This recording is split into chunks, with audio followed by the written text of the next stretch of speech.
sentiment says no, we should not play, but we have to think over it. And pulling out, I think, is a good thing. They have done it. They have done it in the case of Maldives. They have doing here because a conscience has to be made, and the country should not be divided on these. In this particular thing which is happening now, because if the decision has been taken, one should not follow that. There should be a hard decision, and if we arrive on this, and I say again, my heart, soul says we should not play, but when we see a rational thinking from behind, one has to take a call on this. That's why my stand is. Right. Major General Sinha, appreciate you joining us this morning and giving your important opinions on this particular development that has in fact come in. But viewers, we understand that EaseMyTrip has gone ahead and withdrawn its sponsorship and has clearly stated that terror and cricket cannot move together, and they have also withdrawn from this particular event and said that, at this point in time, he believes that attempts to normalize relationship with a country that promotes terrorism is something that we are opposing. Right, Riyanka, thank you so much for joining us and giving us those updates there.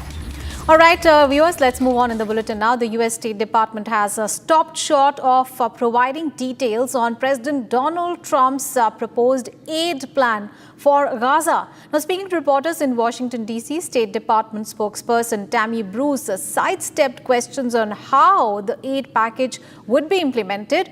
Meanwhile, the UN Food Program has said that only half of the aid requested is actually reaching the Hamas-controlled territory.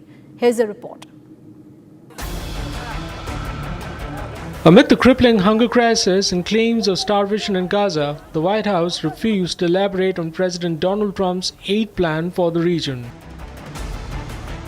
State Department spokeswoman Tammy Bruce said on Tuesday she would not elaborate on how the new aid plan announced by President Donald Trump would work.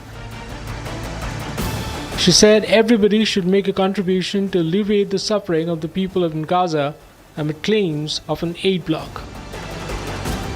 I think that when we look at the nature of remarks by the president, there's one thing that's clear that everyone can agree on, is that it is his humanitarian nature to focus on diplomatic solutions. But he is a realist and he'll go and do what he needs to realize what his goals are, which is peace and a ceasefire.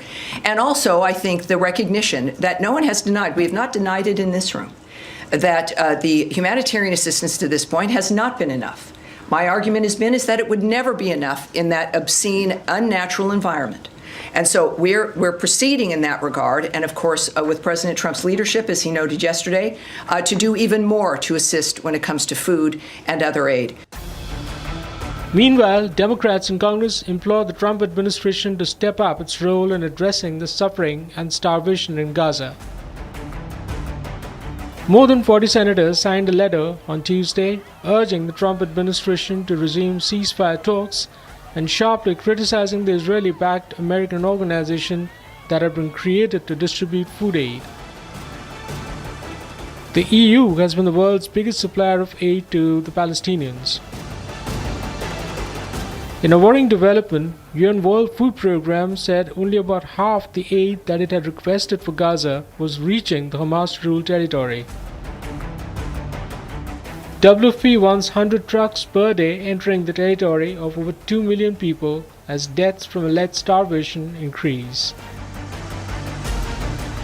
Antoine Renard, WFP Country Director for Palestinian Territories, said the UN agency also needs assurance that no armed people or weapons would be around the convoys and that more trucks will be able to enter on a daily basis. The challenge that I have is that while we're doing everything that we can to actually respond to the current wave of starvation in Gaza, the conditions that we have are not sufficient to actually make sure that we can break that wave. I've never seen a level of despair in terms of how people are now starving, how rate of malnutrition are now in Gaza. As the UN flags concern over aid-starved Gaza, the big question is, does Trump really have a plan?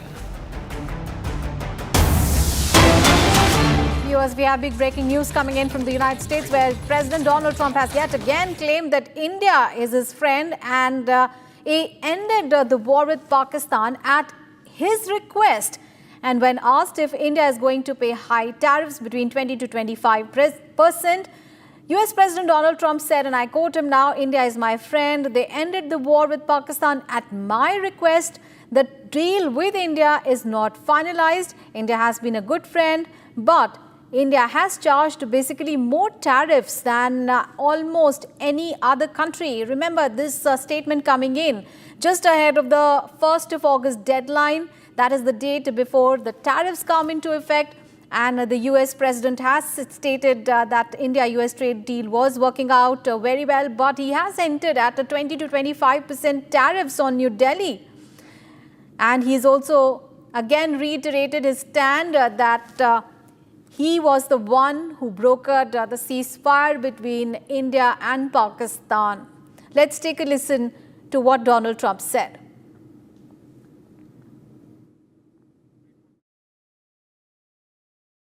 Look, India's they're my friends and he's my friend. And, you know, they ended the war with Pakistan at my request and that was great. And Pakistan did also. You know, we did a lot of great settlements, including the recent one, as you know, with Cambodia, blah, blah, blah.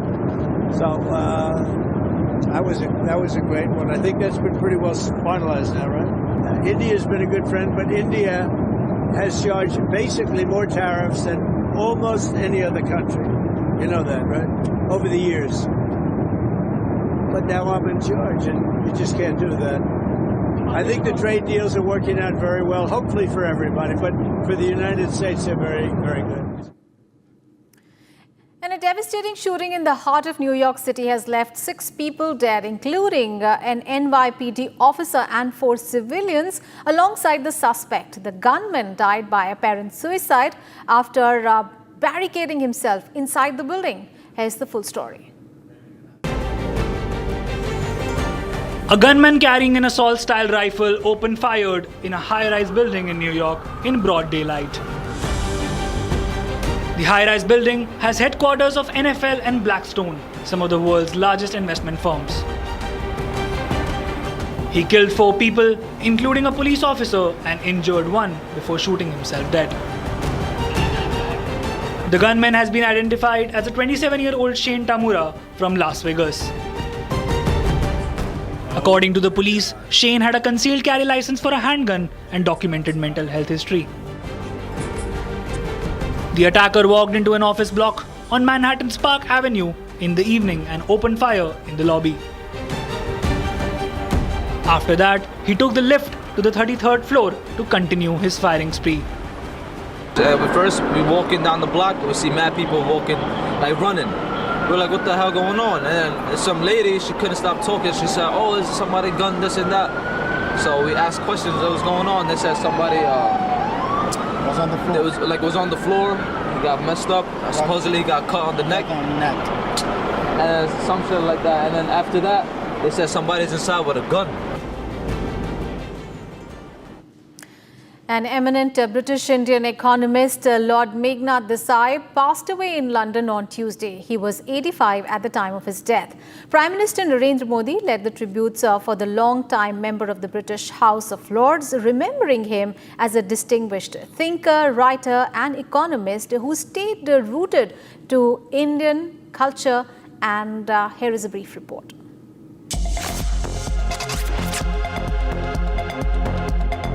India-born British economist Lord Meghnad Desai passed away in London at the age of 85 on Tuesday. Born in Vadodara in 1940, Desai earned his doctorate in economics from the University of Pennsylvania in the United States on a scholarship in 1963. He later moved to London and joined the London School of Economics as a lecturer, later going on to become a professor and professor emeritus at the same institution. He served the London School of Economics for over 4 decades, during which he wrote more than 200 academic articles in journals and over 30 books. Desai specialized in macroeconomics and development studies and is credited with framing the Human Development Index along with other economists. Prime Minister Narendra Modi led the tributes for Lord Desai, remembering him as a distinguished thinker, writer, and economist who stayed rooted to India and Indian culture.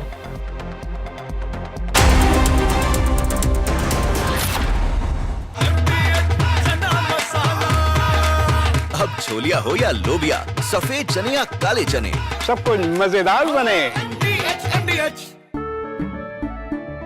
केसरिया से मन जोगी हुआ रे, दिल झूमे देखो मतवारा हुआ रे। केसरिया से मन जोगी हुआ। हर पल मनाओ केसरी त्योहार। विमल, बोलो जुबान केसरी। भारत की अपनी दुकान, इंडिया सोना, अपने देश का सामान, इंडिया सोना, इंडिया सोना, इंडिया सोना। दादी के हाथों का जादू और खुशबू से महकता घर, माँ की मुस्कुराहट और खाने की सुगंध। MDH गरम मसाला, क्योंकि हर रिश्ता है स्वाद से जुड़ा। Sir, let us now move to Operation Sindhur. Yesterday I watched Rajnath Singh ji का भाषण मैं सुन रहा था, and I listened quite carefully when people speak. And Rajnath Singh ji said that Operation Sindhur began at 1:05. Bharat 1 Minute brought to you by Canara Bank. Together we can. Hours after Prime Minister Narendra Modi hinted at ignoring US Vice President J.D. Vance's offer of mediation for a ceasefire between India and Pakistan post-Operation Sindhur, President Donald Trump again claimed his role in the deal. To a question on whether India would pay tariffs of between 20-25% to the US, Trump said he thought so as Delhi ended the war with Pakistan at his request. Police teams from Madhya Pradesh are to be dispatched to West Bengal and Assam to ascertain the bona fides of some people from these two states living in Gwalior district. The city SP Robin Jain said that the process of identification of these people was still underway and action will follow if anyone was found to be living illegally. On the arrest of two Kerala nuns in Durg on suspicions of religion conversions and trafficking, BJP leader Rajiv Chandrasekhar said that the party's state unit reached out to the Chhattisgarh government, clarifying that the nuns were accompanying 3 adult girls with consent of their families and there was no trafficking issue.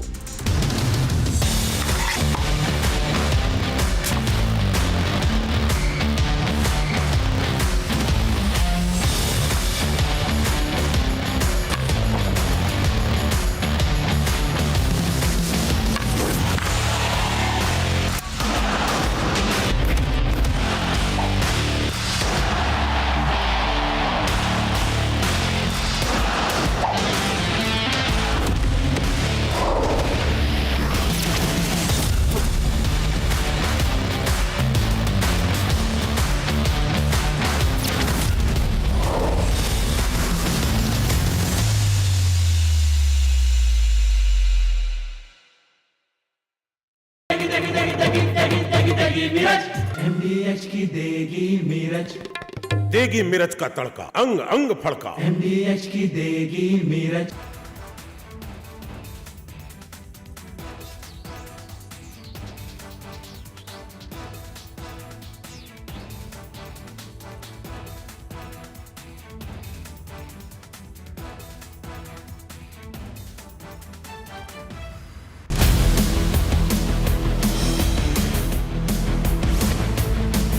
This is Republic Jack Pollywall Studio. Stay tuned for all the breaking news and updates. I'm Akanksha Khajuria. Let's get started.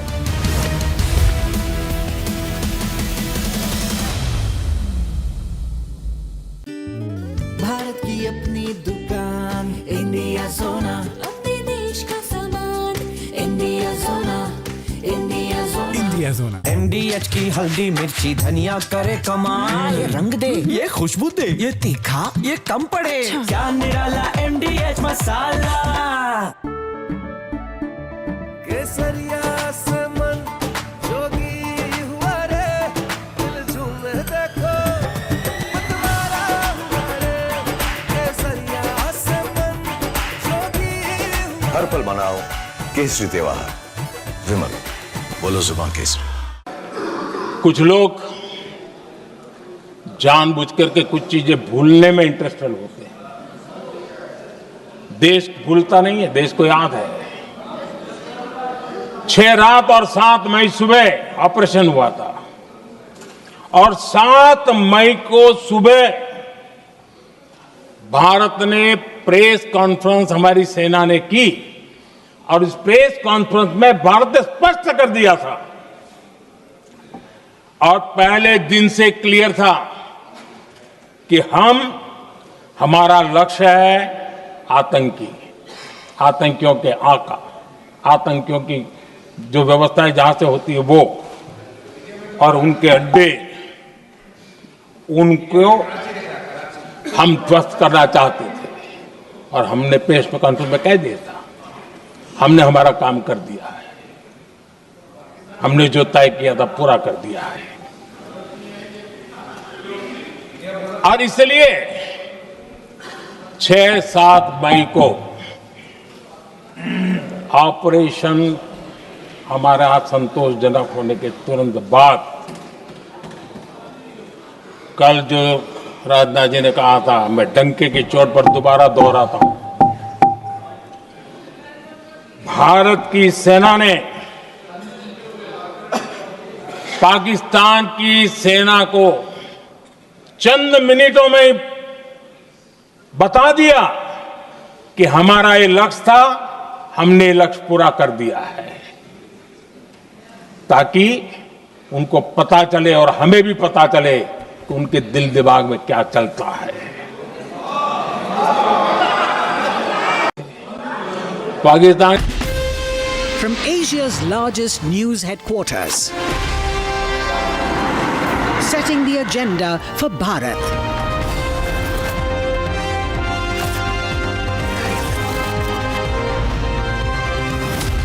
You're watching Republic.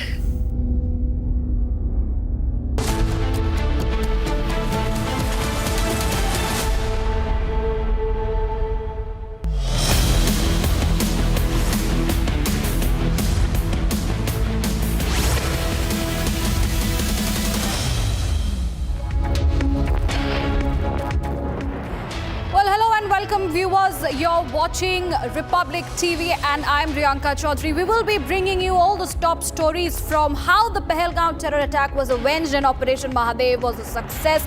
But first up, we begin with the top headlines.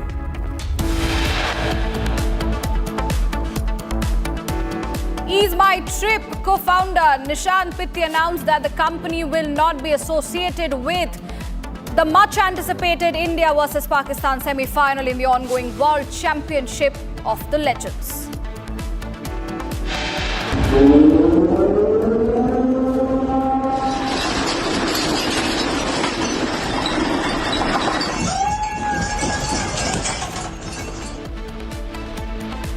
Tsunami alert issued for Pacific Islands, Japan after 8.7 magnitude earthquake hits near Russia's Kamchatka coast.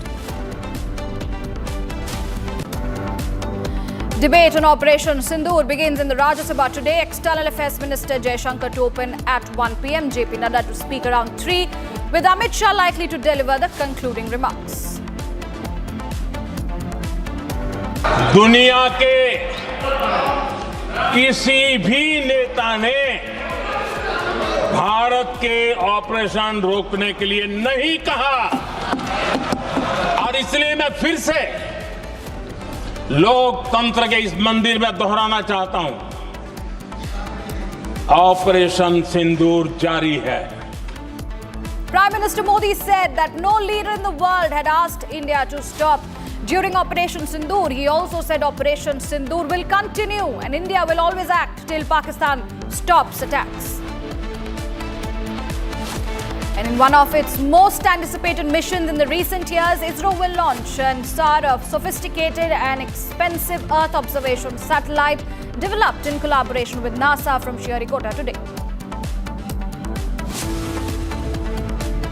President Donald Trump said that India may be hit with a tariff rate of 20% to 25%, but cautioned the final levy had still not been finalized as the two countries negotiate on a trade deal ahead of August 1 deadline.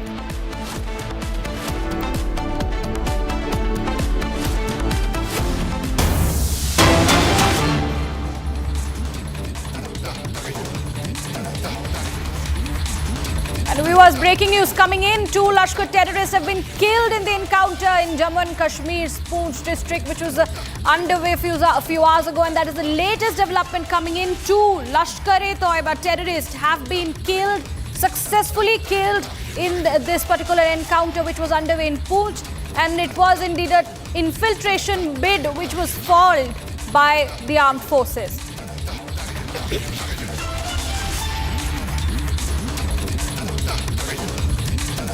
We'll get more details on the other side, but that is the latest big development coming in from the encounter which was underway in Poonch. And we can confirm that 2 Lashkar terrorists have been killed in Poonch encounter. They earlier tried to infiltrate through the POK.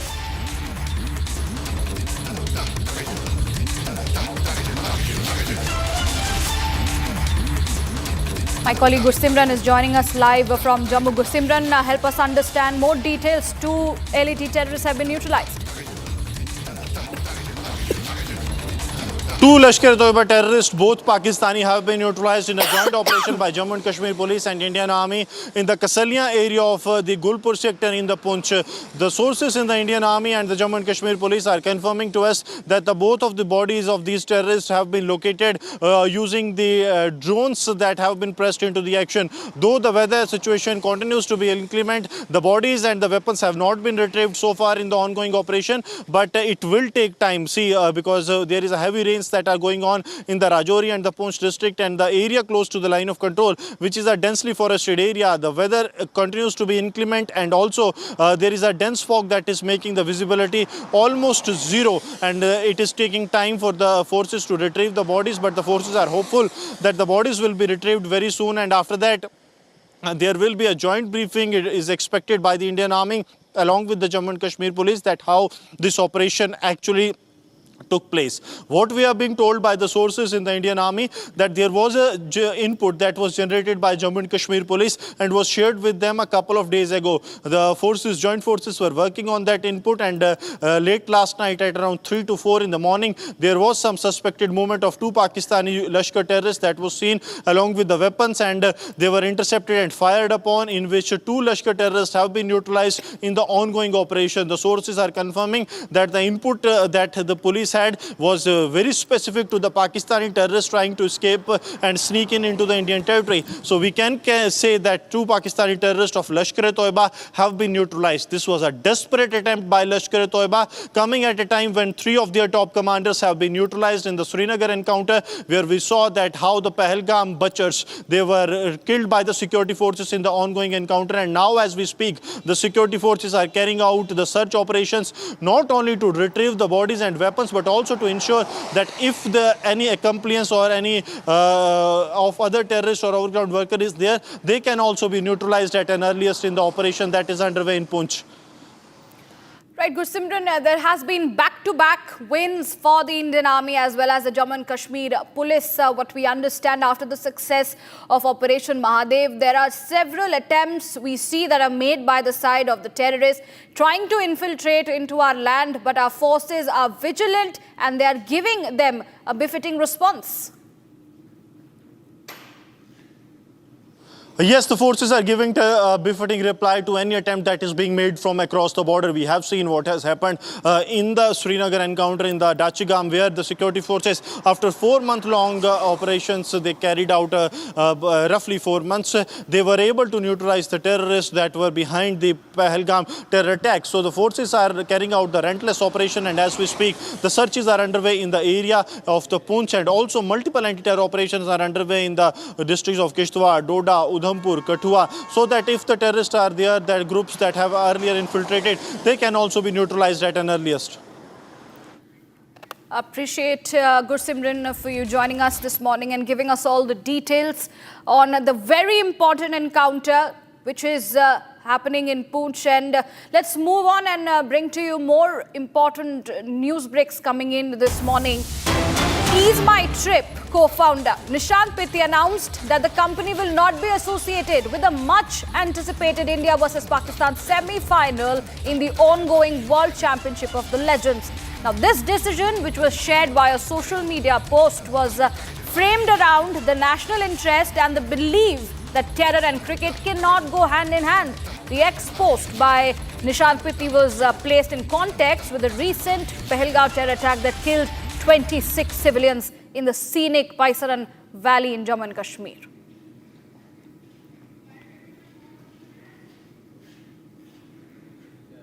Latest developments coming in. That is a big move made by EaseMyTrip, the travel agency, which has withdrawn its sponsors, and its co-founder Nishant Pitti went ahead and announced that the company will not be associated with the much anticipated India versus Pakistan semi-finals, which is in the ongoing World Championship of Legends. And this particular decision, which was shared via social media post, was framed around the national interest and the belief that terror and cricket cannot go hand in hand, something that we have been telling our viewers time and again and raising the same chorus, that terror and cricket will not go hand in hand. It is the national interest first, it is the nation first, and cricket and terror won't be simultaneously happening together. Now, EaseMyTrip coming forward, placing its context with the recent Pahalgam terror attack, remember, which had killed nearly 26 civilians in the scenic Paisaran Valley in Jammu and Kashmir. And its co-founder from EaseMyTrip has given a very, very strong statement saying that they criticize any event that bring together this particular nation that promotes terrorism. So that is a big move coming in. And EaseMyTrip has shown its support to India and the fact that there can be no cricket with Pakistan until and unless their Pakistan is taking accountability of bringing down infiltration and terrors. Now, it was just 2 days back when the AIMIM chief Asauddin Owaisi joined the opposition clamour against the upcoming India-Pakistan match, voicing his discomfort with watching the Asia Cup match scheduled to be played 5 months after the Pahalgam terror attack. Listen in to what he had said. मैं आपकी तरफ से हुकूमत से चंद सवालात करना चाहूंगा कि वजीर आजम ने कहा कि खून और पानी एक साथ नहीं बह सकते, आतंकवाद और बातचीत एक साथ नहीं हो सकती। तो मेरा सवाल आपके जरिए से वजीर आजम और हुकूमत से यह है, फिर जिन इंसानों को बैसारा की वादी में मारा गया था, क्या आपका ज़मीर इस बात की इजाजत देता है कि आप ट्रेड बंद कर दिए, पाकिस्तान का एयरक्राफ्ट हमारे एयर स्पेस में नहीं आ सकता, उनकी कश्ती हमारे पानी में नहीं आ सकती, ट्रेड खत्म हो चुका है डायरेक्ट इनडायरेक्टेड, आपका ज़मीर जिंदा क्यों नहीं है?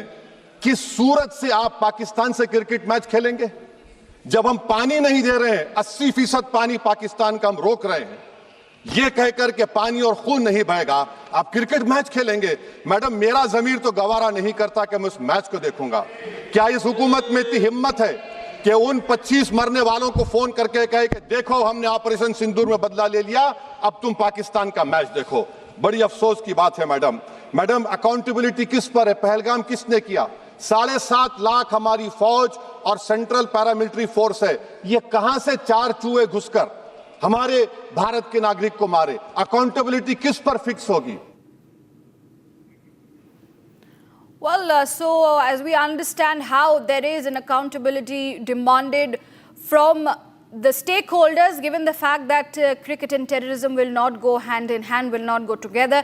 And following the same bandwagon is, of course, EaseMyTrip, the travel agency, which has now dissociated from sponsorship in the WCL semi-final, which is going to be played between India and Pakistan.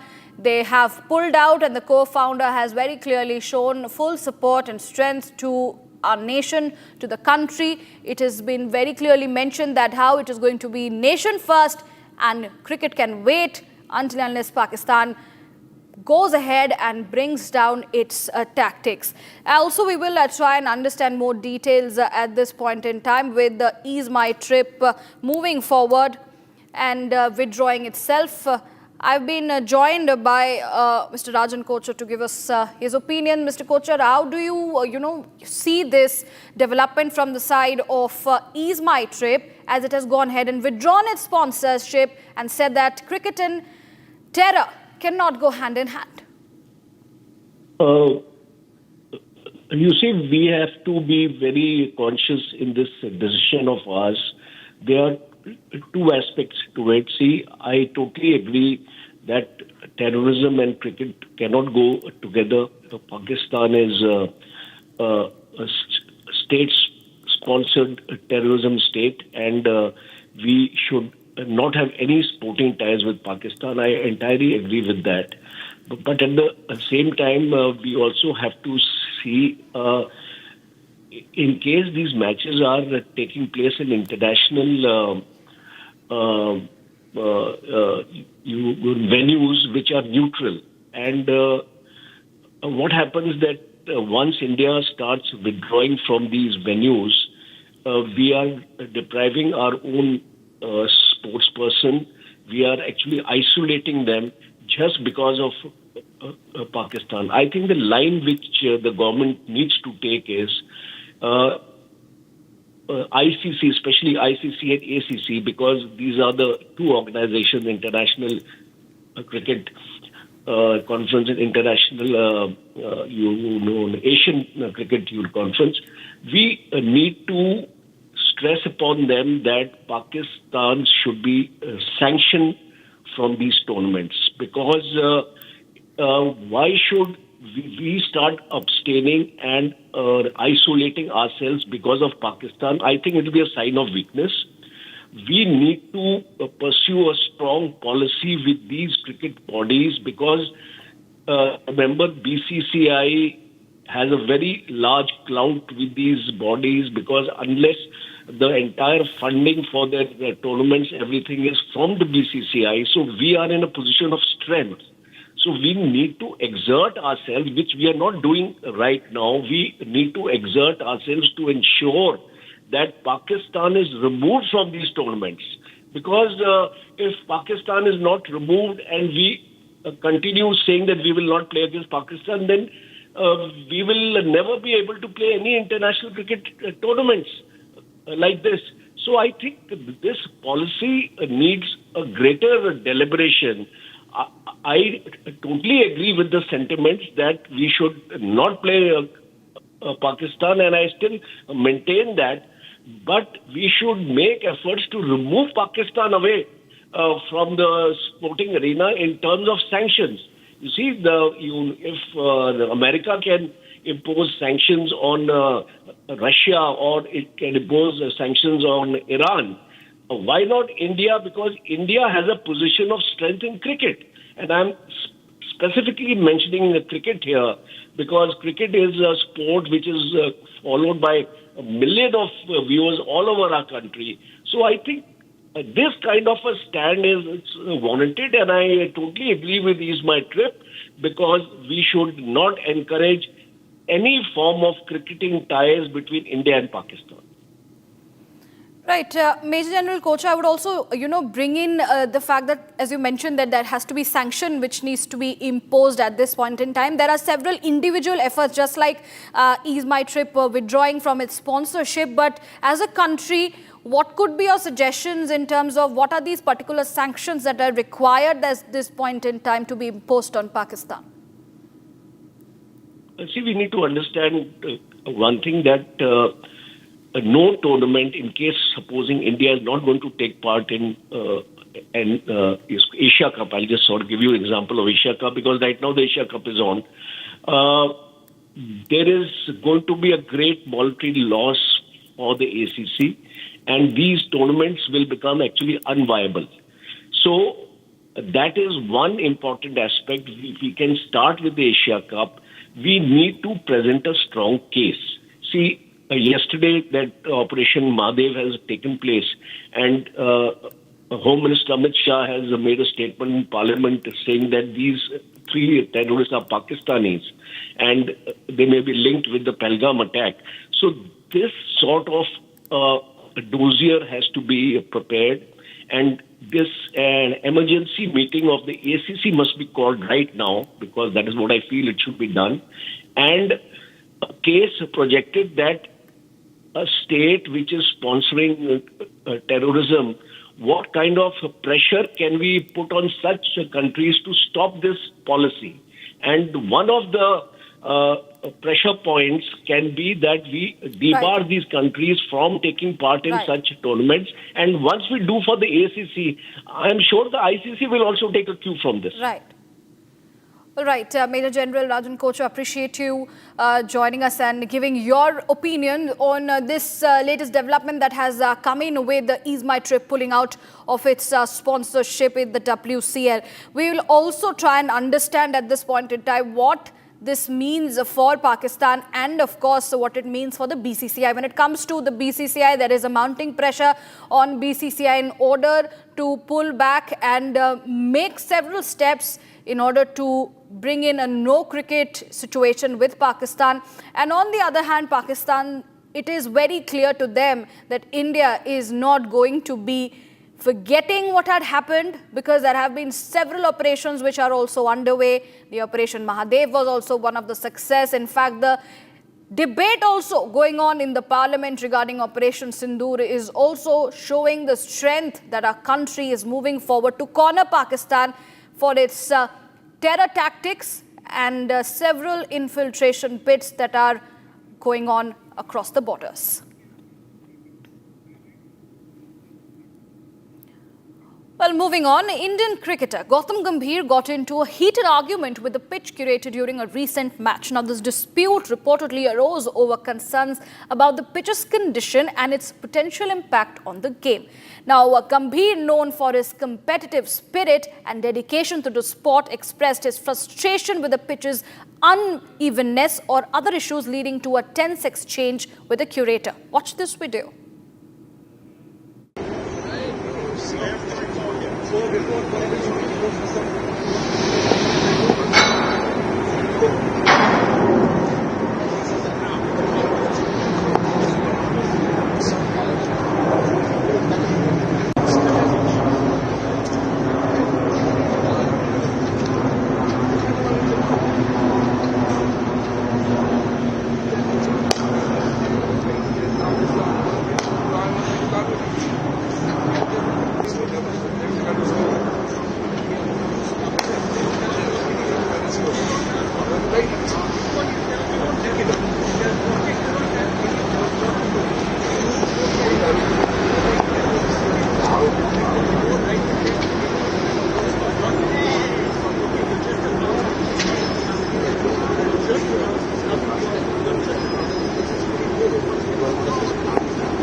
Coming up on the other side, tsunami alert issued for Pacific Islands, Japan, after 8.7 magnitude earthquake hits near Russia's Kamchatka coast.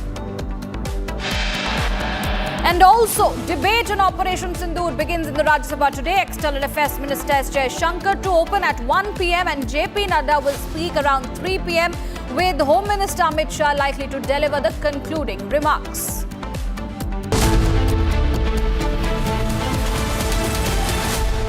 पैसा लगाना है तो century club prime पे लगाओ। डूबेगा नहीं, जलेगा भी नहीं, कोई खा नहीं जाएगा, धोखा नहीं देगा, ऊपर नीचे भी नहीं होगा, सेफ रहेगा, सिक्योर्ड में मिनिमम 30 साल का रिटर्न देगा। अब इससे बेटर इन्वेस्टमेंट है तो बताओ। सेंचुरी क्लब प्राइम, रहो बेफिक्र। ये है सीक्रेट रेसिपी MDH का जीरा सिप जल जीरा मसाला।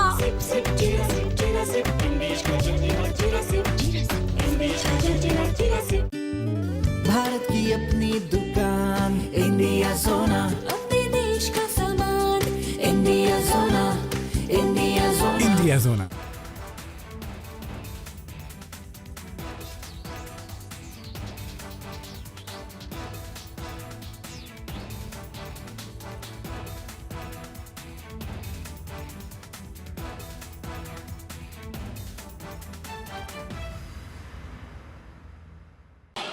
आदरणीय अध्यक्ष जी, और भी एक महत्वपूर्ण काम जो हुआ है, वैसे जब राजीव गांधी जी थे उस समय उनके जो एक डिफेंस का काम देखने वाले अमोज थे,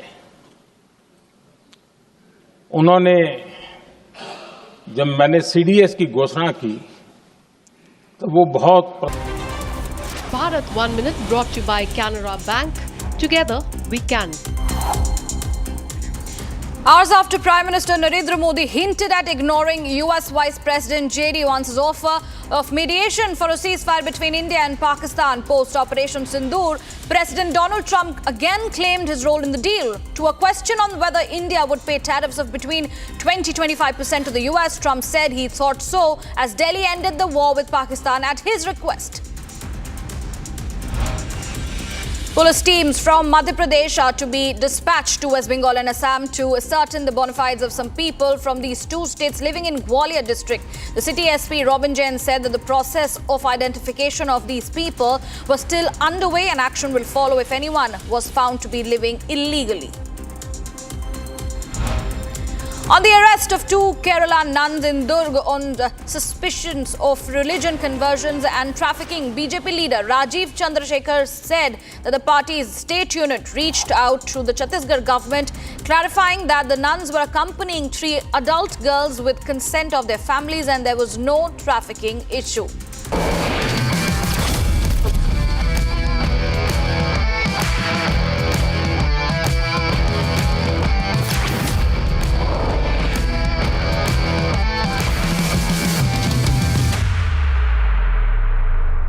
दादी के हाथों का जादू और खुशबू से महकता घर, माँ की मुस्कुराहट और खाने की सुगंध। MDH गरम मसाला, क्योंकि हर रिश्ता है स्वाद से जुड़ा। Sir, let us now move to Operation Sindhur. Yesterday I watched Rajnath Singh ji का भाषण मैं सुन रहा था, and I listened quite carefully when people speak. And Rajnath Singh ji said that Operation Sindhur began at 1:05 in the morning. और उसके बाद उन्होंने कहा, he said, Operation Sindhur lasted 22 minutes. And then he said the most shocking thing. He said at 1:35, we called Pakistan. We called Pakistan at 1:35 and we told them that we have hit non-military targets and we do not want escalation.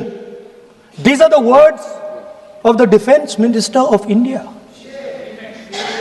Now maybe he does not understand what he revealed.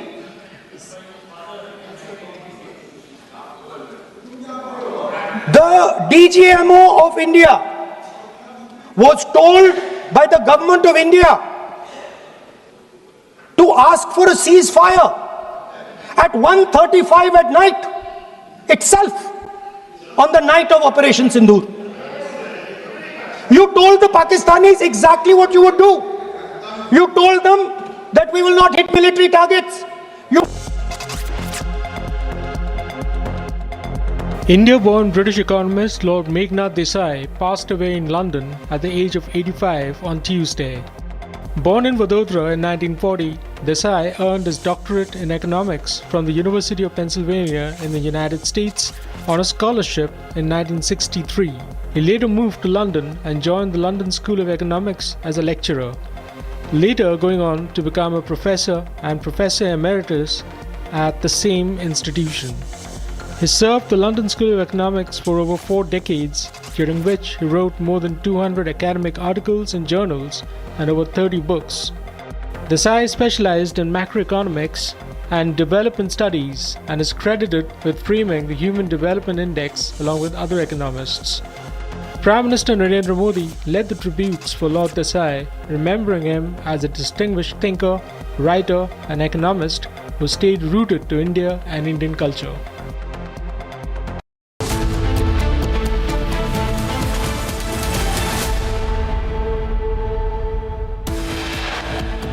EaseMyTrip co-founder Nishant Pitti announced that the company will not be associated with the much-anticipated India versus Pakistan semi-final in the ongoing WCL, that is the World Championship of Legends.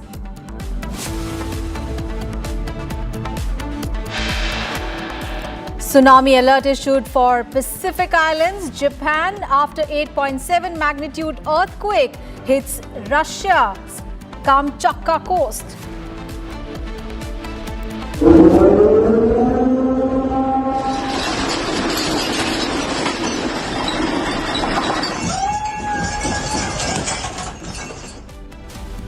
Debate on Operation Sindhur in the Rajya Sabha today.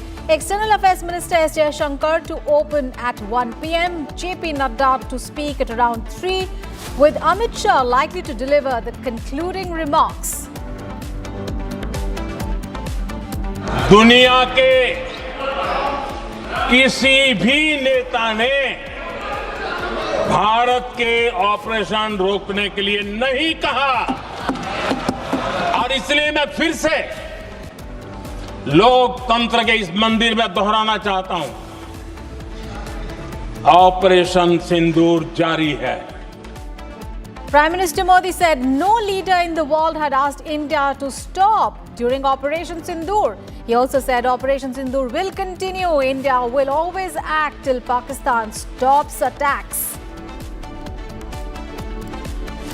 In one of the most anticipated missions in recent years, ISRO will launch NISAR, a sophisticated and expensive Earth observation satellite developed in collaboration with NASA from Sriharikota today. US President Donald Trump says India may be hit with a tariff rate of 20 to 25%, but cautioned that a final levy had not been finalized as the two countries continue to negotiate on a trade deal ahead of the 1st of August deadline. Viewers, we have big breaking news coming in. Major targeted killing attempt has been foiled by the Jammu police. Weapons dropped via drone for targeted killing recovered in Nagrota area of Jammu. Now a man named Azhan has been arrested with 3 pistols and ammunition. 3 Chinese and Turkish made pistols have also been recovered from him. A Haryana number vehicle has also been seized. So a big targeted killing attempt has been foiled in Jammu. Let's get all the updates. Gursimran is now joining us live from Jammu for more on that story. Gursimran, so a targeted killing attempt has been foiled by the Jammu police. Give us more details on who was the targeted, and now one man has been arrested. Give details about him as well.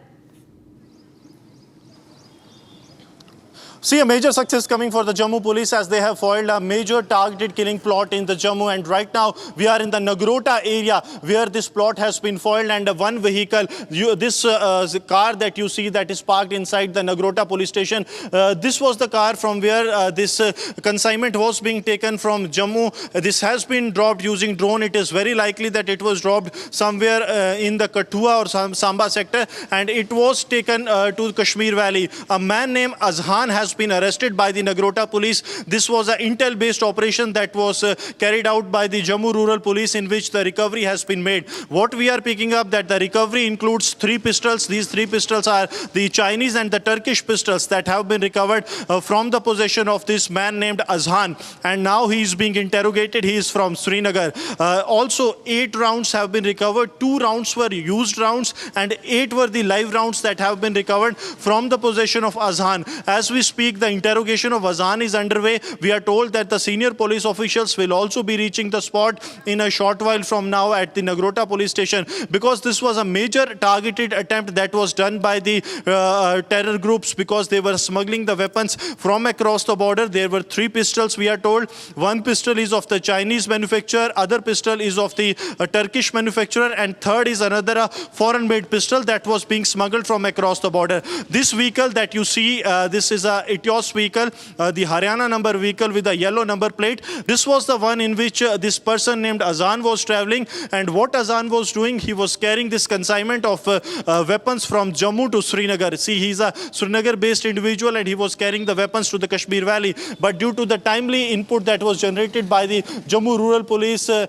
Nagrota Police launched an operation late last evening and has apprehended Azhan along with the weapons, and now the recovery has been made. We are told that the senior officials, they will also be interrogating Azhan because he was part of a larger module. It is believed that this has been done on the behest of the Pakistan-based terror groups, which are the handlers that are involved, is now being interrogated by the security forces. But a major terror plot has been busted by Jammu and Kashmir police in Jammu with the recovery of weapons that have taken place.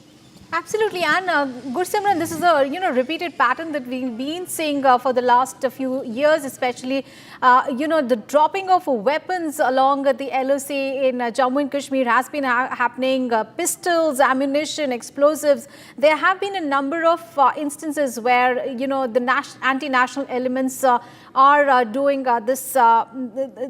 These dropping of weapons has become commonplace. How is the police and the security forces looking to thwart such attempts in the future as well? See, this was a major attempt because, see, what is happening that these terror groups are sending the small weapons into the Indian territory, and then these weapons are used to carry out the targeted killing. Since this consignment was heading for the Kashmir Valley, the targets are but obvious in Kashmir.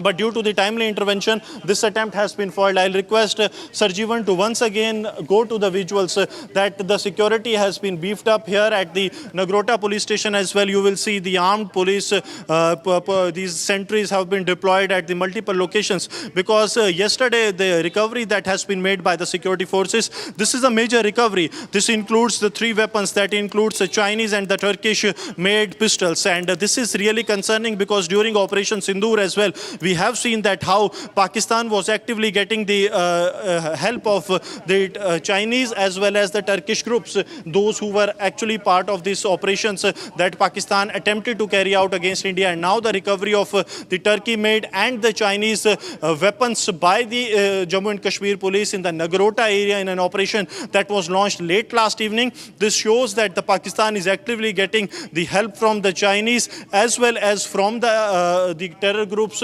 and the associates of the Turkish, and that's why this recovery has been made in the Nagrota. Important to mention that the recovery has been made in the area that is very close to the headquarters of the 16th Corps of the Indian Army that looks after the operations of the Indian Army in the area of the Jammu line of control. So it was close to the sensitive location, but based on a specific intelligence input, the operations were launched and the recovery has been made. Now we are told that Azhan is inside the police station.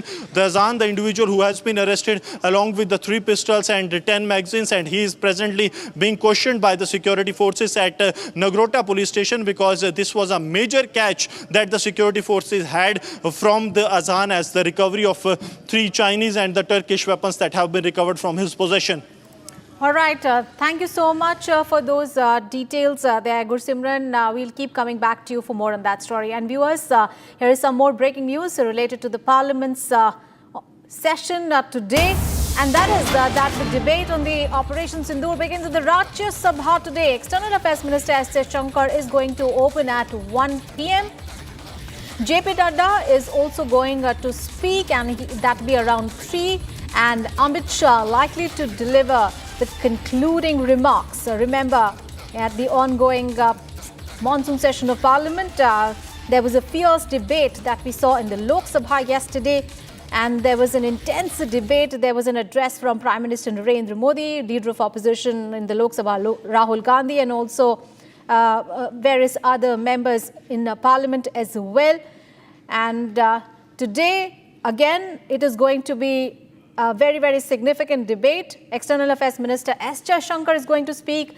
We are also going to see JP Nadda, and Amit Shah is also going to deliver the concluding remarks.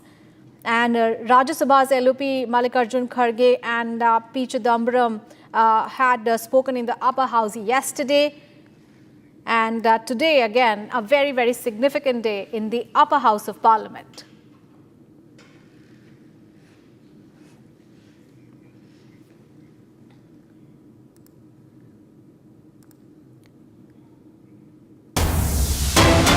All right, the big international focus that we are tracking at the moment is on Russia. Magnitude 8.8 earthquake that struck off Russia's far eastern Kamchatka Peninsula is among the 10 largest earthquakes ever recorded. The massive tremors let off a huge tsunami in the coastal areas of Russia's Kuni Islands and also Japan's large northern island of Hokkaido.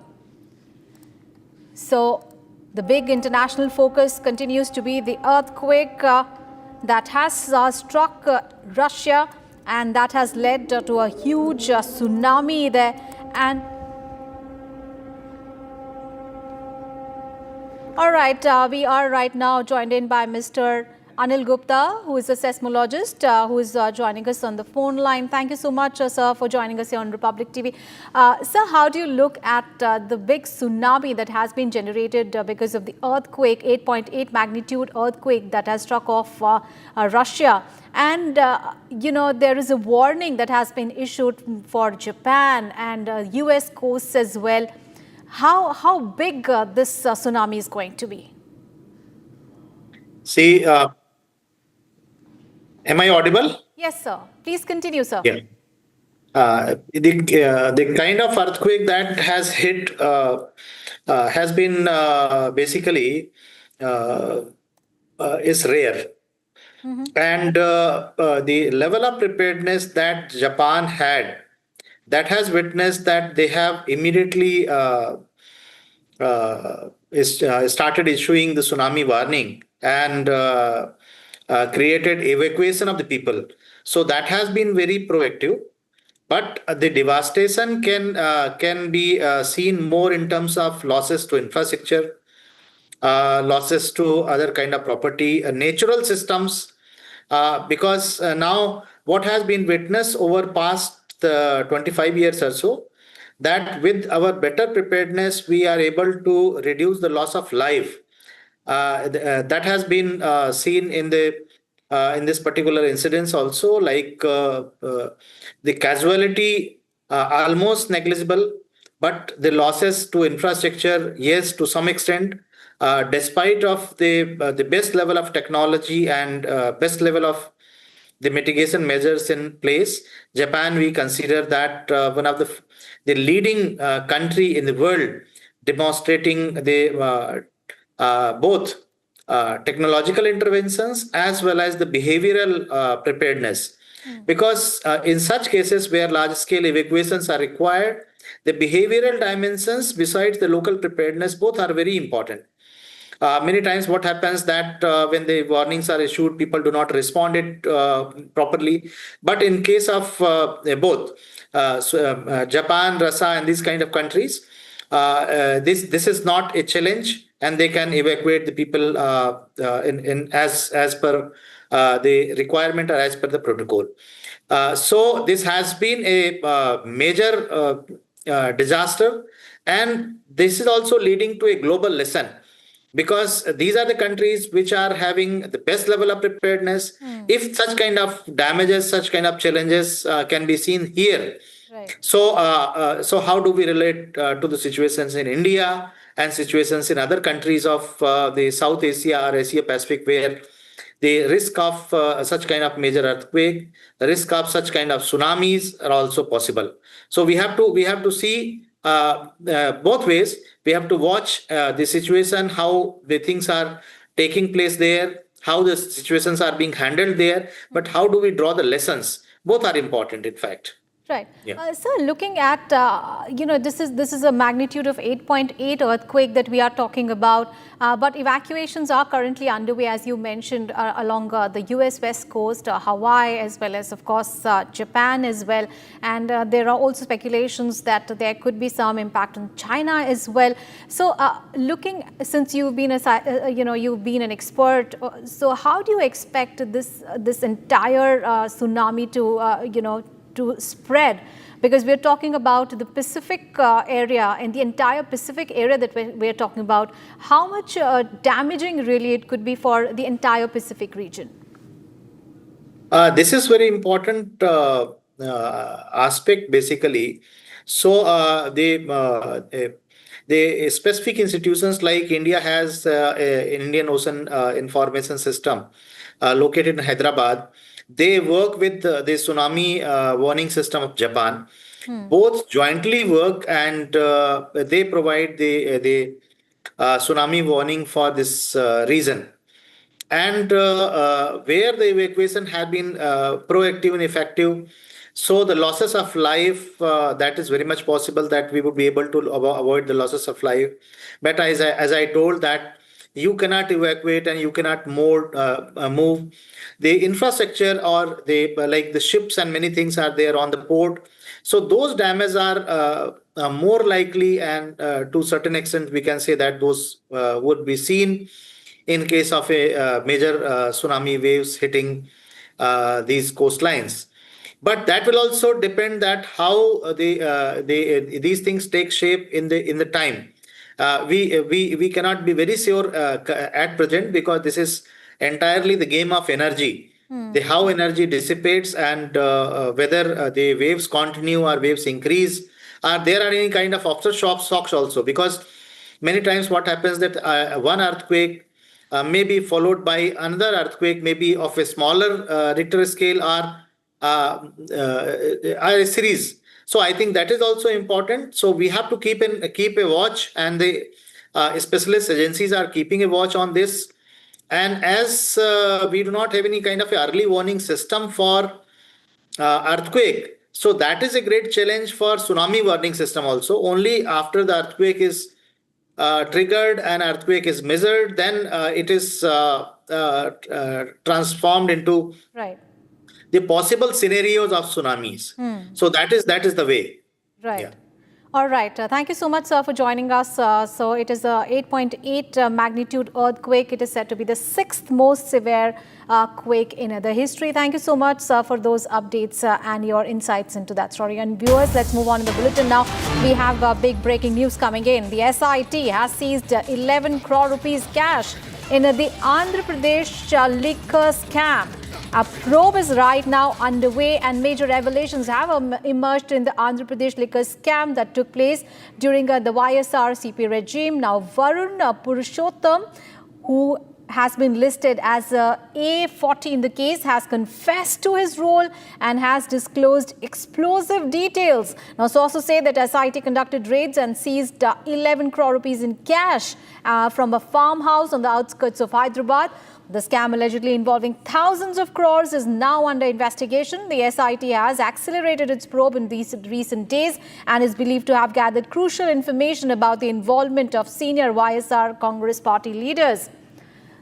So SIT has got a major breakthrough as far as the Andhra Pradesh liquor scam is concerned. 11 crore rupees cash has been recovered from the SIT. Remember, this is a case that has been ongoing for some time now.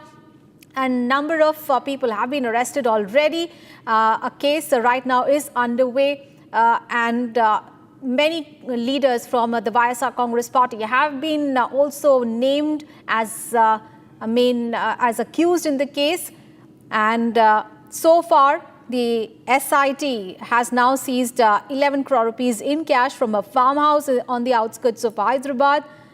And there are a number of leaders from the YSR Congress party who have been named as accused in the Andhra Pradesh liquor scam case. So there have been arrests also recently made, but this is a major breakthrough for the SIT as 11 crore rupees cash has been seized in the case from a farmhouse. Let's get all the updates. Aneri, my colleague, is now joining us. Aneri, what details can you provide us about this SIT's major breakthrough? 11 crore rupees has been seized as cash from a farmhouse. What more details can you provide us?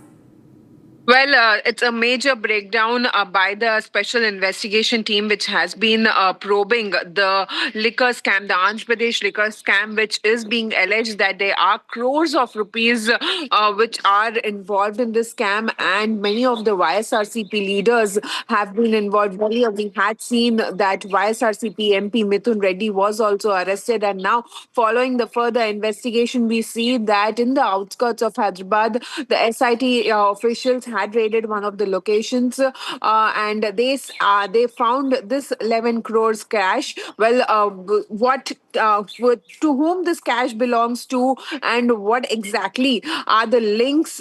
This is all the further questions that is being investigated by the officials. But yes, now the special investigation team has found 11 crores cash in the outskirts of Hyderabad, which are said to be having links with the YSRCP, alleged links with the YSRCP in the Andhra Pradesh liquor scam, where we see that earlier also many of the arrests were made, and recent arrest was of YSRCP MP Mithun Reddy, and also at the same time in the charge sheet which the Andhra Pradesh liquor scam, we had seen that it was mentioned that Jagan Mohan Reddy, the former Chief Minister of Andhra Pradesh, had received certain kickbacks monthly through various channels following this liquor scam. But now Jagan Mohan Reddy is not yet named as the accused in this case. But yes, now the further probe,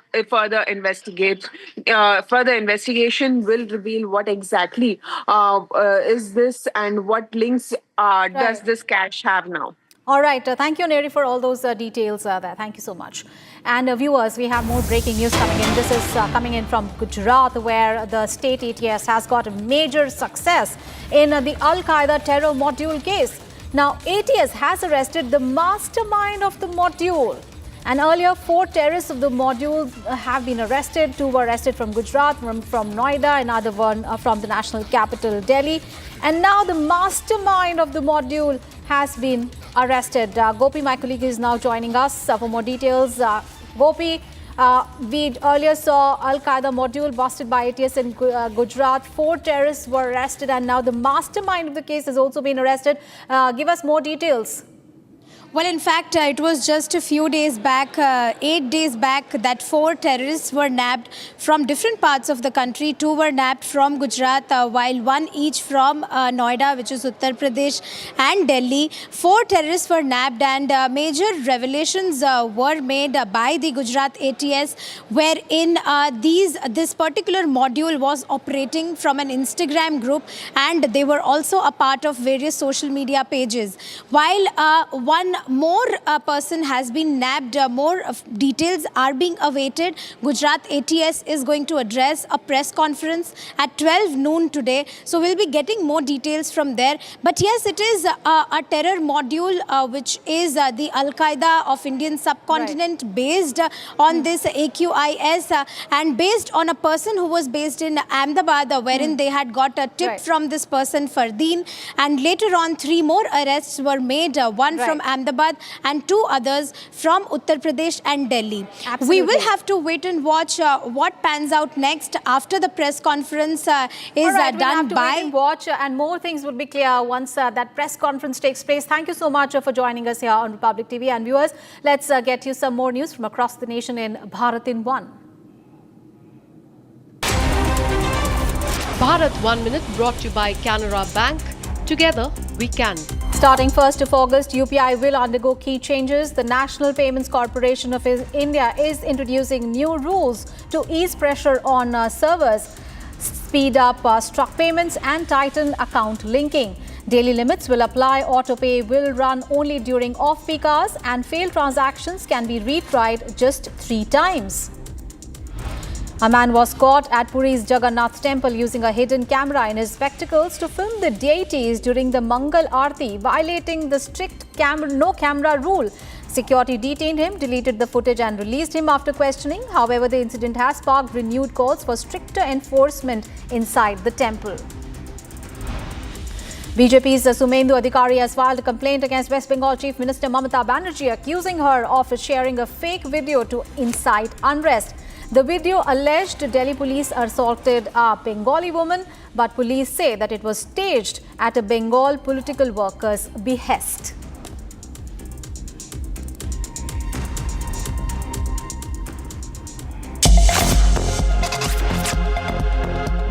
India's they're my friends and he's my friend.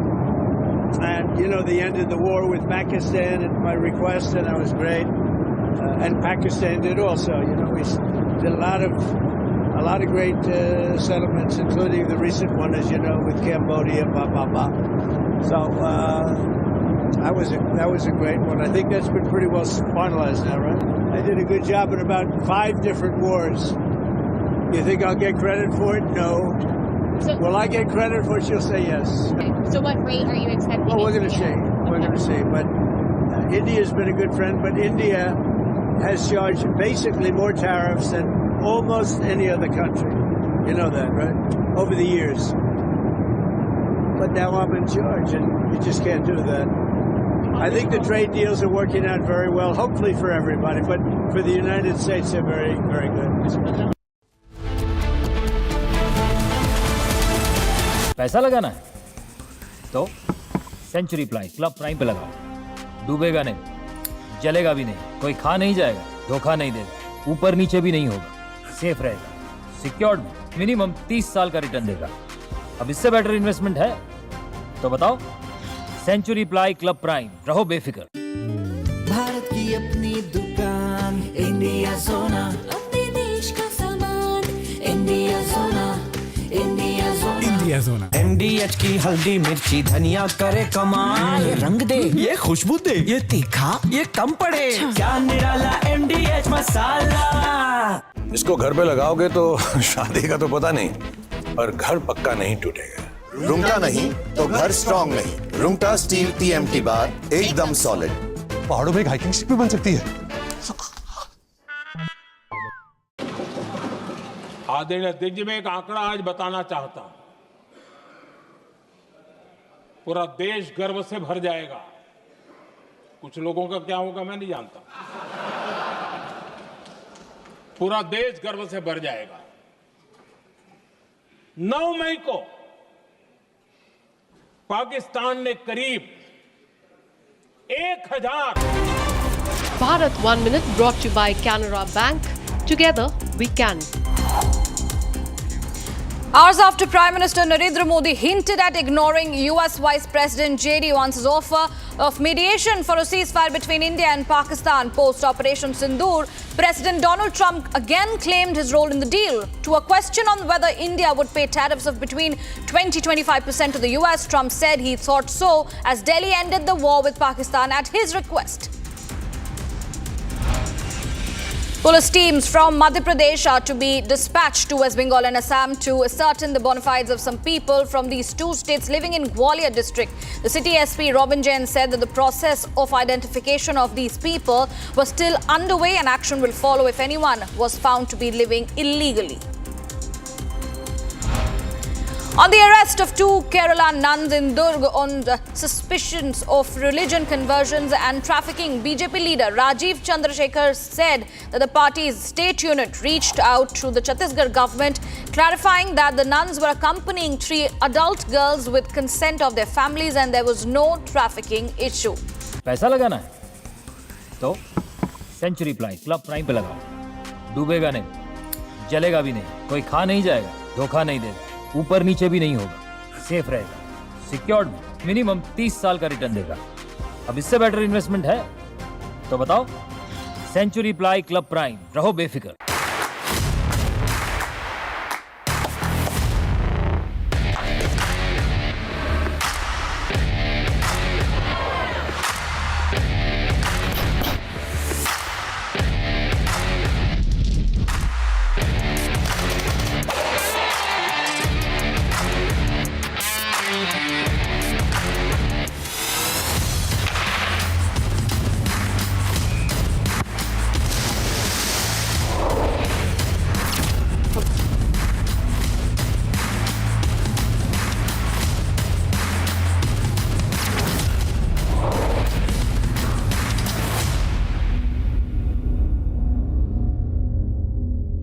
आधे bowl दही में 4 चम्मच MDH चटनी पुदीना मसाला डाला, stir करो, पुदीना चटनी तैयार। MDH चटनी पुदीना मसाला।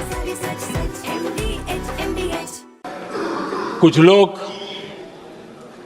जानबूझ करके कुछ चीजें भूलने में इंटरेस्टेड होते हैं। देश भूलता नहीं है, देश को याद है। 6 रात और 7 मई सुबह ऑपरेशन हुआ था और 7 मई को सुबह भारत ने प्रेस कॉन्फ्रेंस हमारी सेना ने की और इस प्रेस कॉन्फ्रेंस में भारत ने स्पष्ट कर दिया था। India-born British economist Lord Meghnad Desai passed away in London at the age of 85 on Tuesday. Born in Vadodara in 1940, Desai earned his doctorate in economics from the University of Pennsylvania in the United States on a scholarship in 1963. He later moved to London and joined the London School of Economics as a lecturer, later going on to become a professor and professor emeritus at the same institution.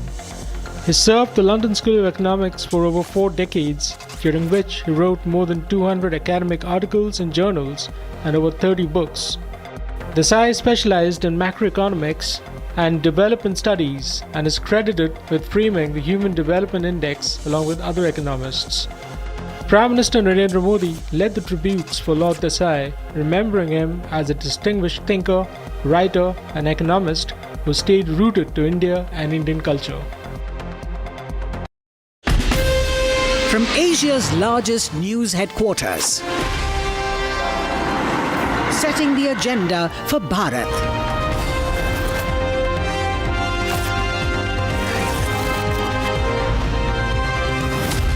You're watching Republic.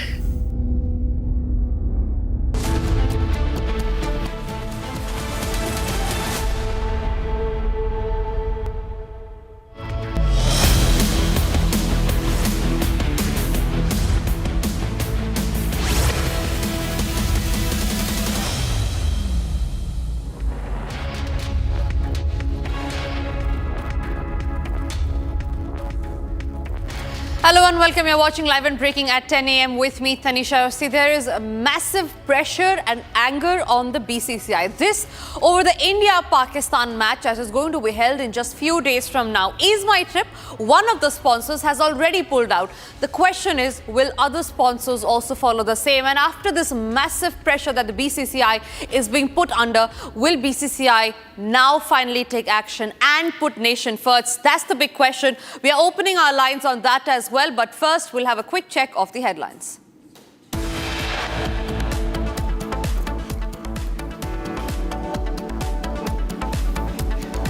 EaseMyTrip co-founder Nishant Pitti announced that the company will not be associated with much anticipated India versus Pakistan semi-finale in the ongoing World Championship of the Legends.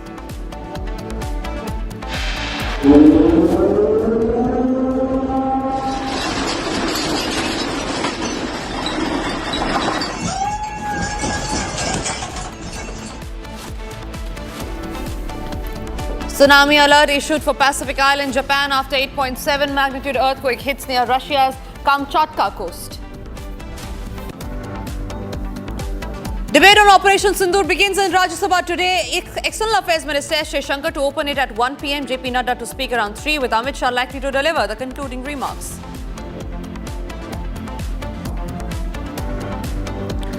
Two Lashkar terrorists neutralized by forces in Jammu and Kashmir's Poonch district after encounter that broke out earlier in the morning. In one of its most anticipated mission in the recent years, ISRO will launch NISAR, a sophisticated and expensive Earth observation satellite developed in collaboration with NASA from Sriharikota today. Major revelations have emerged in the Andhra Pradesh liquor scam that allegedly took place during Jagan's government. SIT has now seized rupees 11 crore cash in Andhra Pradesh liquor scam. The probe is underway. All right, breaking news now coming in. This is in regard with the Al-Qaeda module that had been busted in Gujarat. We now learn that Shama Praveen, 30 years of age, has been arrested by the Gujarat ATS from Bengaluru. She was a part of the Al-Qaeda module that was busted a few days ago. Remember, there were certain arrests that took place in Gujarat as well as Noida. Highly self-radicalized Shama, the one who has been arrested, of who you see on your screens right now, was in touch with Faik, who was arrested from Delhi last week. Remember, this is about the Gujarat Al-Qaeda module that had been busted. They were planning a big terror module as far as associating with other people are concerned. And it was not just limited to Gujarat. It had also spread to places like Delhi and Noida, where several people had then been arrested as well. Today, we learned that the mastermind has been arrested. Gopi, my colleague, is joining me on the broadcast right now. Gopi, take us back in time and explain to us about what was this Al-Qaeda module all about, and who's this woman today that has been arrested?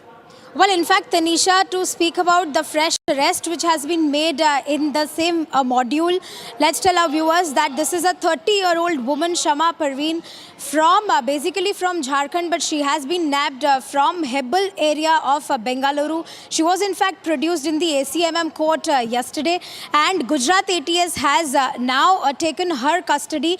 She has got the transfer certificate from the Karnataka ACMM court, and now she is with the Gujarat ATS, while a laptop has also been seized along with a few documents. To tell about this entire terror module, there were 4 arrests made 8 days back, 2 from Gujarat, while one each from Delhi as well as Uttar Pradesh. As you were correctly mentioning, one arrest was made from Noida, while other was made from Delhi. But the tip that Gujarat ATS got was the arrest which was made of Fardeen from Ahmedabad, after which they found out that they belong to a particular WhatsApp and social media Instagram groups, from where they could find the other 3. And what we are learning from our sources is that the 4th arrest has also been made after finding a link of Shama Parveen with all 4 terrorists which have been nabbed by Gujarat ATS through a social media platform. So this is what we are understanding from our sources. While we are awaiting more details, Gujarat ATS is going to hold a press conference at 12 noon today. More details will be coming out from that press conference. Back to you, Tanisha. Well, absolutely, Gopi. Like you were saying, that the press conference is at 12, and we are anticipating that press conference as much as everybody else is to give out more details on what actually transpired. Gopi, as far as we talk about this arrest that's happened today in Bengaluru, what was the tip-off that was given? Because I believe the arrest comes nearly a week after the others of the Al-Qaeda terror module were arrested, not just in Gujarat, but also in the national capital and Noida as well. Well, yes, Tanisha. In fact, speaking to our Gujarat ATS sources, they were behind this entire module. To tell our viewers, there is one Instagram group which has more than 20 members. So definitely Gujarat ATS was looking forward to find out the other 16 people who are involved in this particular Instagram group. So while they had in fact got tip-off from one of the social media groups, which Shama Parveen is also a part of, along with the 4 who have been nabbed and who are under the custody of Gujarat ATS. So it was through the social media platform, a WhatsApp group which Shama Parveen was part of, along with the 4 terrorists who have been, arrested. And to tell our viewers further, a laptop has been seized. Also, a few documents of Shama Parveen has been seized. While she is a native of Jharkhand, she was arrested from Hebbal area of Bengaluru. Back to you. Right. Gopi, thank you very much for sharing those details. All eyes now remain on the Gujarat ATS press conference that is going to be held at 12 noon today. Meanwhile, moving on to the other top stories that we are tracking, and this is in regard with the India-Pakistan cricket match. Now, remember, it is the EaseMyTrip co-founder, Nishant Pitti, who has announced that the company will no longer be associated with the much-anticipated India versus Pakistan semi-final in the ongoing World Championship of the Legends. Now, the decision was shared via a social media post, was framed around the national interest and the belief that terror and cricket can never go hand in hand. The post by Nishant Pitti was placed in context with the recent Pahalgam terror attack that killed 26 civilians in the scenic Baisaran Valley in Jammu and Kashmir. The question now, ladies and gentlemen, remains that even after one of the sponsors, so that is EaseMyTrip, has pulled out for sponsoring the India versus Pakistan match of the WCL, the question is, will others follow the suit? Like EaseMyTrip has kept nation first before business. Will Indian cricketers follow the same? Will BCCI follow the same is the key question. And for that, we are opening our nationalist collective movement on that as well. There is a number that is being flashed on the bottom of your screens. And if you believe that cricket and terror can never go hand in hand, and it is nation first, that was always be kept at priority. So send us your videos on the number that is being flashed on the bottom of your screens. And while you do that, we are also being joined by Samar Paltur, defense expert. Samar Paltur, thank you very much for joining us this morning. A major decision that has been taken by EaseMyTrip, one of the main sponsors of the India-Pakistan match. They have made it clear that it's nation first before business. What is it according to you? I think, Tanisha, that the decision taken by Nishant Pitti it reflects the consciousness of a true patriot and an Indian. And we should also recall that, when the Maldives gave an anti-India rhetoric and gave lewd remarks regarding our Prime Minister, it was EaseMyTrip which initially, boycotted and cancelled all the bookings for Maldives. Right. So I think Mr. Nishant Pitti's conscience is very clear. He's a true patriot, and this is going in favor of EaseMyTrip, and the people and the public of India will have more trust in this brand because it has a conscience, it has a patriotic blueprint. So we are definitely going in for this organization. We respect EaseMyTrip's decision that it has taken. And you see, moreover, what I am trying to stress upon is, why should the BCCI come under pressure and let India, exit this Asia Cup? It should be rather Pakistan that should be pressurized to leave. The PCB should be condemned. The PCB should be taken to task. The PCB should be asked to exit this tournament. And, International Cricket Council has to take notice. And with Jai Shah sitting there and, with the Home Minister of India, and with the present terrorism and everything, all the violence that is being sponsored by Pakistan, and very loose statements being given by Shahid Afridi, who's one of the role models and looked upon cricketer of Pakistan and to the world. He is supporting terrorists and giving such wrong comments, which is leaving a wrong impression in the field of sports. And sportsman spirit does not project or encourage these acts, and acts of terror have to be condemned. But the Indian cricket team going into the ground with a black band on their arms is not going to suffice, is not going to be enough. A lot needs to be done. And the BCCI has to call out Pakistan, and the Pakistan Cricket Board has to be responsible for the act of their nation against the atrocities against the Indian innocent citizens who've been massacred. Who is the public which goes to watch these matches? It is the Indian public. Who was massacred on the 22nd of April? It was the Indian public.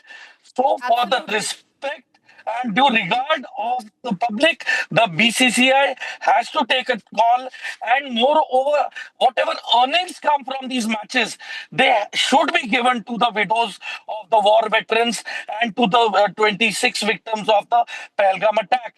There has to be something that has to be done. Nothing is going to be taken down like this. BCCI keeping quiet. Not a single statement has come from BCCI. That is very strange and very shocking. And I think it is time that they take a call. Absolutely. Major Samarpaltur, I request you to kindly stay with us, because what we'll do right now is we'll take our viewers back to in time when it was not just the sponsors, but even the parliamentarians who had raised their voice against playing cricket with Pakistan. Remember, it was just 2 days back when AIMIM chief Assaduddin Owaisi had joined the opposition clamour against the upcoming India-Pakistan match, voicing his discomfort with watching the cup match scheduled to be played after 5 months after the Pahalgam terror attack. Listen into what he said, and then Major, I'll come back to you. मैं आपकी तरफ से हुकूमत से चंद सवालात करना चाहूंगा कि वजीर आजम ने कहा कि खून और पानी एक साथ नहीं बह सकते, आतंकवाद और बातचीत एक साथ नहीं हो सकती। तो मेरा सवाल आपके जरिए से वजीर आजम और हुकूमत से यह है, फिर जिन इंसानों को बैसारा की वादी में मारा गया था, क्या आपका जमीर इस बात की इजाजत देता है कि आप ट्रेड बंद कर दिए, पाकिस्तान का एयरक्राफ्ट हमारे एयर स्पेस में नहीं आ सकता, उनकी कश्ती हमारे पानी में नहीं आ सकती, ट्रेड खत्म हो चुका है डायरेक्ट इनडायरेक्टेड, आपका जमीर जिंदा क्यों नहीं है? किस सूरत से आप पाकिस्तान से क्रिकेट मैच खेलेंगे जब हम पानी नहीं दे रहे हैं? 80% पानी पाकिस्तान का हम रोक रहे हैं, ये कहकर के पानी और खून नहीं बहेगा, आप क्रिकेट मैच खेलेंगे? मैडम, मेरा जमीर तो गवारा नहीं करता कि मैं उस मैच को देखूंगा। क्या इस हुकूमत में इतनी हिम्मत है कि उन 25 मरने वालों को फोन करके कहे कि देखो हमने ऑपरेशन सिंदूर में बदला ले लिया, अब तुम पाकिस्तान का मैच देखो? बड़ी अफसोस की बात है मैडम, अकाउंटेबिलिटी किस पर है? पहलगाम किसने किया? 7.5 लाख हमारी फौज और सेंट्रल पैरामिलिट्री फोर्स है, ये कहां से 4 चूहे घुसकर हमारे भारत के नागरिक को मारे? अकाउंटेबिलिटी किस पर फिक्स होगी? Major Samarpaltur continues to stay with us on the broadcast. Major, when at a time when politics is the only thing that's dividing the nation. In fact, there you heard it was Assaduddin Owaisi who had just 2 days back come together as a nation, had voiced his consent in support of the nation, saying that his conscience would never allow to watch the India-Pakistan match, even at a point in time when parliamentarians of the opposition party are coming together. What is actually stopping the BCCI to move forward and cancel the match altogether? You see, as far as Mr. Owaisi is concerned, he's an opportunist. He's a politician. And one more thing, why is the rhetoric that why should India back out? That is what I want to tell the people of India, that Indian cricket team, the BCCI, will not back out from the series. It is Pakistan Cricket Board which should be made to exit this tournament. It should be the PCB held responsible. It should be the Pakistan team that should bear the brunt and not the Indian team. We are a talented team and we are an upright and an honest nation by, of and for peace. So, and one more thing is, you see, when Mr. Owaisi gives such statements, it's like purely double standards. He's the same gentleman who said that you remove the law and order from the streets of India, it will take 15 minutes to do the needful and all that. So you see, these politicians are opportunists. Now he's got an opportunity, and even here, he is insisting that India backs out. India should not back out. India has to stand its ground. India has to stress to the International Cricket Council that Pakistan should be held accountable for supporting and spreading terrorism, and hence Pakistan should be expelled. Pakistan should be penalized, not India. Right, so that is what, again, I've been stressing to the people of India, to the government of India, that enough pressure should be put upon ICC. And in case ICC doesn't listen, then we have a very strong lobby of sponsors and providing money to ICC. ICC entirely depends upon the revenue which is generated from BCCI. So definitely we have the strings to pull this off and have an influence. And I'm very sure that BCCI will come out with something positive. And in the end, it is going to be all about money. So once the sponsors start pulling out, it will be a wake-up call Absolutely, for BCCI. sir. We are, yes, also. the nation is hoping that BCCI does act, because the nation is watching on which side is the BCCI going towards. Is it nation first for them or cricket? Thank you very much, Major, for joining us here on the broadcast. With that, we move on to some other stories that we are tracking, and this is in regard with the gundaism of the MNS that has come to light yet again. In Kalyan, adjacent to the Mumbai, MNS workers have beat up a gaming zone employee in reference to children coming in school uniforms to the gaming zone. Now, the Kalyan MNS leader, Uhas Bhoyor, has alleged that children in school uniforms have stolen money from home and have gone to the gaming zone, and no one stops them in the gaming zone. In this regard, he reached the gaming zone with his workers and questioned the employees there. In fact, not just that, he's also given a final and last warning to the gaming zone employees, saying that if the gaming does not stop, if he does not allow the school children to enter the gaming zone, then his gaming zone would be demolished. An open threat there that's been given out by MNS leader. And remember, no action, no logic can justify the gundaism that the MNS workers have created. First, when it comes to toll plaza. Second, when it comes to slapping a shopkeeper over Marathi language. And now over alleging that it is children who come to the gaming zone wearing uniform and that the gaming zone employees do not stop them. Here's that sequence where the MNS worker that you see in the red t-shirt has been seen slapping the employee so hard that he nearly takes a step back. All right, we're trying to get in some political reactions on that story, but remember, this is a case that has come to light from Kalyan in Mumbai, where MNS gundaism is on again, where this time it is a gaming zone employee that has been thrashed over allowing children in school uniform to enter their gaming zone. This is another slapgate in which the MNS workers have been embroiled in, this time over students visiting the gaming zone. The MNS leader, in fact, had also issued a first and last warning, quote unquote, saying that if children were seen in their uniforms in the gaming zone, it would be demolished. This is another day, another instance of assault by the Maharashtra Navnirman Sena workers. However, this time around, remember, it is not about the language. This time they were seen inside a gaming zone, and this happened in Kalyan in Thane district, nearly 57 kilometers from Mumbai, and MNS district president Ullas Bhoyor was seen threatening and slapping an employee in the area. Ram Kadam, BJP leader, is joining us on the phone line on that. Ram Kadam, what do you take out of the videos actually that have come time and again of the gundaism that's been spread in Maharashtra by the MNS workers? See, we do not support any kind of vandalism. And these MNS workers, they have been taking law in their hand. See, this is not battle of language of Marathi. This is just a battle of upcoming municipal corporation elections. And as you know that there is no MLA, there is no MP, there is no corporator from the MNS party. They have lost their voter base. So now what they have been trying to find out, some voting base from the one of the segment of Maharashtrian of locals, which is not possible. Just hitting somebody and On the one hand, they have been saying that they are trying to take it forward a Hindutva line. And on the other hand, under the pretend of the Marathi language, they are beating some other Hindu people. It is not acceptable. It is ludicrous. So we have been taking strong action against those who are taking law in their hand. We do not support any kind of vandalism. And as far as the Marathi people are concerned, this both the Thakres, they do not have anything, some emotional values of Marathi people. Whenever the election comes, that time only they remember only Marathi Manus. What about after the elections?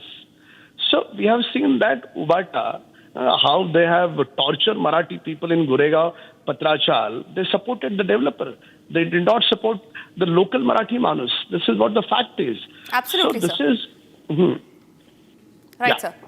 So, Ramkadam, thank you very much for joining us here on the phone line and sharing your views. With that, we move across to some other breaking news that's coming in. And this is in regard with the Operation Sindhur debate. Now, remember, the debate on Operation Sindhur today begins in Rajya Sabha at around 1 o'clock. That is when the External Affairs Minister S. Shankar is to give an opening statement. JP Nadda, meanwhile, will be speaking around 3 p.m. with Amit Shah likely to deliver the concluding remarks. That's the latest update. Prime Minister Narendra Modi is very unlikely to make a statement in Rajya Sabha, but yesterday he did make a statement in the Lok Sabha where he had benched the opposition, had thrashed the opposition as far as their blunders are concerned, where he has given specific details of the Operation Sindhur that was carried out by India in response to the attack that was carried out by Pakistan-sponsored terrorists on April 22nd in Pahalgam. Three main pointers. The news points that are coming out of the breaking is that the Rajya Sabha Operation Sindhur debate continues in Rajya Sabha today. It is the External Affairs Minister S. Shankar who is to make a statement, and that is around 1 p.m. Meanwhile, Union Minister JP Nadda is also to make a statement, and that is nearly at 3 p.m. And later in the evening today, we will see Home Minister Amit Shah giving out the concluding remarks as far as the Operation Sindhur debate is concerned.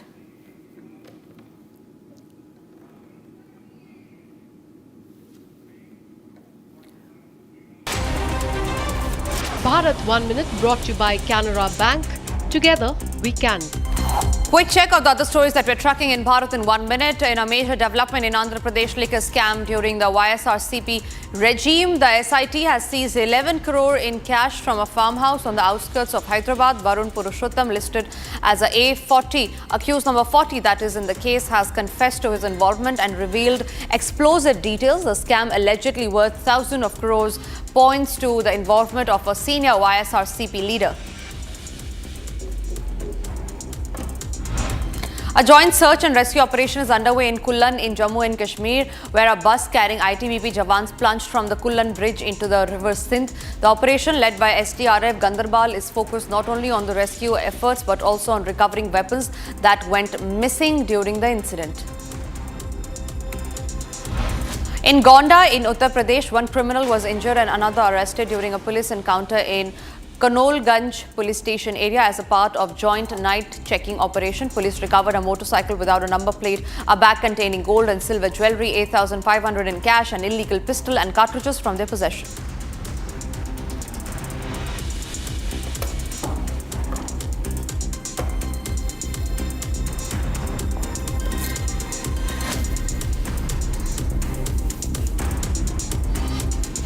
Shifting focus to stories that are making international headline. Donald Trump has suggested that India may face tariff rates of 20% to 25%.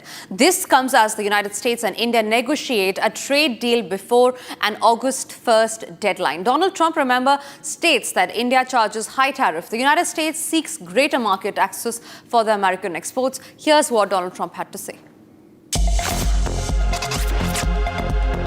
India's they're my friends and he's my friend. And, you know, they ended the war with Pakistan at my request, and that was great. And Pakistan did also. You know, we did a lot of great settlements, including the recent one, as you know, with Cambodia, So That was a great one. I think that's been pretty well finalized now, right? I did a good job in about 5 different wars. You think I'll get credit for it? No. So, will I get credit for it? She'll say yes. So what rate are you accepting? Well, we're going to see. We're going to see. But India's been a good friend, but India has charged basically more tariffs than almost any other country. You know that, right? Over the years. But now I'm in charge, and you just can't do that. I think the trade deals are working out very well, hopefully for everybody, but for the United States, they're very, very good. It's time for us to now step into a short break, but after the break, getting into the details of the massive damage that has been caused in Russia after 8.7 magnitude earthquake, as shown on the Richter scale, caused severe damage in Russia and parts of Japan as well. Also coming after the break is the big build-up to the Operation Sindhur debate that is going to be held in the Rajya Sabha today. The Home Minister is going to give concluding remarks on that.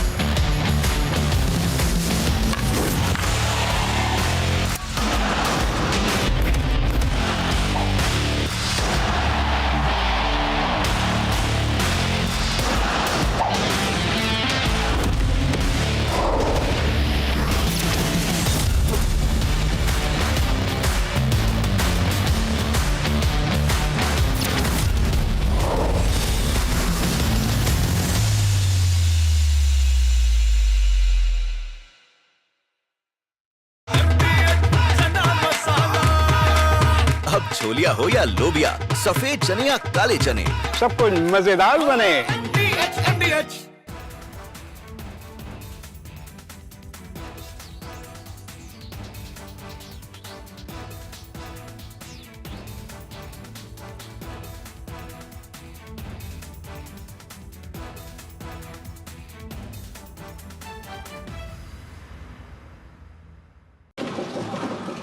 आदरणीय अध्यक्ष जी, मैं एक आंकड़ा आज बताना चाहता हूं।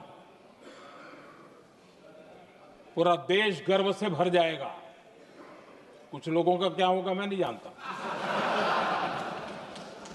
पूरा देश गर्व से भर जाएगा। 9 मई को पाकिस्तान ने करीब 1000 मिसाइलों और आर्म्ड ड्रोन्स के भारत पर बहुत बड़ा हमला करने की कोशिश की। 1000 ये मिसाइलें भारत के किसी भी हिस्से पर गिरती। Bharat 1 Minute brought to you by Canara Bank. Together we can. Hours after Prime Minister Narendra Modi hinted at ignoring US Vice President J.D. Vance's offer of mediation for a ceasefire between India and Pakistan post-Operation Sindhur, President Donald Trump again claimed his role in the deal. To a question on whether India would pay tariffs of between 20-25% to the US, Trump said he thought so as Delhi ended the war with Pakistan at his request. Police teams from Madhya Pradesh are to be dispatched to West Bengal and Assam to ascertain the bona fides of some people from these two states living in Gwalior district. The city SP Robin Jain said that the process of identification of these people was still underway and action will follow if anyone was found to be living illegally.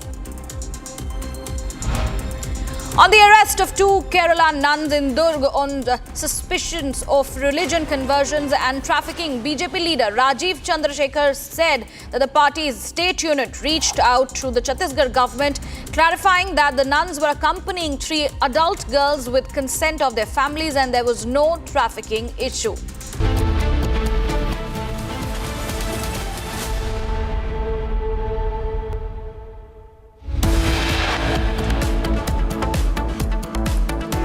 EaseMyTrip co-founder Nishant Pitti announces that the company will not be associated with the much-anticipated India versus Pakistan semi-final in the ongoing World Championship of the Legends.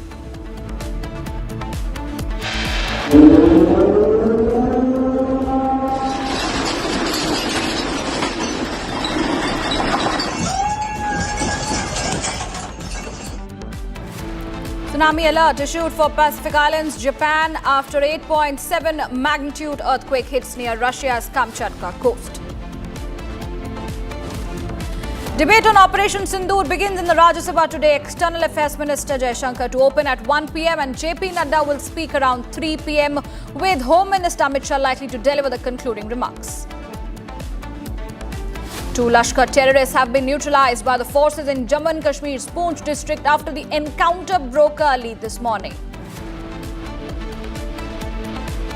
In one of its most anticipated missions in the recent years, ISRO will launch NISAR, a sophisticated and expensive Earth observation satellite developed in collaboration with NASA from Sriharikota today. Major revelations have emerged in Andhra Pradesh liquor scam that allegedly took place during Jagan's government. SIT seizes 11 crore cash in Andhra Pradesh liquor scam probe underway.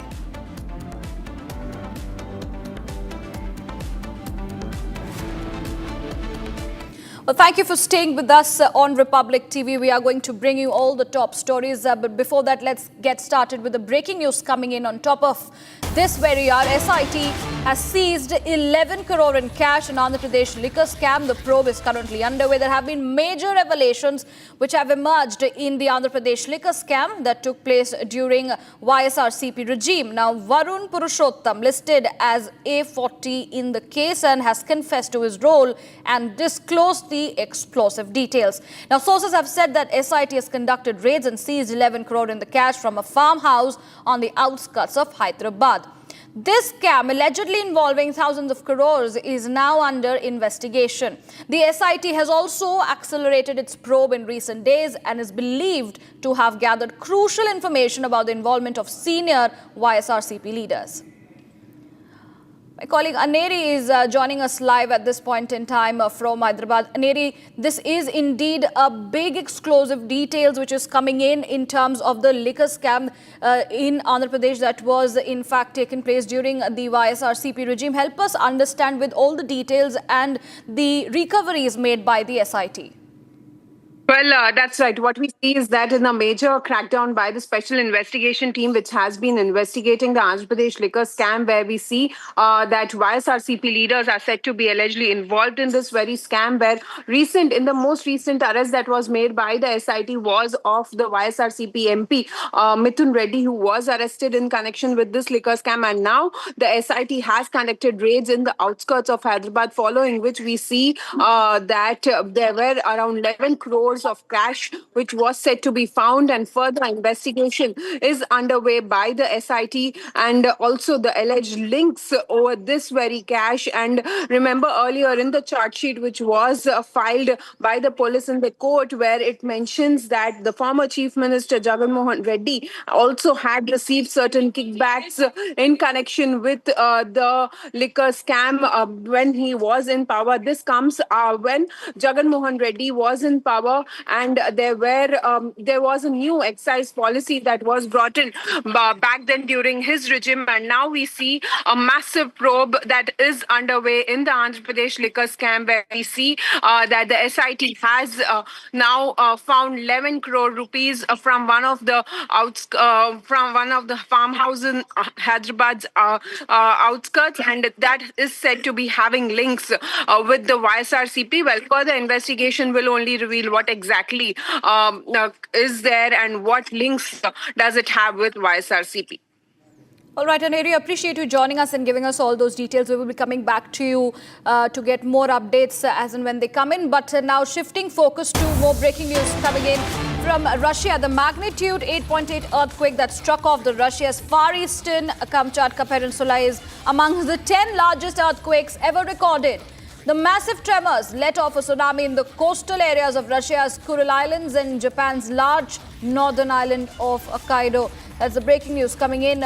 Russia has been hit by an earthquake, and that has indeed led to tsunami alert issued for the Pacific Islands as well as in Japan. 8.7 magnitude earthquake has jolted Russia, and soon after that there has been a tsunami alert which was in fact given out for the coastal areas in Pacific Islands as well as in Japan.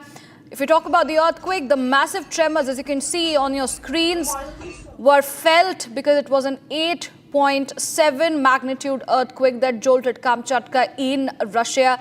And visuals also coming in from a shopping mart where all the materials and the packets can be seen flown down in the floor.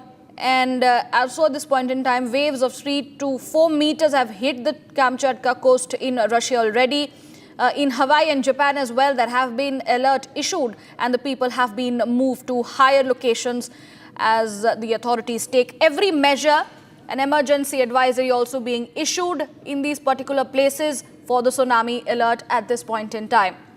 A major earthquake leading to the tsunami alert in the Kuril Islands of Russia as well as in Japan's large northern island of Hokkaido is what we understand at this point in time.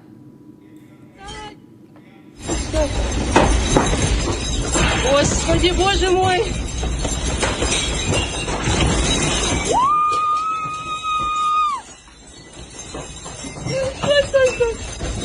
Стой, стой, Господи, боже мой! Когда успокоится все, Господи! Ой-ой-ой, что творится, Йося! Господи, боже мой! А у нас землетрясение.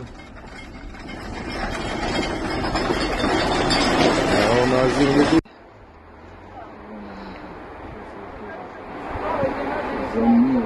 Замыло, уже все замыло.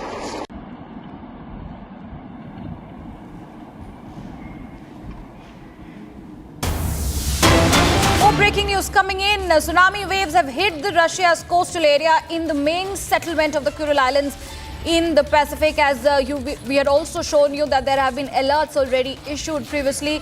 And the breaking news coming in, as also on the visuals on your screen, how there has been a tsunami wave that has hit the Russia's coastal area. And this is the main settlement on the Kuril Islands in the Pacific. There has been destruction which has been caught on camera. There have been bricks seen falling off roofs after this massive earthquake that jolted Russia, and following which there has been a tsunami that has hit the coast, and there were alerts issued for people to move to higher areas from the side of the authorities. All the measures have been put into place.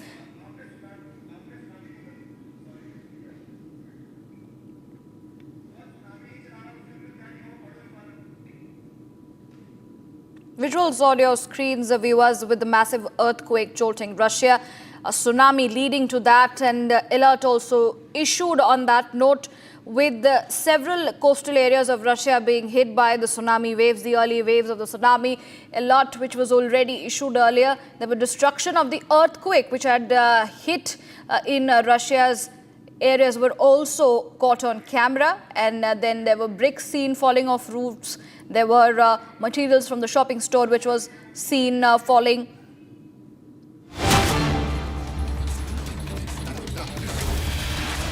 More breaking updates. Prime Minister of Japan has issued instructions in response to the tsunami warning issued following an earthquake with an epicenter near Russia's Kamchatka Peninsula. Ishiba instructed that timely and accurate information is provided to public. An early assessment of damage conditions should be made.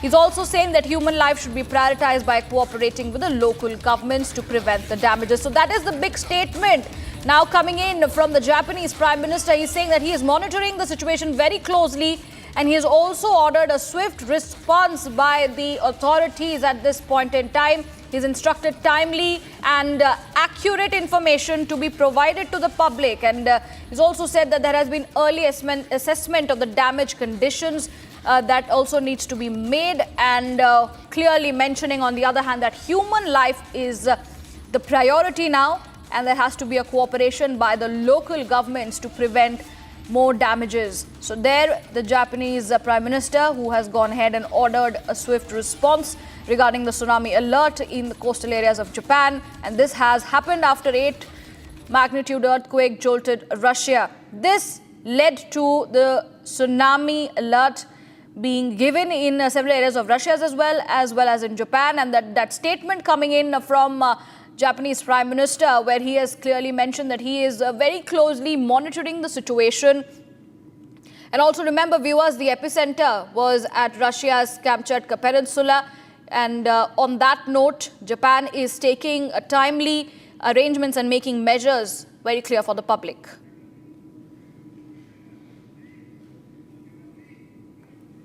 And moving on from that, some more breaking news coming in from the national capital. Opposition leaders are now staging a protest over the SIR issue in the parliament once again.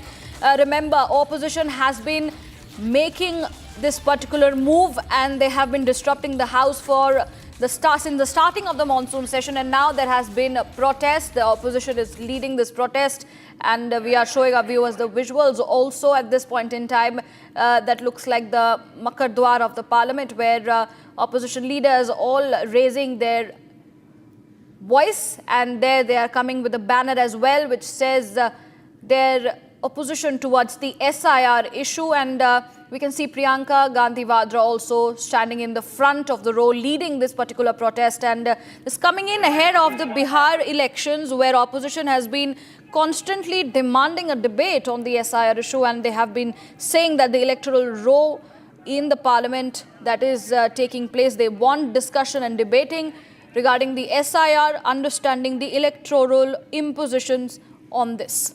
Tanisha, my colleague, is joining us on the phone line. Tanisha, help us understand this issue at this point in time, given the opposition is constantly protesting in the parliament over the Bihar SIR issue.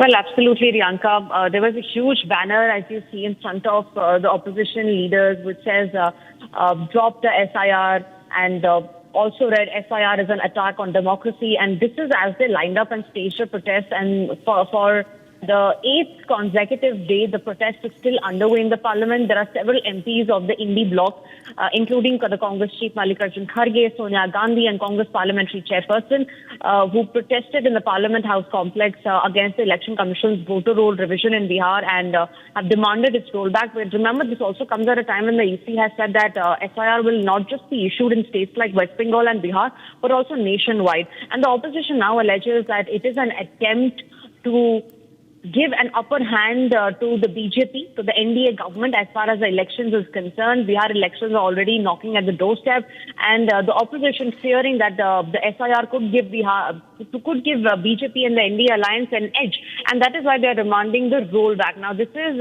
remember, ahead of the day's proceedings as well is when the opposition protests. They are willing and they are wanting and looking forward, in fact, to corner the government inside the Lok Sabha and Rajya Sabha as far as the SIR issue is concerned.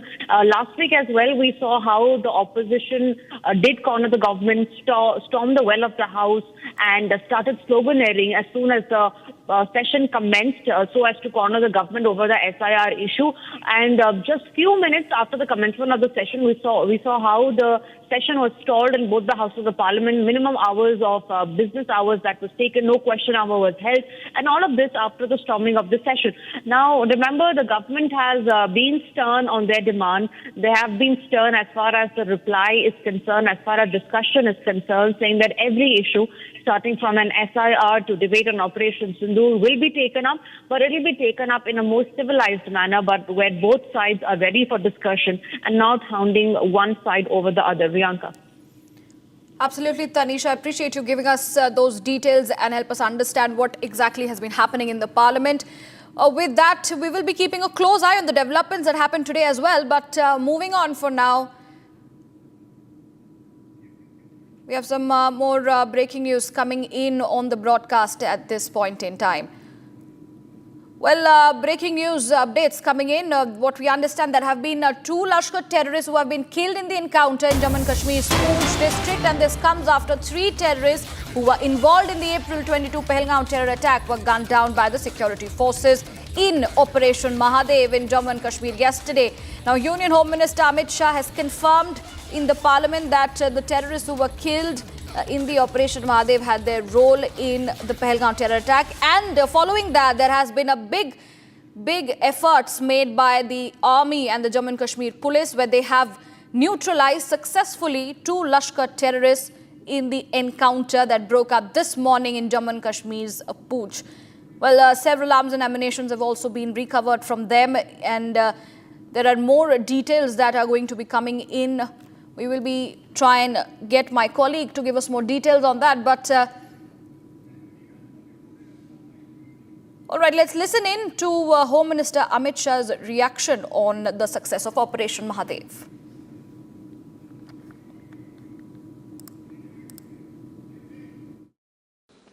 Operation Mahadev जो कल एक हुआ है, इसकी जानकारी देना चाहता हूं। माननीय अध्यक्ष जी, कल ऑपरेशन महादेव में सुलेमान उर्फे फैजल जट, अफगान और जिब्रान, 3 आतंकवादी सेना, सीआरपीएफ और जम्मू कश्मीर पुलिस के संयुक्त अभियान में ऑपरेशन महादेव में मारे गए। और माननीय अध्यक्ष जी, ये जो सुलेमान है, ए श्रेणी का लश्कर तोयबा का कमांडर था। पहलगाम हमले में और गगनगिर आतंकी हमले में वो लिप्त था। इसके ढेर सारे सबूत हमारी एजेंसियों के पास है। अफगान ए श्रेणी का लश्कर तैयबा का आतंकवादी था और जिब्रान भी ए ग्रेड आतंकवादी था। और माननीय अध्यक्ष जी, मैं सदन को और सदन के माध्यम से पूरे देश को बताना चाहता हूं, जिन्होंने बेसरन घाटी में हमारे प्रवासियों को, नागरिकों को मारा था, ये तीनों आतंकवादी ये थे और तीनों मारे गए। All right, to give us more details, my colleague Gursimran is joining us from Jammu, as well as Zeenat, who is joining us from Srinagar. Gursimran, let me begin, by asking you, there has been a big force that has been gone ahead with 2 Lashkar terrorists being killed in the encounter. It is a big win for the forces today. Help us understand more details and what have been the recoveries made. A big success is coming from the Poonch, where the security forces have neutralized 2 Pakistani Lashkar-e-Toiba terrorists in an encounter that started early this morning. It was based on intel that was generated by the Poonch police that Indian Army reacted, and in a joint operation, both the terrorists have been neutralized. Now coming to the recoveries that have been made, we are told that a total of 3 weapons have been recovered. 2 weapons are the AK series rifle, 1 is a pistol, and along with this, 2 IEDs have been recovered. There were credible inputs with the Poonch police and the Jammu and Kashmir police that after the killing of 3 top Lashkar-e-Toiba commanders, that include Gibran, Suleiman and Hamza. All right, more breaking news coming in. At this point in time, the Resistance Front had twice claimed responsibility for the Pahalgam terror attack and published a photograph of the attack site. This is what the UN Security Council Sanctions Monitoring Team has said. The team in a report also cited the assertions that the attack could not have happened without the support of Pakistan-based LET. The 36th report of the Analytical Support and Sanctions Monitoring Team concerning the ISIL, Al-Qaeda and associated individuals and entities were released. This also mentions the April 22 Pahalgam terror attack, in which 26 civilians were killed, saying that 5 terrorists attacked a tourist spot in Pahalgam in Jammu and Kashmir. That is the big breaking news coming in, viewers, on the broadcast, with the TRF included in UNSC, and they have gone ahead and said the monitoring committee report has included the TRF at this point in time. That is a big development that we are tracking for our viewers. The Resistance Front had twice claimed responsibility for the Pahalgam terror attack and published a photograph of the attack site. So that is the statement coming in from the UN Security Council's Sanctions Monitoring Team.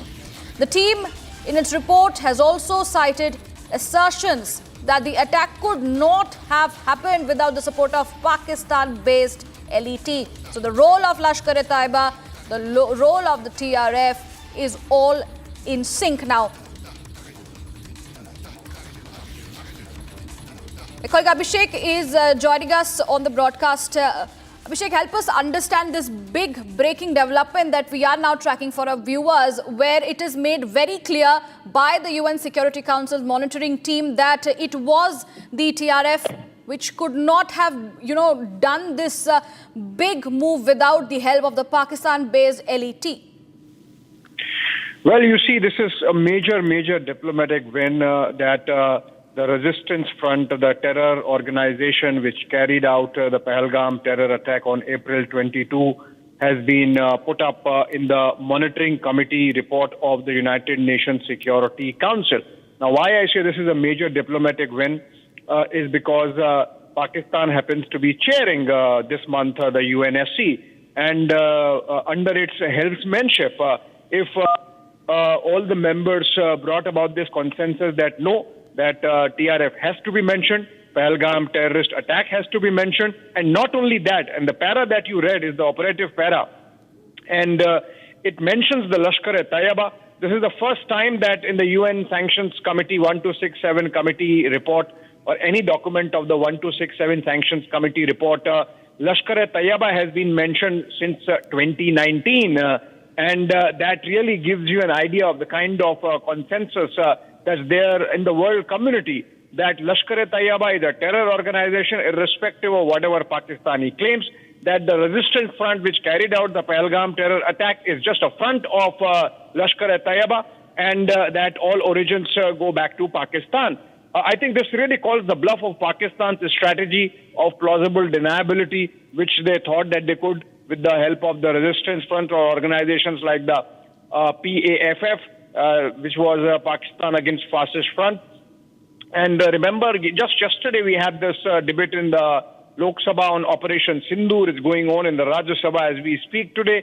And we had Prime Minister mentioning about how the opposition narrative has sort of borrowed, not just borrowed, but bought hook, line and sinker the Pakistani agenda. And similarly, we had the Home Minister earlier in the day speaking about how Pakistan's links are undeniable and absolutely provable. The fact that in Operation Mahadev, one of the terrorists killed was from Pakistan and had connections with the Pahalgam terror attack. I think this is a huge diplomatic win, I must say. And the fact that Pakistan is heading the UNSC and at that time this has come, I think this is going to have repercussions for a long time to come for any acts of terror that happen in the future and its Pakistani linkages for the world community to see. Right. Abhishek, appreciate you joining us and giving us those inputs. So that was Abhishek Kapoor, Senior Executive Editor. Viewers, don't go anywhere, because coming up on the other side is the same news break that we have been tracking, with India registering major diplomatic win and Pakistan being cornered for the same. Don't go anywhere. We'll be right back after this short commercial break.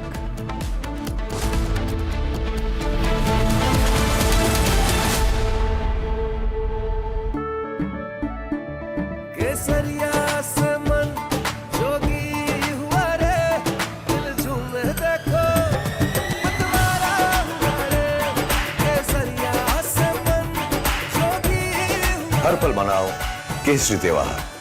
विमल, बोलो जुबान Kesari. MDH की हल्दी मिर्ची धनिया करे कमाल, ये रंग दे, ये खुशबू दे, ये तीखा, ये कम पड़े, क्या निराला MDH masala. Sir, let us now move to Operation Sindhur.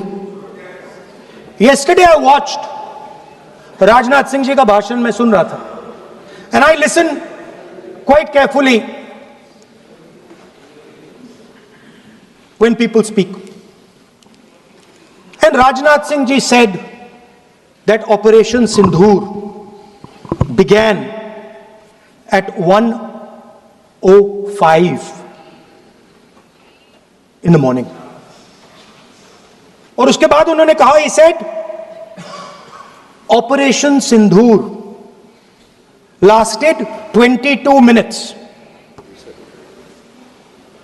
And then he said the most shocking thing. He said at 1:35, we called Pakistan.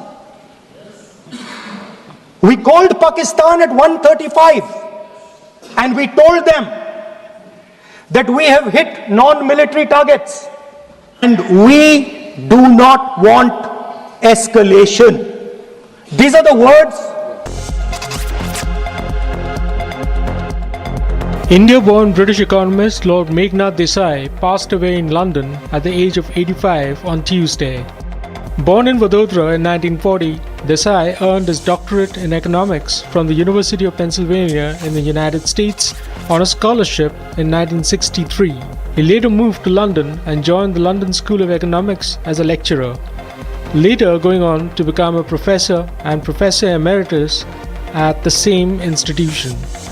He served the London School of Economics for over 4 decades, during which he wrote more than 200 academic articles in journals and over 30 books.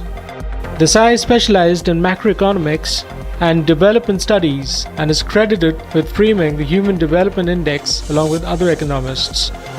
Prime Minister Narendra Modi led the tributes for Lord Desai, remembering him as a distinguished thinker, writer and economist who stayed rooted to India and Indian culture.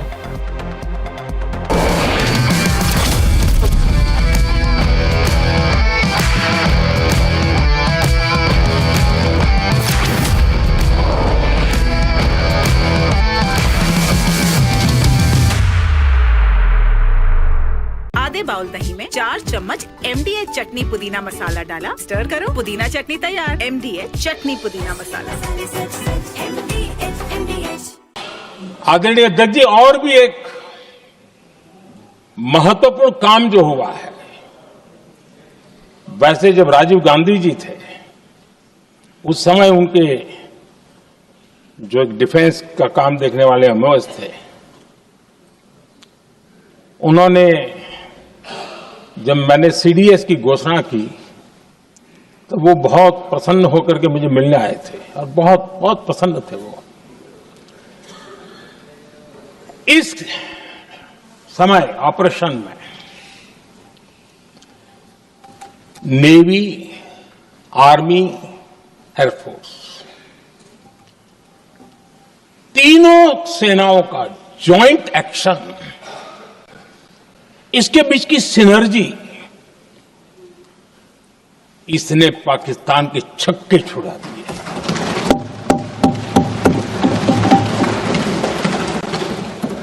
आदरणीय अध्यक्ष जी, आतंक की घटनाएं पहले भी देश में होते। Bharat 1 Minute brought to you by Canara Bank. Together we can.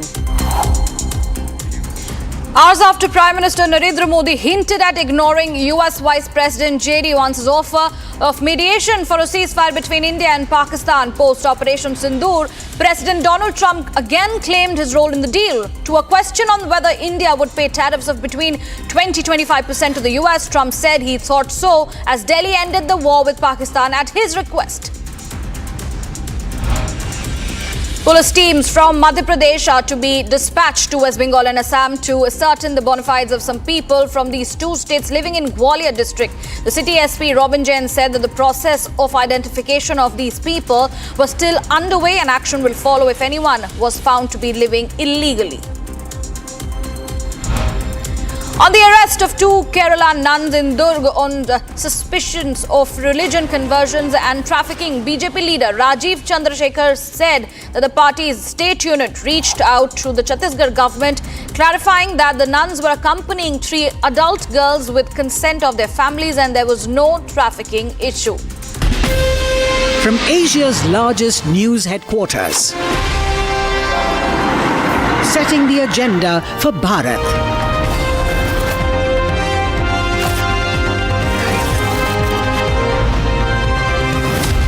You're watching Republic.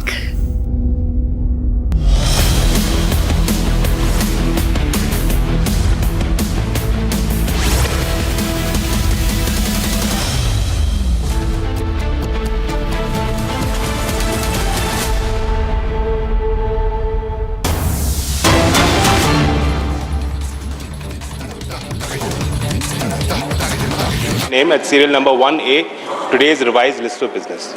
Shri Nityanand Rai महोदय, मैं आज की संशोधित कार्यसूची में क्रमांक संख्या 1B पर मेरे नाम के सम्मुख उल्लेखित दस्तावेज सभापटल पर रखता हूँ। Professor SP Singh Baghel. महोदय, आपकी अनुमति से मैं आज राज्यसभा की पुनर्निश्चित कार्यसूची में मेरे नाम के आगे 1C पर उल्लेखित कागज हिंदी और अंग्रेजी सदन के पटल पर रखता हूँ। Shri BL Verma.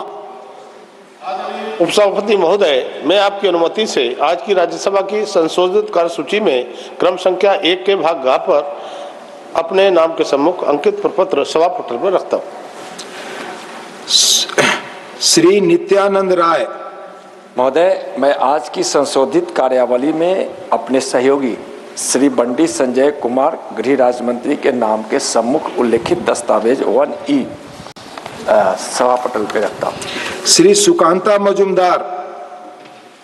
Honorable Chairman Sir, with your kind permission, I rise to lay on the table of the House the papers mentioned against my name at serial number 6 in today's revised list of business.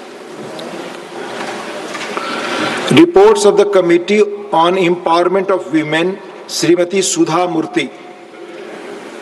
Sir, I rise to lay on the table a copy of each in Hindi and English versions of the first and second report of the Committee on Empowerment of Women 2025-26 as listed against my name in today's list of business. To lay the following action taken reports, Hindi and English versions. ऐसे तत्वों के विरुद्ध और दूरसंचार मंत्रालय ने गृह मंत्रालय के साथ मिलकर 4 या 5 कदम मुख्य रूप से हम लोग ने उठाए हैं। पहला कदम एक डिजिटल इंटेलिजेंस प्लेटफॉर्म हम लोग ने बनाया है, क्योंकि जब तक हम लोग सभी स्टेक होल्डर्स को एक प्लेटफॉर्म में न लाएं, तब तक इस युद्ध की कार्यशैली पर सफलतापूर्वक कार्य हम नहीं कर पाएंगे। तो एक DIP डिजिटल इंटेलिजेंस प्लेटफॉर्म हमने स्थापित की है, जिसमें 620 संस्थाओं को हमने कोऑप्ट किया है। इसमें 570 बैंक्स पूरे देश के प्राइवेट और पब्लिक सेक्टर बैंक्स सभी को हमने कोऑप्ट किया है। 36 राज्यों के पुलिस संस्थाओं को हमने कोऑप्ट किया है और सारे इन्वेस्टिगेशन एजेंसीज और टेलीकॉम सर्विस ऑपरेटर्स को भी हम लोग ने कोऑप्ट किया।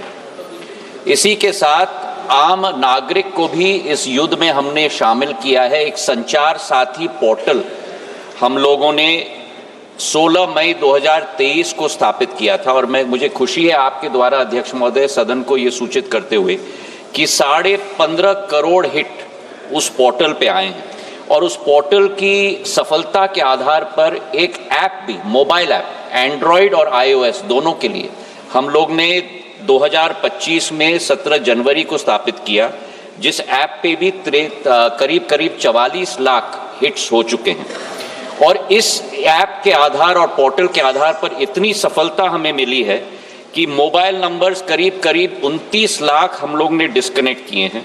मोबाइल हैंडसेट्स करीब 5.5 लाख हम लोग ने ब्लॉक किए हैं।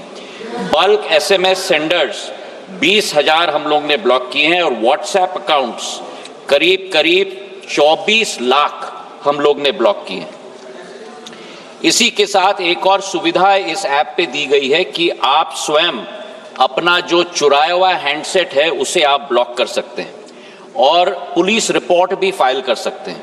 कुल मिलाकर 35 लाख ऐसे रिपोर्ट्स फाइल किए गए हैं, जिसमें से 21 लाख मोबाइल हमारे ट्रेस हो चुके हैं और 21 लाख मोबाइल जो ट्रेस हुए हैं उनमें से 5,06,000 मोबाइल हम लोग ने रिट्रीव करके उपभोक्ता को वापस भी हम लोग ने पहुंचा दिया है अध्यक्ष महोदय।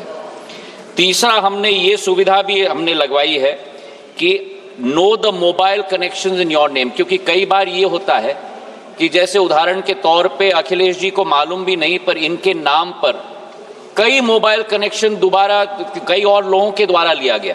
तो ये अपने नाम को जब पोर्टल में इनपुट करेंगे तो सारे नंबर्स जो इनके नाम पे लिए गए हैं वो दर्शाए जाएंगे और अगर वो number The live proceedings of the Parliament, we crossed across to some big breaking news that's coming in. The United Nations Security Council sanctions monitoring team has now reported that the Resistance Front twice claimed responsibility for the April 22nd terror attack in Pahalgam, the Jammu and Kashmir, which had killed 26 civilians, and even published a photograph of the attack site in its 36th report. The terror associate groups, the UN team, also referenced claims that the attack could not have occurred without support from Pakistan-based terror outfit Lashkar-e-Toiba. A major diplomatic win there as far as the UNSC mentioning Lashkar group is concerned. India has registered a major diplomatic win. The TRF in the UNSC report has been named when Pakistan heads for the body for this month. Remember, it is a big breakthrough as far as naming and shaming Pakistan is concerned. This time it is the UNSC who has openly called out Pakistan and the Lashkar-e-Toiba, which is a Pakistan-backed group. A big breaking news, a big, in fact, a diplomatic win for India. We have the specific excerpt as well of the UNSC committee report, which says, and I quote, on April 22nd, 5 terrorists attacked a tourist spot in Pahalgam in Jammu and Kashmir.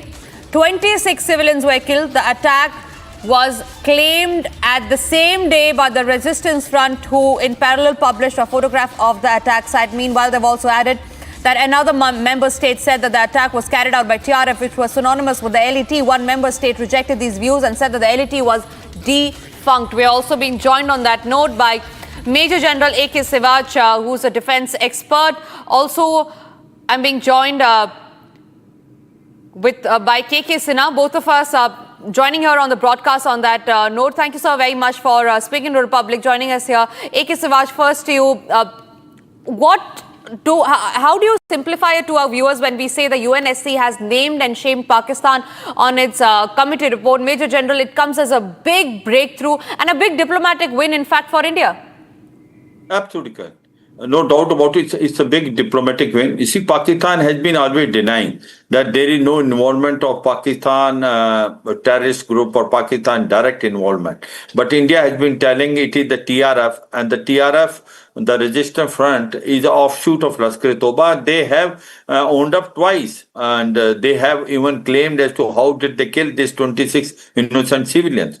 At the same time, the United Nations has now declared it as an international terrorist organization. And now this issue being raised in United Nations Security Council, and they pointing a finger toward the TRF and saying very openly that the TRF won't have done it without the help of Lashkar-e-Toiba. And Lashkar-e-Toiba, everyone knows, has got complete base in Pakistan, whether it is Lashkar-e-Toiba and Jaisha-e-Mohammed. So I think it is a great victory as far as India is concerned. We have now completely exposed Pakistan, even in United Nations, that Pakistan is a hub center of terrorism. It is a nursery of terrorists, which trains, motivate, finance them and send it then to different countries. As far as Lashkar-e-Toiba, Jaisha-e-Mohammed and the TRF, they are sending toward India, and terrorist Sunni militant like Jaisha-e-Adal, they send it toward Iran. So the point today is that in spite that Pakistan today holding a chair in United Nations Security Council against terrorism, Pakistan is now shamed completely in front of the whole world that it is the Pakistan terrorist groups which were involved in the massacre in Pahalgam, and this Operation Sindhur, which was conducted by us, was basically in response to that. So I suppose Pakistan now stands complete isolated, and it's a high time two things should happen. One is that Financial Action Task Force should now downgrade Pakistan to a grey list, again put them on a grey list for money laundering and terrorist funding. And also the international communities and international body like United Nations Security Council should declare Pakistan as a terrorist state, because now majority of the countries are accepting that Pakistan is the hub center of terrorism, and the terrorism is emanating from Pakistan. But certainly one thing is very sure, Pakistan is now also claiming that they are victim of terrorism. But who created that terrorism in the first place? Exactly. The Tehreek-e-Taliban Pakistan has been also created by Pakistan itself. So the point today is Pakistan is completely exposed in the world body, and the United Nations Security Council has pinpointed a finger toward Pakistan, saying that TRF won't have able to do this massacre without the help and support of Lashkar-e-Toiba. And Lashkar-e-Toiba is nothing else but proxy of Pakistan Army and ISI. So I suppose it's a great victory, and Pakistan, as on today, stands completely isolated. Right, Major General A.K. Sivaj, I request you to please stay with me. I'm also being joined by Major General K.K. Sinha on the broadcast. But Major General, before I come to you, let's also have a quick look at that soundbite of the External Affairs Minister X. J. Shankar, where he had said in the past in Lok Sabha, where he mentioned how the TRF was listed as a terrorist organization after India's continued effort. And then I come across to Major General K.K. Sinha. I also want, Honorable Speaker, sir, through you, to bring to the attention of the House a very interesting development pertaining to the TRF, the Resistance Front.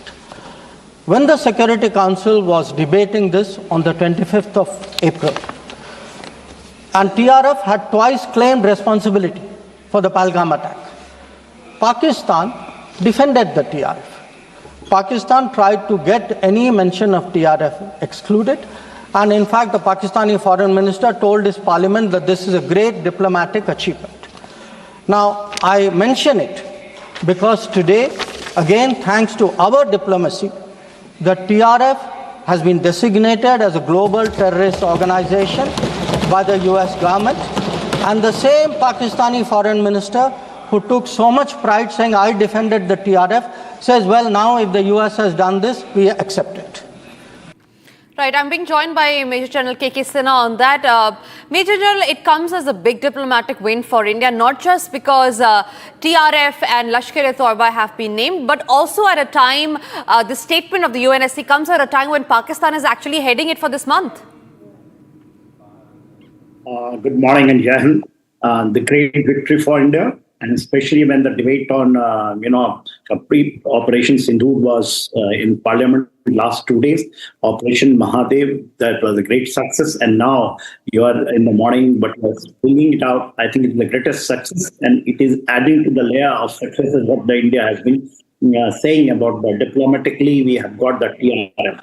First, we have to remember, when we have gone after the, Pahalgam attack, 22nd April 2005, in UNSC, there actually it was blocked by Pakistan, and they will manage because they were heading the United Nations Security Council.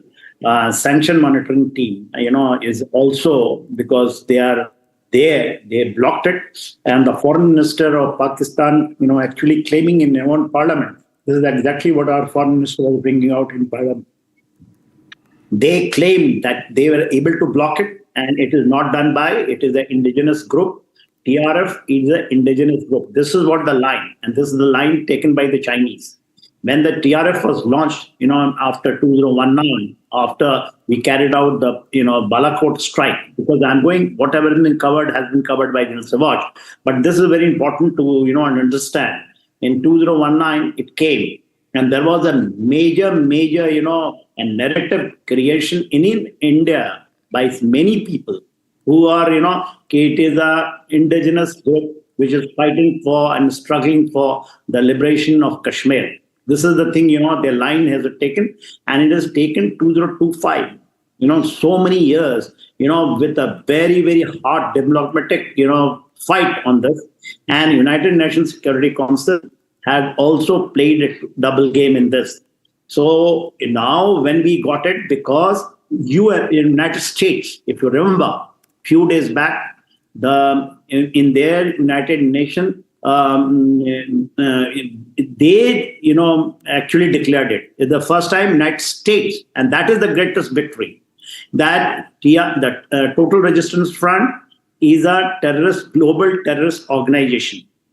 And it was also, during the SCO brought out there, and thereafter China also, more or less accepted it because they condemned after that.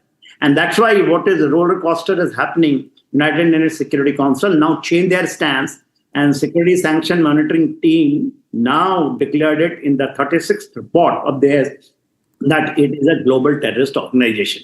And this is exactly what, being briefed by the foreign minister in parliament.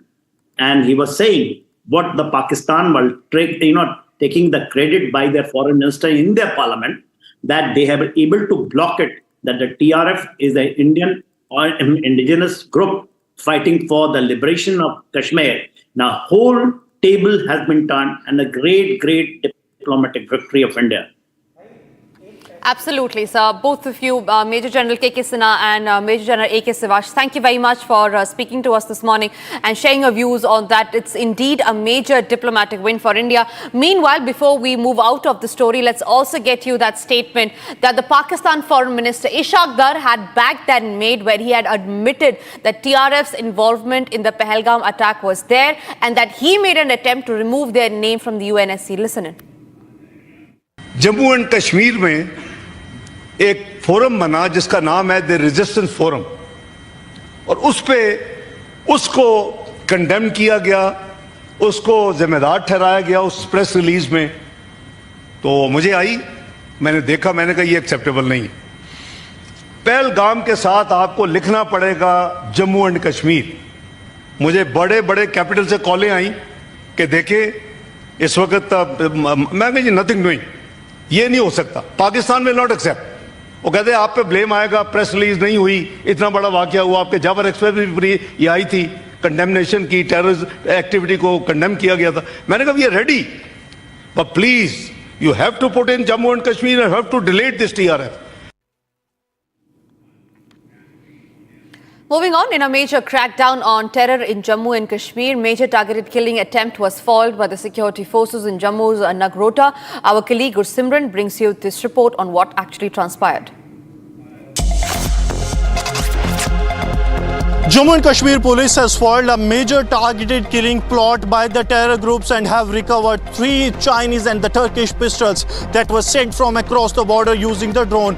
Right now we are at the Nagrota police station where this recovery has been made, and the visuals that you see are of the vehicle of the terror associate that was carrying this consignment of weapons from Jammu to Srinagar, but has been timely acted upon by the Jammu and Kashmir police. And these visuals that you see from inside the Jammu's Nagrota police station, here you can clearly see that how the Jammu and Kashmir police has recovered this Etios vehicle in which a person named Azan was travelling in. He was the one who was carrying the consignment of weapons, 3 total pistols along with the 10 rounds. 2 rounds were used rounds, 8 were the live rounds that have been recovered by the Jammu and Kashmir police. This was a Haryana number vehicle that has now been seized by the Jammu and Kashmir police. We are told that inside the police station, Azan is being questioned by the multiple agencies with regards to his involvement in carrying out the smuggling of weapons from the border areas of Jammu to Kashmir, because he was from the Srinagar and it is believed that the weapons were being taken to Srinagar. But based on the intelligence input, the operation was launched, and as we speak the operations are underway. The searches are being carried out in the area nearby, and also the questioning of Azan that is taking place inside the Nagrota police station. This consignment has been dropped using drone, because yesterday also we saw a drone dropping consignment that took place in the area of Kathua that was recovered by the border security force, that include 0.5 kilogram of narcotics believed to be heroin. So whether this was part of that consignment or something else, that is being worked upon. But now as we speak, the security forces are now carrying out the operations, the searches in the area, and as we speak the searches are underway and the security forces are carrying out the investigation of Azan as well. Shifting our focus to some more breaking news coming in, and this is in regard with the Al-Qaeda terror module that has been busted in Gujarat. Now remember, this time a 30-year-old woman was arrested who is supposed to be the mastermind behind the Gujarat anti-terrorism squad in Bengaluru Hebbal area, after intelligence-based surveillance revealed that she was sharing radical content on Instagram and maintaining contact with the other terror modules. She's been taken into custody from her rental residence. She is now undergoing further investigation into her alleged role in promoting extremist ideologies. This, remember, comes at a time after the ATF had arrested 4 terrorists with alleged links to Al-Qaeda. The arrested accused have been identified as Mohammad Faiq from Delhi, Mohammad Fardeen from Ahmedabad, Saifullah Kursei from Modasa, and Zishan Ali from Noida. Picking up the latest response from the Gujarat Home Minister, let's listen into what Harsh Sanghvi has to say. Gujarat ATS ने al Qaeda Indian subcontinent के पहले 4 आतंकियों को गिरफ्तार किया है। कल एक और बड़ी सफलता गुजरात ATS को प्राप्त हुई है। एक महिला जो बेंगलुरु से है, ये आतंकी खास तौर पे हाईली रेडिकलाइज है, ऑनलाइन टेरर मॉड्यूल पे काम करती हैं। उसके बहुत ही महत्वपूर्ण पाकिस्तानी संपर्क भी उसके अलग अलग डिवाइसेस से मिले हैं। गुजरात ATS की ये प्रोएक्टिवली पुलिसिंग के माध्यम से 5 जितने महत्वपूर्ण ऑनलाइन टेरर मॉड्यूल पे काम करने वाले अल-कायदा इंडियन सब कॉन्टिनेंट के ये आतंकियों को गिरफ्तार करने में सफलता प्राप्त हुई है। मैं गुजरात ATS को बहुत बहुत अभिनंदन देता हूँ। All right, Gopi is joining me live from the newsroom. Gopi, we are awaiting that big press conference of the Gujarat ATS that is all set to be held at 12 noon today. What are we expecting as far as the press briefing is concerned? In fact, see, new details have emerged. If you look at the connection of the kind of radicalized content which Shama Parveen was also posting on different social media platforms as well as WhatsApp group, a new link has emerged. In fact, what we are learning from our ATS sources is that she has strong connections. She has strong Pakistani connections. While if you look back when the 4 terrorists were nabbed from different parts of the country, the one who is based in Delhi, Mohammed Faiq, was also in a connection with 2 of the Pakistani content creators. So probably this is the common link which would be established by the Gujarat ATS, and in fact there were more than 20 people in one particular WhatsApp group, so more people are expected to be nabbed in this very case.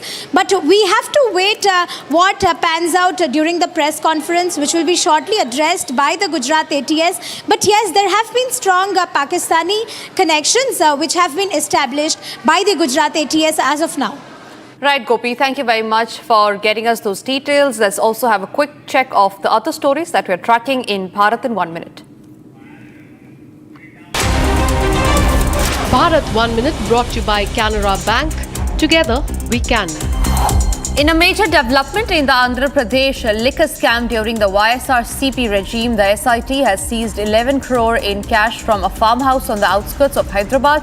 Varun Purushottam, listed as accused number 40 in the case, has confessed to his involvement and revealed explosive details. The scam, allegedly worth thousands of crores, points to the involvement of senior leaders of the YSR CP. A joint search and rescue operation is underway in Kullan in Jammu and Kashmir, where a bus carrying ITBP jawans plunged from the Kullan bridge into the river Sindh. The operation, led by SDRF Gandarbal, is focused not only on the rescue efforts but also on recovering weapons that went missing during the incident. In Gonda in Uttar Pradesh, one criminal was injured and another arrested during a police encounter in Karnalganj police station area. As a part of joint night checking operation, police recovered a motorcycle without a number plate, a bag containing gold and silver jewellery, 8,500 in cash, an illegal pistol and cartridges from their possession.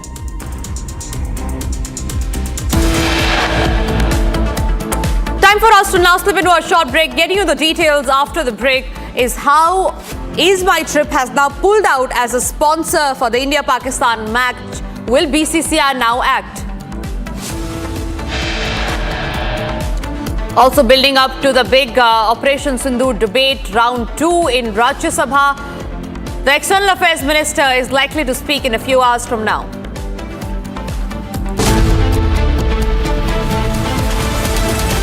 दादी के हाथों का जादू और खुशबू से महकता घर, माँ की मुस्कुराहट और खाने की सुगंध। MDH गरम मसाला, क्योंकि हर रिश्ता है स्वाद से जुड़ा। केसरिया से मन जोगी हुआ रे, दिल झूमे देखो मतवारा हुआ रे। केसरिया से मन जोगी हुआ। हर पल मनाओ केसरी त्योहार। विमल, बोलो जुबान केसरी। अब छोलिया हो या लोबिया, सफेद चने या काले चने, सब कुछ मजेदार बने। कुछ लोग जानबूझकर के कुछ चीजें भूलने में इंटरेस्टेड होते हैं। देश भूलता नहीं है, देश को याद है। 6 रात और 7 मई सुबह ऑपरेशन हुआ था और 7 मई को सुबह भारत ने प्रेस कॉन्फ्रेंस हमारी सेना ने की और इस प्रेस कॉन्फ्रेंस में भारत ने स्पष्ट कर दिया था और पहले दिन से क्लियर था कि हमारा लक्ष्य है। India-born British economist Lord Meghnad Desai passed away in London at the age of 85 on Tuesday. Born in Vadodara in 1940, Desai earned his doctorate in economics from the University of Pennsylvania in the United States on a scholarship in 1963. He later moved to London and joined the London School of Economics as a lecturer, later going on to become a professor and professor emeritus at the same institution. He served the London School of Economics for over 4 decades, during which he wrote more than 200 academic articles in journals and over 30 books. Desai specialized in macroeconomics and development studies and is credited with framing the Human Development Index along with other economists. Prime Minister Narendra Modi led the tributes for Lord Desai, remembering him as a distinguished thinker, writer and economist who stayed rooted to India and Indian culture. MDH की हल्दी मिर्ची धनिया करे कमाल, ये रंग दे, ये खुशबू दे, ये तीखा, ये कम पड़े, क्या निराला MDH मसाला। केसरिया से मन जोगी हुआ रे, दिल झूमे देखो मतवारा हुआ रे, केसरिया से मन जोगी हुआ। हर पल मनाओ केसरी त्योहार। विमल, बोलो जुबान केसरी। दादी के हाथों का जादू और खुशबू से महकता घर, माँ की मुस्कुराहट और खाने की सुगंध, MDH गरम मसाला, क्योंकि हर रिश्ता है स्वाद से जुड़ा।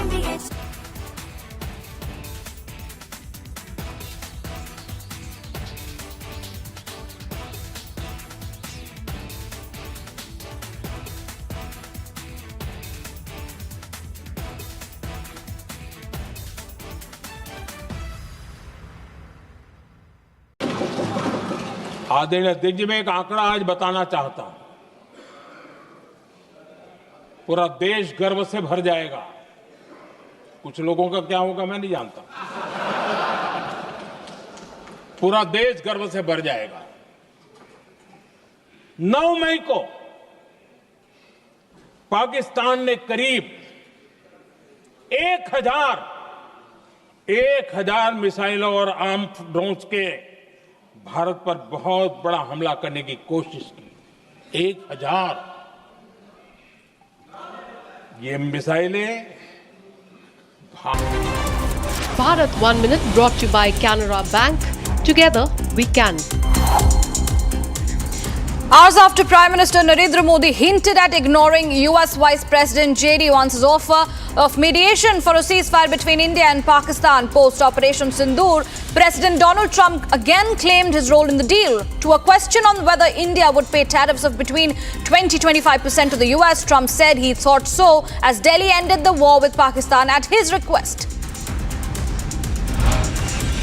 Police teams from Madhya Pradesh are to be dispatched to West Bengal and Assam to ascertain the bona fides of some people from these 2 states living in Gwalior district. The city SP Robin Jain said that the process of identification of these people was still underway and action will follow if anyone was found to be living illegally.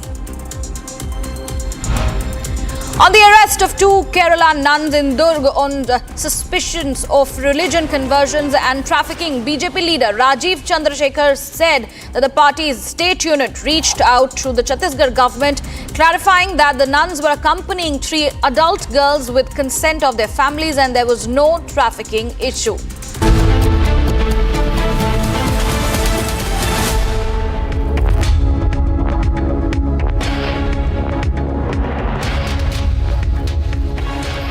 Very good morning, ladies and gentlemen. Thank you for staying with Republic TV. You're watching Live and Breaking this Wednesday with me, Oyana Mitra. Top focus this hour remains on the growing Asia Cup controversy as more and more voices are now coming out against the BCCI and echoing just one sentiment, that for us, it's always nation first and not cricket. We'll get you more on that, but first the headlines at 11:30.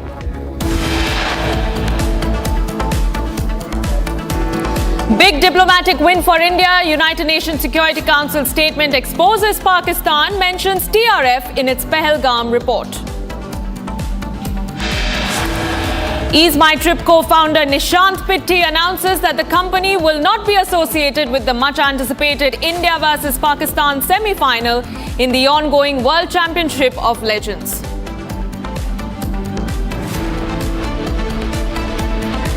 M&S workers assault employees of a gaming zone over allowing school children to use the facility faces backlash.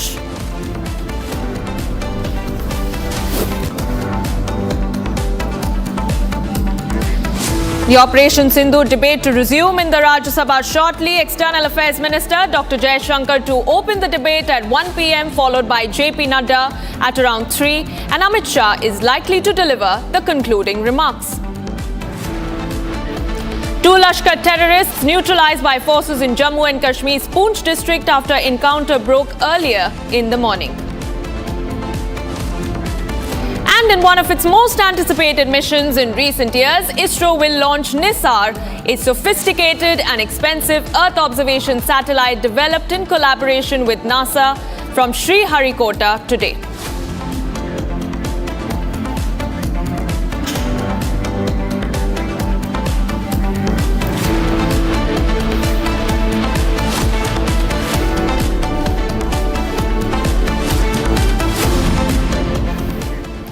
All right, let's start this edition with some breaking news coming in connection with the illegal betting app scam in which 29 celebrities have now been named, and now it is actor Prakash Raj who has appeared before the Enforcement Directorate for questioning in connection with the illegal betting app case. Other actors who are under the ED radar include Rana Daggubati, Manju Lakshmi and others who have been asked to appear for questioning before the central agency.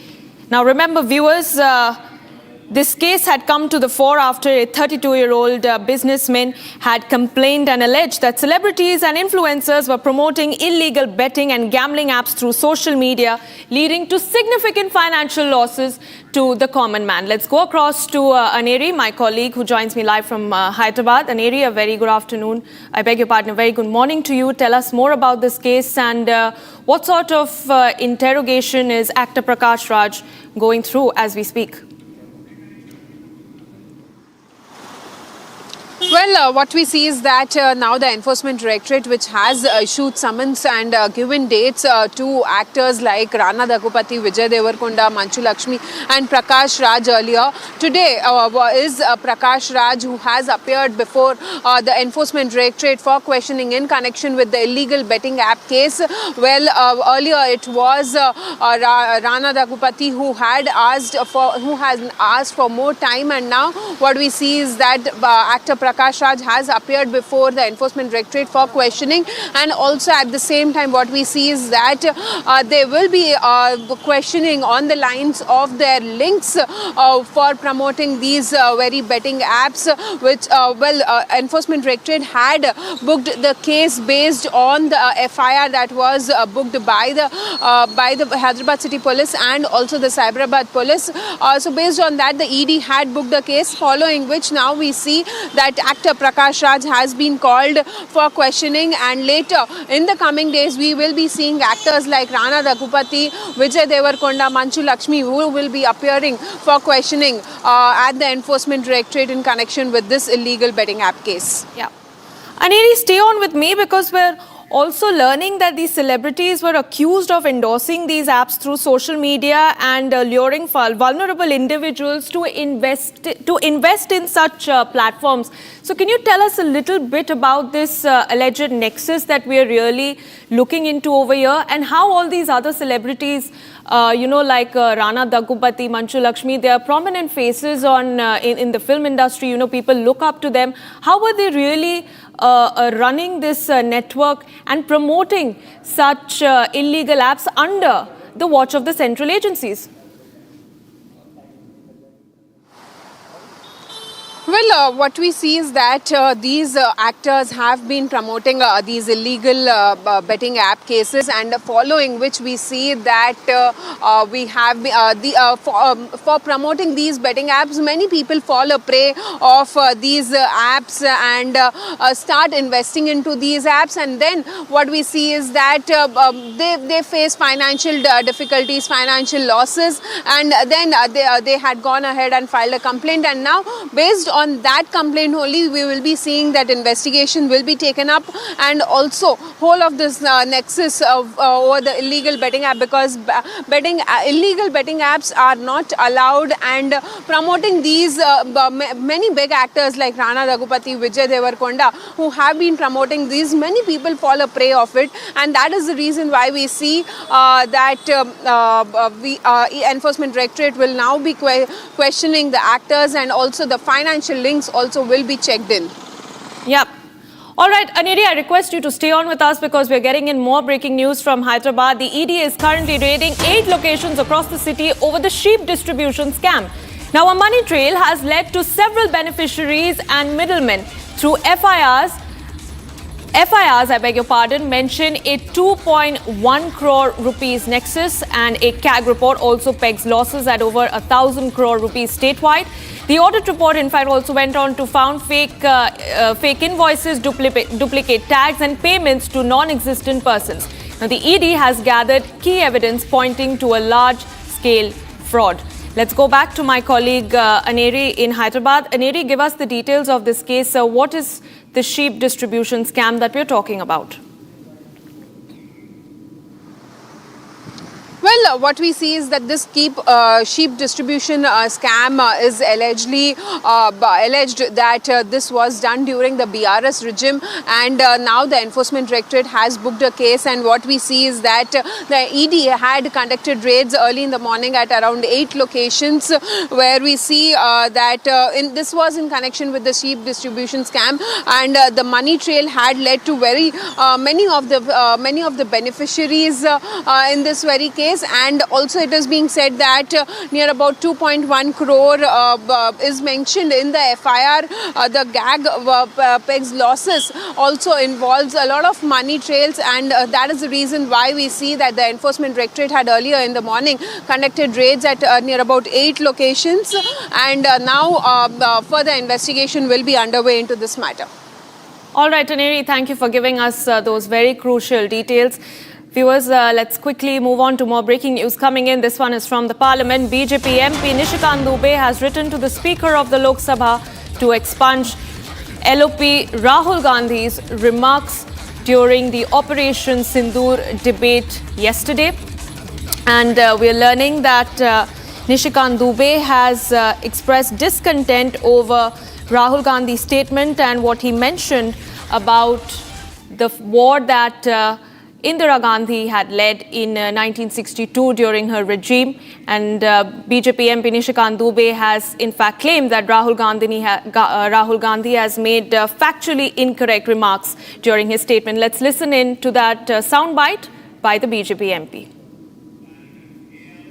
Section 115 एक के तहत complain किया है, उसमें ये कहता है कि कोई भी मंत्री या कोई भी सदस्य यदि पार्लियामेंट में गलत बयानी करता है तो आप उसमें सुधार सकते हो, सुधारने के लिए कह सकते हो, और यदि नहीं सुधरे तो उसके ऊपर प्रिविलेज का मामला हो सकता है। श्रीमती गांधी ने 1971 में आत्मसमर्पण किया, और चूंकि उन्होंने गलत बयानी की है इसलिए मैंने नियम 115(1) के तहत माननीय स्पीकर साहब को कहा है कि इसके ऊपर कार्रवाई करिए, उनके भाषण को एक्सपंज करिए या उनको माफी मांगने कहिए पार्लियामेंट में कि हमसे गलती हो गई, तथ्यात्मक ये चीजें हैं, और नहीं तो उनके ऊपर प्रिविलेज करिए। अमेरिका के उपराष्ट्रपति जेडी वेंस ने जब उनसे बात करने की कोशिश की और जब इन्होंने कॉल बैक किया तो उन्होंने कहा कि पाकिस्तान यदि हमारे ऊपर अटैक करेगा तो हम उससे दुगुने ताकत के साथ अटैक करेंगे। On the floor of the house माननीय प्रधानमंत्री जी ने कहा, ये इस तरह नहीं है कि छुप कर जो है आप कोई भी काम कर रहे हैं, चिट्ठी लिख रहे हैं, गिड़गिड़ा रहे हैं, आत्मसमर्पण कर रहे हैं, ये गांधी परिवार नहीं है। मैंने कल भी बोलते हुए कहा कि 62 के युद्ध में अमेरिका के साथ मिलकर नेहरू जी ने युद्ध किया। And viewers, this has been our campaign story. Republic TV has been continuously echoing the sentiment and telling the world and nationally that the sentiment should always be nation first and not cricket first. This is in connection with the Asia Cup controversy. Now, in the latest development, EaseMyTrip co-founder Nishant Pitti has announced that the company will not be associated with the much anticipated India versus Pakistan semi-final in the ongoing Championship of Legends. The decision, which was shared via a social media post, was framed around national interest and the belief that terror and cricket cannot go hand in hand. The post by Nishant Pitti was placed in context with the Pahalgam terror attack that killed 26 civilians in the Baisaran Valley in Jammu and Kashmir. And on that note, we also would like to tell you that there's growing anger against the BCCI for absolutely maintaining stunning silence in the matter and taking no concrete action and putting cricket above the nation. In fact, it was just 2 days ago, viewers, when it was AIMIM chief Asaduddin Owaisi who in the Lok Sabha joined the opposition clamour against the upcoming India versus Pakistan match, voicing his discomfort with watching the Asia Cup match scheduled to be played 5 months after the Pahalgam terror attack. It was a very strong statement made by the AIMIM chief. Let's take a listen in. मैं आपकी तरफ से हुकूमत से चंद सवालात करना चाहूंगा कि वजीर आजम ने कहा कि खून और पानी एक साथ नहीं बह सकते, आतंकवाद और बातचीत एक साथ नहीं हो सकती। तो मेरा सवाल आपके जरिए से वजीर आजम और हुकूमत से यह है, फिर जिन इंसानों को बैसारा की वादी में मारा गया था, क्या आपका ज़मीर इस बात की इजाजत देता है कि आप ट्रेड बंद कर दिए, पाकिस्तान का एयरक्राफ्ट हमारे एयर स्पेस में नहीं आ सकता, उनकी कश्ती हमारे पानी में नहीं आ सकती, ट्रेड खत्म हो चुका है डायरेक्ट इनडायरेक्टेड, आपका ज़मीर जिंदा क्यों नहीं है? किस सूरत से आप पाकिस्तान से क्रिकेट मैच खेलेंगे जब हम पानी नहीं दे रहे हैं? 80% पानी पाकिस्तान का हम रोक रहे हैं, ये कहकर के पानी और खून नहीं बहेगा, आप क्रिकेट मैच खेलेंगे? मैडम, मेरा ज़मीर तो गवारा नहीं करता कि मैं उस मैच को देखूंगा। क्या इस हुकूमत में इतनी हिम्मत है कि उन 25 मरने वालों को फोन करके कहे कि देखो हमने ऑपरेशन सिंदूर में बदला ले लिया, अब तुम पाकिस्तान का मैच देखो? बड़ी अफसोस की बात है मैडम, अकाउंटेबिलिटी किस पर है? पहलगाम किसने किया? 7.5 लाख हमारी फौज और सेंट्रल पैरामिलिट्री फोर्स है, ये कहां से 4 चूहे घुसकर हमारे भारत के नागरिक को मारे? अकाउंटेबिलिटी किस पर फिक्स होगी?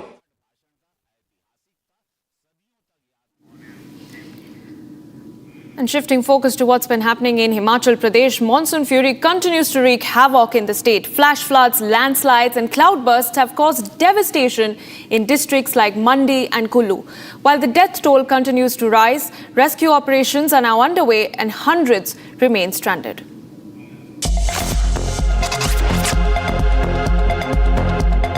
Flash floods turning deadly in Himachal's Mandi district. Heavy rains battered the area, claiming 3 lives, with 1 woman still missing. Several homes have been damaged.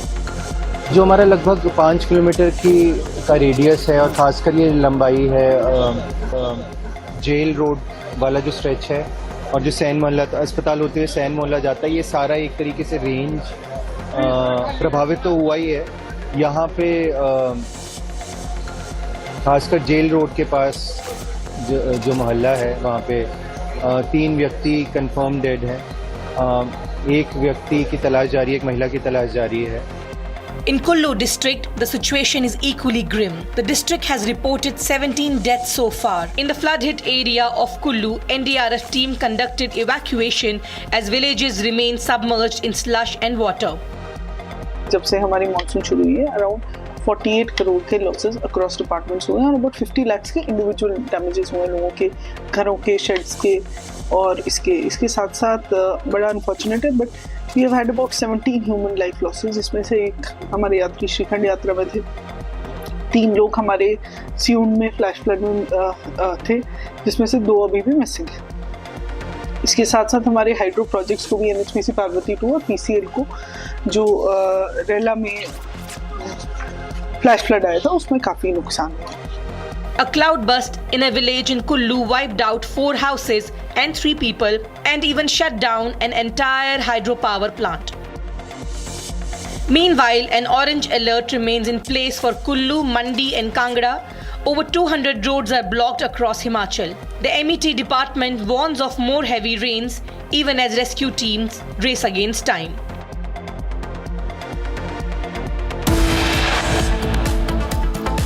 We slip into a very short break, but on the other side, 2 Lashkar terrorists have been neutralized by the forces in Jammu and Kashmir's Poonch district after an early morning encounter. And also, we'll get you the details of the most anticipated missions of ISRO, the launch of NISAR, which is scheduled from Sriharikota this afternoon.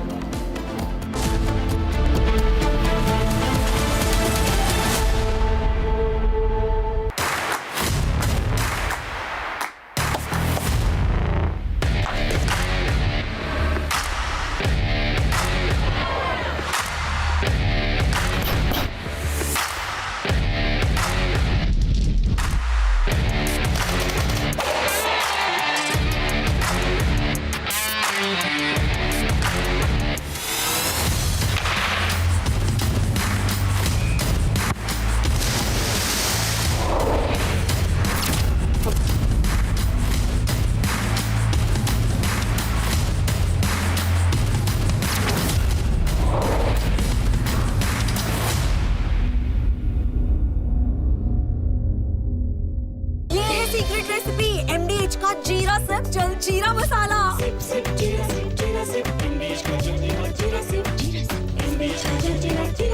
इसको घर पे लगाओगे तो शादी का तो पता नहीं, पर घर पक्का नहीं टूटेगा। रुंगटा नहीं तो घर स्ट्रॉन्ग नहीं। रुंगटा स्टील TMT बार एकदम सॉलिड। पहाड़ों में एक हाइकिंग शिप भी बन सकती है। Sir, let us now move to Operation Sindhur. Yesterday I watched Rajnath Singh ji का भाषण मैं सुन रहा था, and I listened quite carefully when people speak. And Rajnath Singh ji said that Operation Sindhur began at 1:05 in the morning.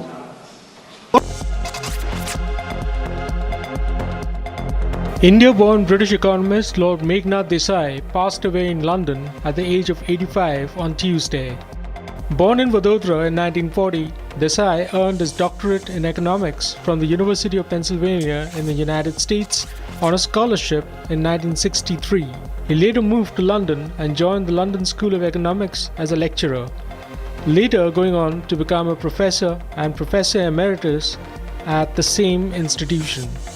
He served the London School of Economics for over 4 decades, during which he wrote more than 200 academic articles in journals and over 30 books. Desai specialized in macroeconomics and development studies and is credited with framing the Human Development Index along with other economists. Prime Minister Narendra Modi led the tributes for Lord Desai, remembering him as a distinguished thinker, writer and economist who stayed rooted to India and Indian culture. MDH की देगी मिर्च, देगी मिर्च का तड़का, अंग अंग फड़का। MDH की देगी मिर्च। केसरिया से मन जोगी हुआ रे, दिल झूमे देखो मतवारा हुआ रे। केसरिया से मन जोगी हुआ। हर पल मनाओ केसरी त्योहार। विमल, बोलो जुबान केसरी। आधे बाउल दही में 4 चम्मच MDH चटनी पुदीना मसाला डाला, स्टर करो, पुदीना चटनी तैयार। MDH चटनी पुदीना मसाला। MDH।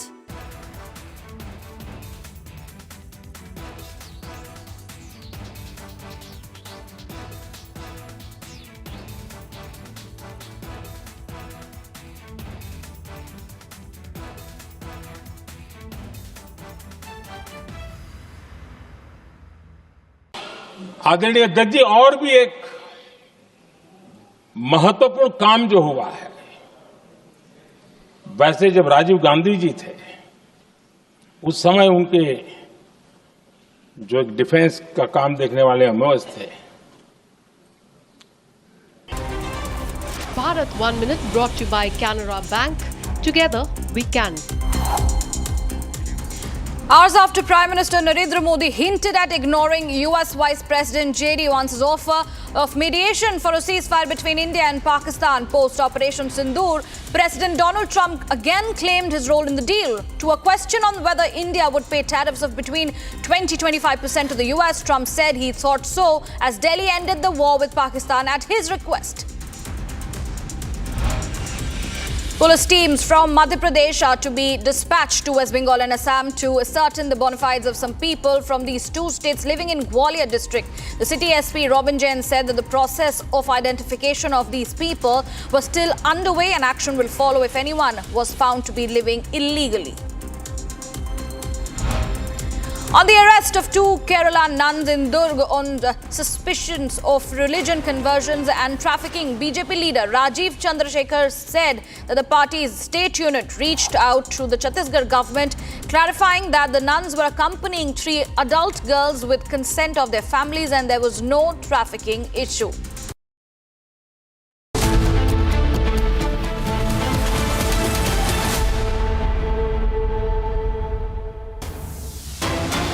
All right, let's go across to breaking developments coming in from the Supreme Court, where the top court of the country is now hearing a plea by Allahabad High Court Justice Yashwant Verma challenging the report of an in-house inquiry committee and former Chief Justice of India Sanjeev Khanna's suggestion to move impeachment proceedings against him. This is a big hearing that is currently underway in the apex court of the country, and this comes after Justice Verma had claimed that he was not given a fair opportunity to defend himself against the charges brought before him by the committee before it issued its report. And as per the latest developments that we're picking up, it's senior advocate Kapil Sibal appearing for Justice Verma. And let's go across to our executive editor Ridham Bharadwaj joining me on the phone line. Ridham, take us through the details. What is happening in court? Well, absolutely.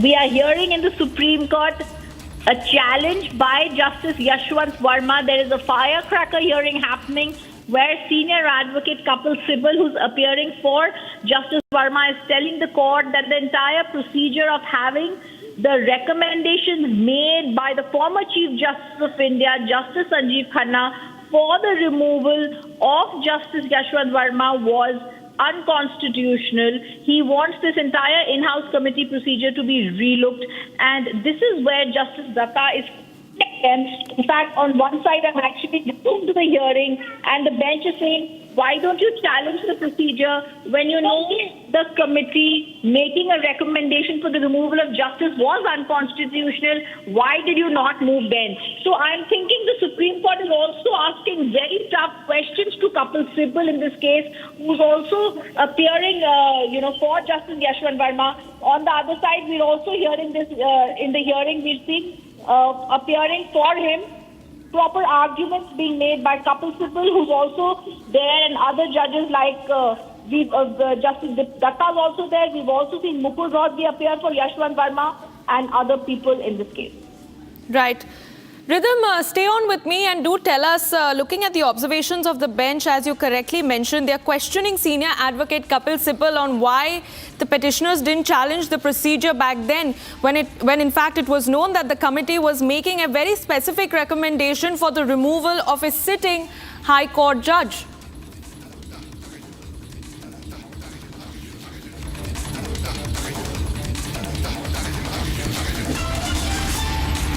All right. We'll connect to our executive editor in just a short while from now as we track this case from the Supreme Court very, very closely. Viewers, remember Justice Yashwant Verma, who's a sitting Allahabad High Court judge, has claimed that he was absolutely not given a fair opportunity to defend himself in the biggest judicial scandal case that has come to fore in the recent past, and that he was not given the right to defend himself against the charges that have been leveled against him, brought before him, in fact, by the committee before it issued its report. And Justice Verma has in fact also gone on to argue, his counsel in fact has gone on to argue that the inquiry timelines were driven solely by the urge to conclude proceedings swiftly. Let's go back to my colleague Ridham Bharadwaj on the phone line. Ridham, as you were correctly mentioning, some very strong observations made by the bench of the Supreme Court, essentially questioning senior advocate Kapil Sibal on the fact that if they knew that if the committee was making a very strong recommendation to move impeachment proceedings against a sitting High Court judge, why was this not challenged earlier? Absolutely. And now he's gone to the Judges Protection Act. I don't want to get into the technical points, but I just want to tell our viewers that the basic arguments now being raised by Justice Yashwant Verma, because he's realized the Parliament is sitting and an impeachment motion is going to be moved. So they are making all sorts of effort to the Supreme Court to try and stay the in-house committee removal that was done, and also recommendations made by the former Chief Justice. Also, at the same time, I want to tell you that the arguments that Sibal is reading out are pertaining to the Judges Protection Act, where he says the power is with the central or the state government to dismiss a judge. Right. All right, Ridham, thank you for giving us those very crucial details. We'll keep coming back to you as we track this case from the Supreme Court very, very closely.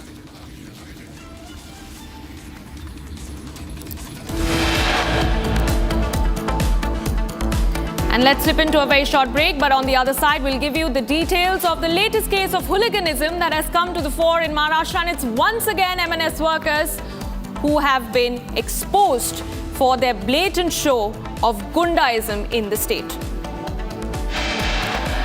And also on the other side, we're building up to that resumption of the Operation Sindhur debate in the upper house of the Parliament. It is External Affairs Minister Dr. S. Jaishankar who's set to open the debate at 1 p.m. this afternoon.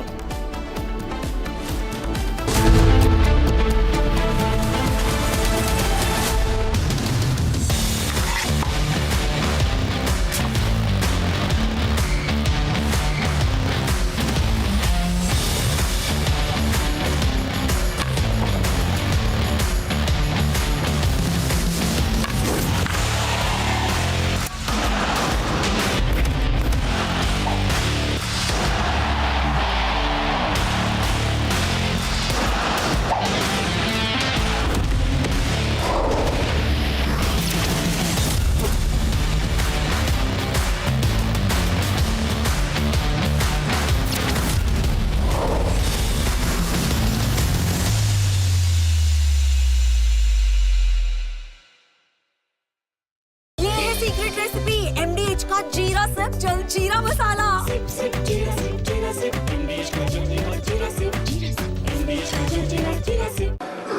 कुछ लोग जानबूझ करके कुछ चीजें भूलने में interested होते हैं। देश भूलता नहीं है, देश को याद है।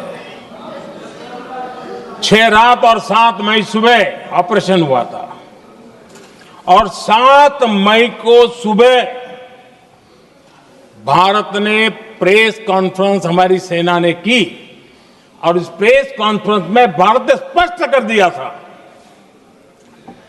और पहले दिन से क्लियर था कि हमारा लक्ष्य है आतंकियों के आका, आतंकियों की जो व्यवस्थाएं जहां से होती है वो और उनके अड्डे, उनको हम ध्वस्त करना चाहते थे और हमने प्रेस कॉन्फ्रेंस में कह दिया था, हमने हमारा काम कर दिया है, हमने जो तय किया था पूरा कर दिया है। और इसलिए 6-7 मई को ऑपरेशन हमारे हाथ Bharat 1 Minute brought to you by Canara Bank.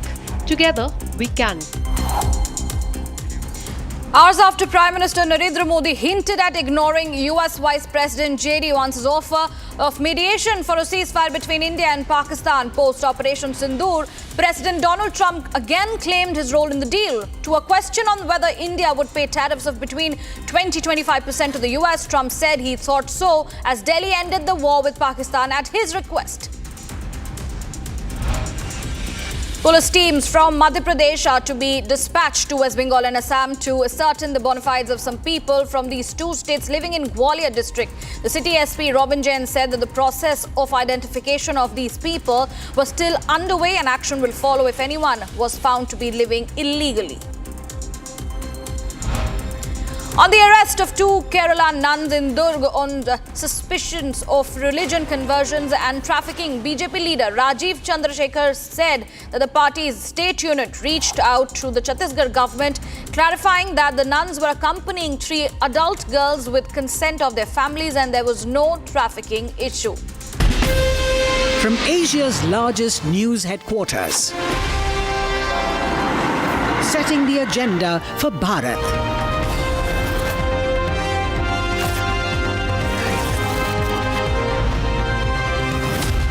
You're watching Republic.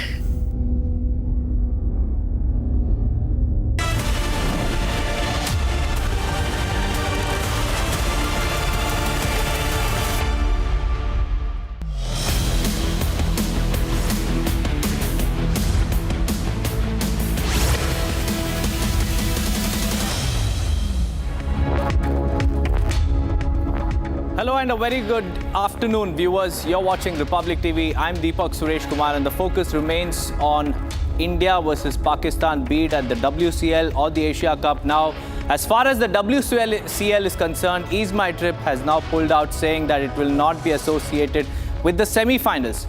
But the big question is, when will BCCI act? We'll get you all that and much more after a quick check on the headlines.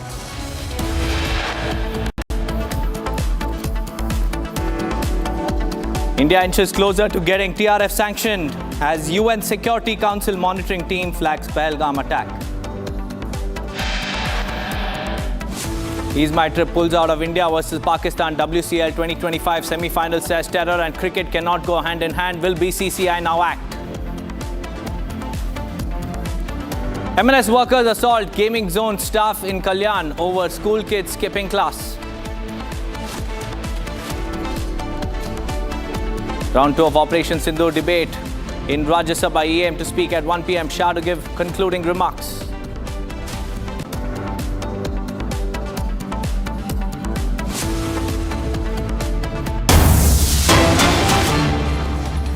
After that, and the answers were two. One, such an attack was absolutely unacceptable. It crossed our red lines. There had to be severe consequences. And two, there had to be accountability and justice. There had to be accountability of the perpetrators, and they and their supporters had to be brought to justice. Now, the first clear message, sir, of India's anger, of our resolve, of our determination, was the decision taken by the Cabinet Committee on Security immediately, the day after, on 23rd of April. A number of steps were taken. Pakistani visas under SARC were cancelled. The mission was reduced in strength. The military advisors were expelled.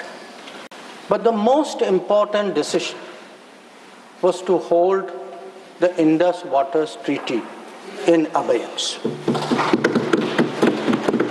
Now, sir, there has been a lot of discussion in the House.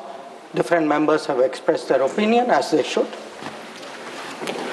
But I think the importance of this step, it's necessary that the House understand and appreciate it.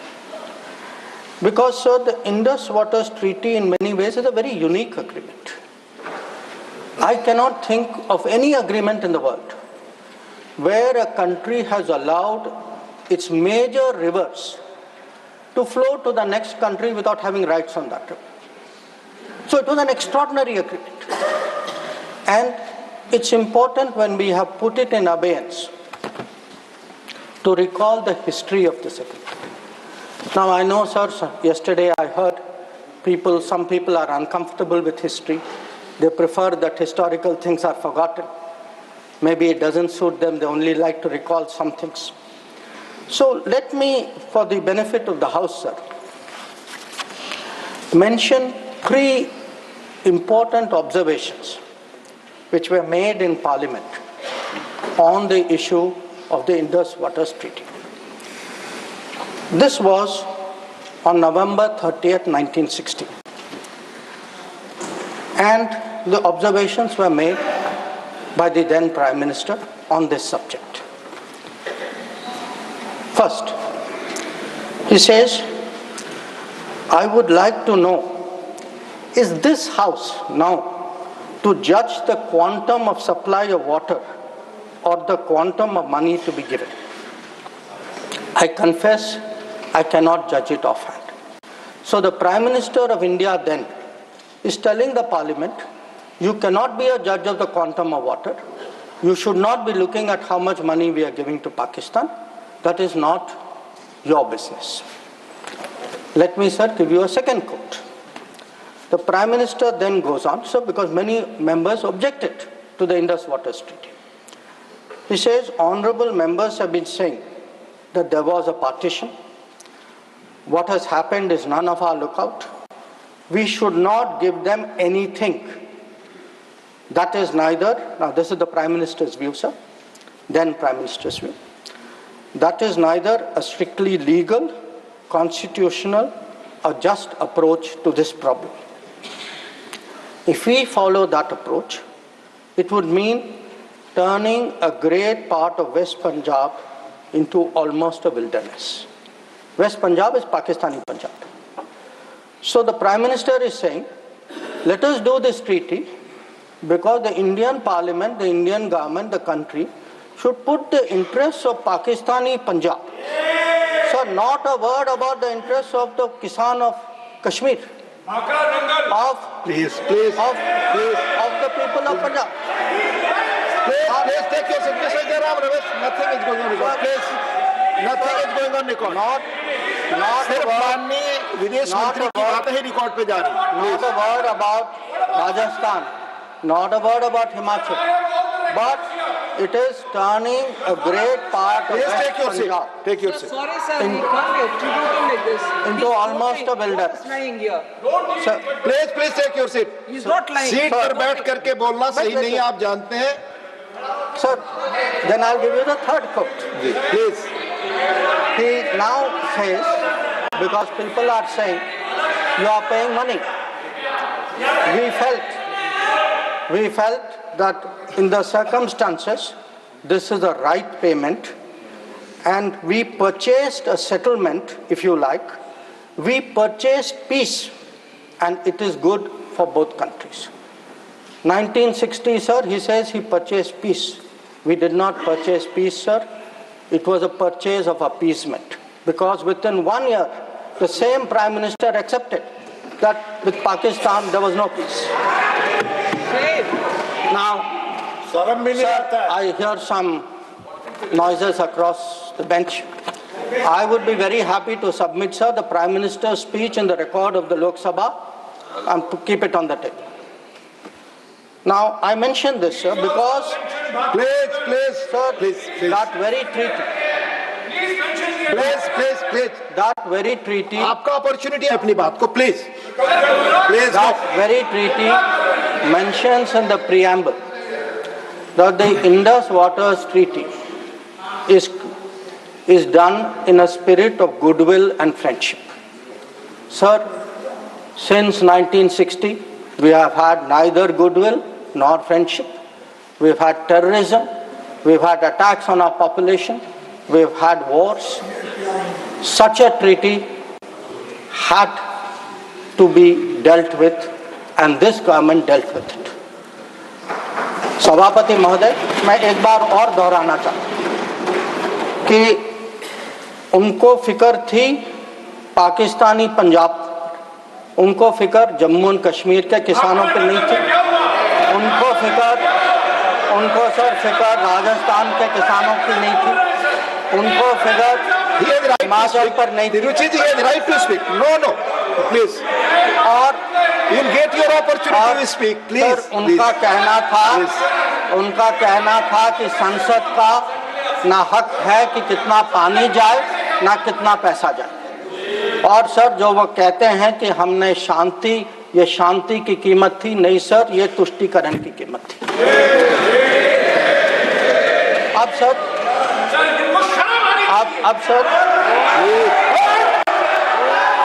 please. We honorable minister speak. We sir grew up with the belief that nothing can be done. Please. Sir, we were told. Please. We were told for 60 years. आपको मौका मिलेगा, आप बोले, please. Sir, we were told for 60 years that nothing can be done. Pandit Nehru's mistakes cannot be corrected. The Narendra Modi government shows it can be corrected. Like Article 370 was corrected. The Indus Waters Treaty is being corrected. It will be held in abeyance until Pakistan irrevocably gives up its support of terrorism. Sir, we had warned. We had warned that blood and water cannot flow together. Today, we are demonstrating that what we say we will do, blood and water will not flow together. Now, sir, let me come to Operation Sindhur. The goals of Operation Sindhur were spelled out very clearly within half an hour of the operation commencing, and it was stated very directly that the objective of Operation Sindhur was hitting terrorist infrastructure in Pakistan and Pakistan-occupied Jammu and Kashmir, from where terrorist attacks against India have been planned and directed. It was also said that our actions are focused, measured and non-escalatory in nature, and we are living up to a commitment, I will come to that commitment, sir, in the UN Security Council, that those responsible for the attack will be held accountable. Now, sir, the House knows that India has faced a special cross-border challenge, not today, not for 10 years, not for 25 years, from 1947. That from few months after our independence, the cross-border terrorism started when so-called tribal invaders were sent across and they came into Jammu and Kashmir. And from that time, sir, we have had to lead the global fight against terrorism. There is no country in the world, especially I would say after 1980s, there is no country in the world which has had to suffer the kind of terrorism, which has taken the kind of casualties we have, which has seen, so many states, so many facilities, so many people attacked in this inhumane manner. But sir, if we have to shape global thinking, if we have to convince others, we must be clear ourselves. And again, I refer to history. Because why do I refer to history? Because what was decided in the past is not a debating point. The decisions of the past have an impact on the present, have an impact even on the future. We inherit a thinking about us, we inherit a policy, we inherit actions. So we have to see what actually was the record. Now the reality, sir, was, if you look for that decade before the Modi government came to power, we have had a series of attacks. And this is well known. In Mumbai in 2006, because this attack is particularly important, 187 people died. Please. In 2000, you cannot dictate what he will speak. No. Please, let him speak. He will speak. Only this will go on record. In 2008, आपको जब अपना मौका मिलेगा तो बोले, आप दूसरे को बोलने से रोक नहीं सकते. प्लीज आप बोले, आपकी बात ही रिकॉर्ड पे जाएगी. आप खुद अपना पक्ष रखते हैं, दूसरा सुनने को तैयार नहीं. Please. In 2007, 44 people died in Hyderabad. In 2008, the Mumbai attacks, 26/11. The world still remembers it. 246 people died. In Jaipur, in 2008, 64 people died. In Ahmedabad, in 2008, 57 people died. In Delhi, sir, I am a person from Delhi. I remember the bomb blast which took place in 2008. So, we went through a series of attacks. Now, why am I reminding the House of this? I am reminding... Please, Mr. John Britas, please take your seat. I am reminding the House because when major terrorist incident happened, the world watched how did India respond. And the world drew lessons. So, how did we respond? After 2006, I refer to the Mumbai train bombing. July 2006 was the bombing. In September 2006, within 3 months, we had a meeting in Havana where it was agreed between the Prime Ministers of India and Pakistan. Instead of holding Pakistan responsible, we said we condemn all acts of terrorism and agree that it's a scourge that needs to be dealt with. And by the way, we will resume our composite dialogue.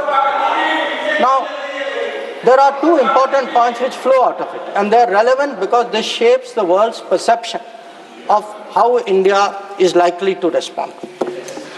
It shaped the world's perception that within 3 months, you are actually equating the victim and the perpetrator. And in a move away from what was agreed to in January 2004 between Prime Minister Vajpayee and General Musharraf, where Pakistanis had assured us that their territory and territory under their control will not be used to attack us. Now we are saying, yes, terrorism happened. It happened 3 months ago. A lot of people died in Mumbai. But fine, we will go on with the composite dialogue. So this, sir, started shaping the thinking of the world about India's response to terrorism. Now, if this was not bad enough, it was actually Mumbai, 26th level. Now, there is not a single person in this house, not a single person in this country who will ever forget or forgive 26th level. Now, in the case of Mumbai, sir, Mumbai attack happened November 2008. By July 2009, there is a meeting in Sharm el-Sheikh. And in Sharm el-Sheikh, I remind the House, sir, it was agreed terrorism is the main threat to both countries. Both countries. I mean, that guy does that attack. And we say terrorism is a threat to both countries. Action on terrorism should not be linked to composite dialogue. And of all things, sir, there was an astounding connection to Balochistan. I mean, we are allowing the Pakistanis to imply as though we are doing something wrong out there. And this is not just a statement, sir. It is coming after the most horrific attack in Mumbai just a few months ago. Now, the thinking behind this, so because I have to recall history to remind the House how much has changed in the last 10 years. The thinking behind this, I quote from the book of the National Security Advisor of the UPA government. He says the simple answer to why India did not immediately attack Pakistan is that after examining the options at the highest levels of the government, the decision makers concluded that more was to be gained from not attacking Pakistan than from attacking. So, sir, this is the thinking. So, I want to today when we are hearing talk hyphenation. Sir, these are people who are self-hyphenating themselves. They are telling Pakistan, you and I are the same level. We are both victims. So they did not need anybody in America or anywhere else to hyphenate them. They were doing it themselves. And most important, sir, they had routinized, they had normalized terrorism. They made out, terrorism हो गया, but चलिए dialogue के लिए चले जाते हैं. हर बार sir, इतनी बड़ी घटना होती है.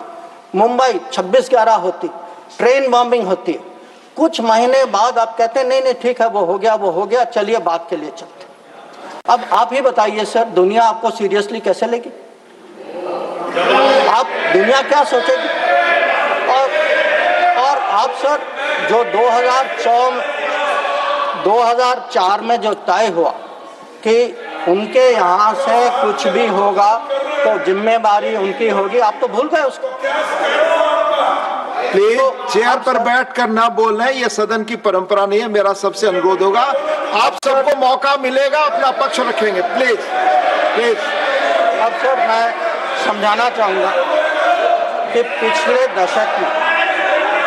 पिछले दशक में क्या बदला. नरेंद्र मोदी के सरकार में आतंकवाद के बारे में क्या बदला. एक सर के आतंकवाद टेररिज्म, अब हम लोग सर इसमें माननीय गृह मंत्री के बयान के अलावा कोई और चीज रिकॉर्ड पे नहीं जा रही है. सर माननीय विदेश मंत्री, सॉरी, करेक्टेड, स्टैंड करेक्टेड, विदेश मंत्री, please. Let me tell you, sir, what has changed in the last decade. And I will keep it very sharp and short. Number one, we have been able to put terrorism on the global agenda. We have every forum, BRICS ho, Quad ho, SCO ho, bilateral ho. Today, if terrorism is on the global agenda, it is due to the efforts of the Modi government. Number two, sir, we were able to get Masood Azhar and Abdul Rahman Makki, two notorious terrorists, sanctions placed under the sanctions of the UN Security Council 1267. Three, sir. We were, some years ago, members of the Security Council. We were able to hold a Security Council meeting at the venue of terrorism attack, that is the Taj in Mumbai. That event had a huge impact about global consciousness on terrorism. Fourth, we were able, through bilateral agreements and understandings, get back terrorists from key countries who have been sent back to India under extradition agreements. And I remind you here, sir, that Tahabur Rana, who was wanted for 2611, finally has been brought back by the Modi government to India, who is today facing trial in this country.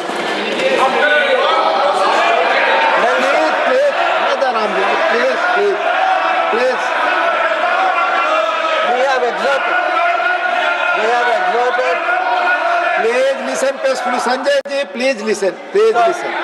We have exerted huge pressure on Pakistan through the FATF process.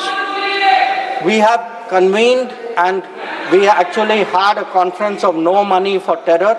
We have today joined this effort at blocking, identifying financials of terrorists. We were, sir, able to get the Resistance Front listed as a global terrorist organization.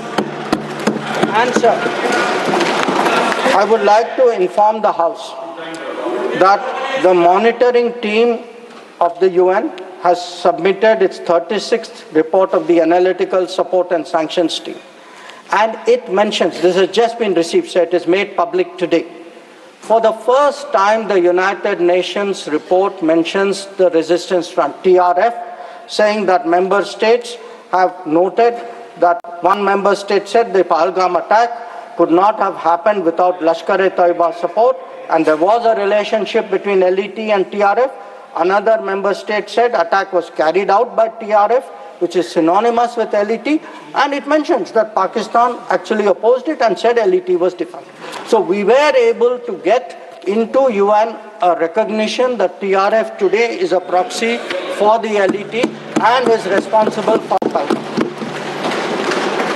Now, sir, sometimes it is asked, saying, well, these are declarations, what do they matter? They matter, sir, because they shape global opinion. And again, I want to say, what is the change? Because change only comes out through contrast. Yesterday, sir, one honorable member made a reference to BRICS. We just had a BRICS meeting.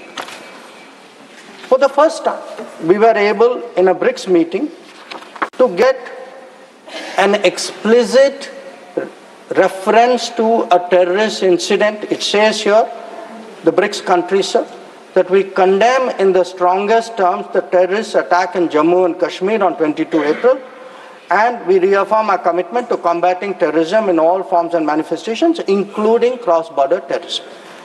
Now, sir, I want to draw a contrast to tell you the change of the last decade. In 2009, there was a BRICS meeting. It was the first BRICS meeting after the Mumbai 2611 attack. There is not even a reference to Mumbai in that BRICS committee. All it says is, we strongly condemn terrorism in all forms and manifestations, reiterate that it has no justification. So today, sir, when people say, okay, where was Indian diplomacy? Indian diplomacy has been successful in getting America to declare TRF as a global terrorist organization, in getting the UN Security Council monitoring team to accept that TRF today is a terrorist entity, in getting BRICS, which is composed of some very difficult countries, to getting BRICS even to recognize the seriousness of Pahalgam and to say, and sir, when people say cross-border terrorism, what border do they mean? Does this have to be spelled out? So the point is that in the last decade, there has been a huge change in India's approach to terrorism, and this change on the ground was demonstrated in Uri, after Uri, in our surgical strike. It was demonstrated in 2019 in the airstrike, and it is today, sir, demonstrated through Operation Sindhur.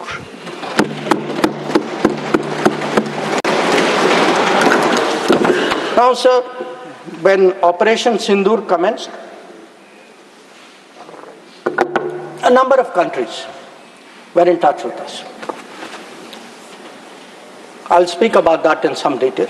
Why do countries contact you? Do they want to know what is happening, what is your thinking, how serious is it, how long would it go? And to all the countries, we gave the same message. We gave the message that India is exercising the right to defend itself. We, sir, gave the message that the targets which were selected and hit on the 7th of May are known terrorist headquarters and infrastructure.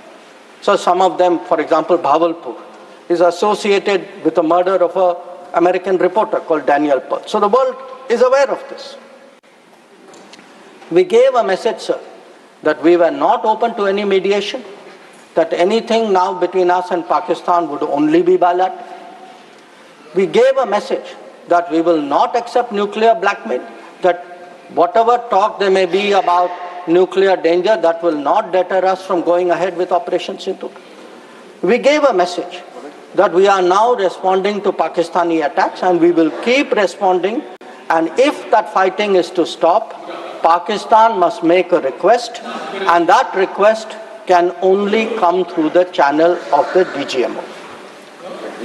Now, as I said, sir,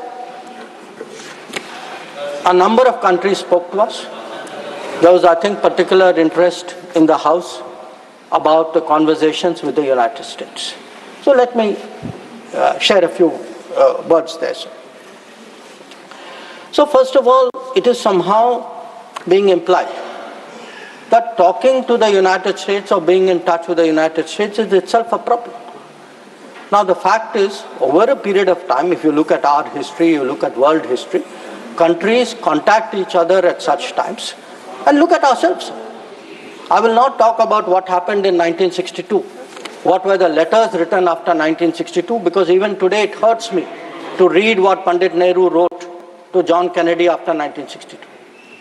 But let me refer to 1971. That when the fighting started, Prime Minister Indira Gandhi writes to President Nixon that in this hour of danger, the government and the people of India seek your understanding and urge you to persuade Pakistan to desist forthwith from the policy of wanton. Please, nothing will go on record. Sanjay ji, baith jaiye, please. You speak. From the policy of wanton aggression and military adventurism that they have unfortunately embarked on. May I request Your Excellency to exercise your undoubted influence with the government of Pakistan to stop their aggressive activities against India. Please let him speak. आप उनकी बात सुने आपको मौका मिलेगा जवाब देने. Please हर बार खड़ा होकर डिस्टर्ब. संजय जी, ये गलत परंपरा है. आप अपनी बात करते हैं, दूसरे की बात सुनने को तैयार नहीं है. प्लीज ये जिम्मेदार आचरण नहीं है. ये संसदीय मर्यादा नहीं है. आप अपनी बात कहेंगे, दूसरे की बात सुनने को तैयार नहीं है. बिल्कुल नहीं. आपकी इच्छा अनुसार कोई बात कहेगा. प्लीज शक्ति सिंह जी बैठे. आपने अपनी बात कही, दूसरे पक्ष को सुनिए. प्लीज आप बोलिए. Nothing will go on record. Please, now let me come to what were the contacts between India and the United States. So on the 9th of May, Vice President Vance called up the Prime Minister to warn him that there was, in the American assessment, a massive Pakistani attack which would come in the next few hours. Prime Minister listened and made it very clear that if anything like that happens, it would get a fitting and appropriate response from our side. Now, a few hours later, that happened. And then, sir, that fitting and appropriate response also happened. And that fitting and appropriate response disabled the entire Pakistani air defense system and rendered all their main airfields inoperable. Now, at this stage, we started getting calls saying we think that the Pakistanis are ready to stop fighting. So, please, Secretary Rubio come. No, Mr. Surjewala, not allowed, please. So,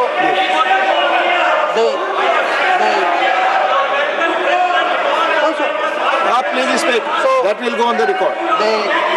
The response which we gave, anybody who spoke to us was that the Pakistani side has to make a request, and that request has to come through the DGM. No, wait, no, I'll tell you, sit down, I'll tell you who called.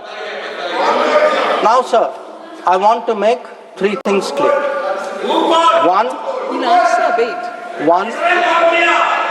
there was no leader, nobody anywhere in the world who asked India to stop its operations. This is something the Prime Minister also said. Number two, there was no linkage with trade. No, I'll tell you. So there is no linkage of trade. There was no linkage of trade in any of those conversations. And there was no cause between Prime Minister and President Trump. Now, nothing is going on record. Mr. Surjewala, please don't disturb the house. Please. Please, nothing is going on record. Please. So I think if honorable members will sit down and allow me to continue. Please. During this period, as I said, we had a number of conversations with different countries. We had conversations with the US, we had a conversation with the EU, we had a conversation with Saudi Arabia, and I want to say this.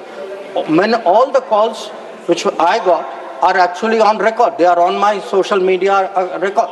So it was on the 10th of May, we got calls from US, we got calls from Saudi Arabia, we got calls from a few other countries. Most नहीं आप इस तरह नहीं please आप इस तरह आचरण So the point is, to everybody the answer was the same. The answer was, if the Pakistanis want to stop fighting, the Pakistanis have to request us. The Pakistanis have to request us through the DGMO channel, and that, sir, is exactly what happened. Now, sir, I would like Mr. माननीय शक्ति सिंह जी please आप बैठ जाए आप बैठे संजय जी बैठे please आप बोले आपकी बात रिकॉर्ड की जाए Sir, I would like to share what is the response. Sir, आप डिसऑर्डर मत क्रिएट करें please as per rules go by rules Shakti Singh जी आप कुछ भी बोले आप अपनी बात कुछ भी रखें दूसरे की बात न सुने सही नहीं है प्लीज मर्यादित आचरण रखिए please Sir, I would like to respond to I would like to share with the House how the world responded to this. One, sir, it's very important for the House to recognize that the UN Security Council passed a statement.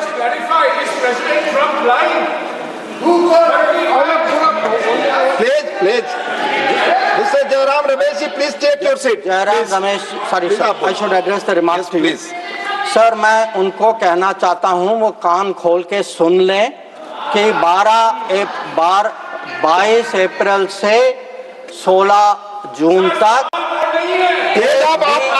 एक भी phone call president Trump और prime minister Modi के बीच में नहीं। Please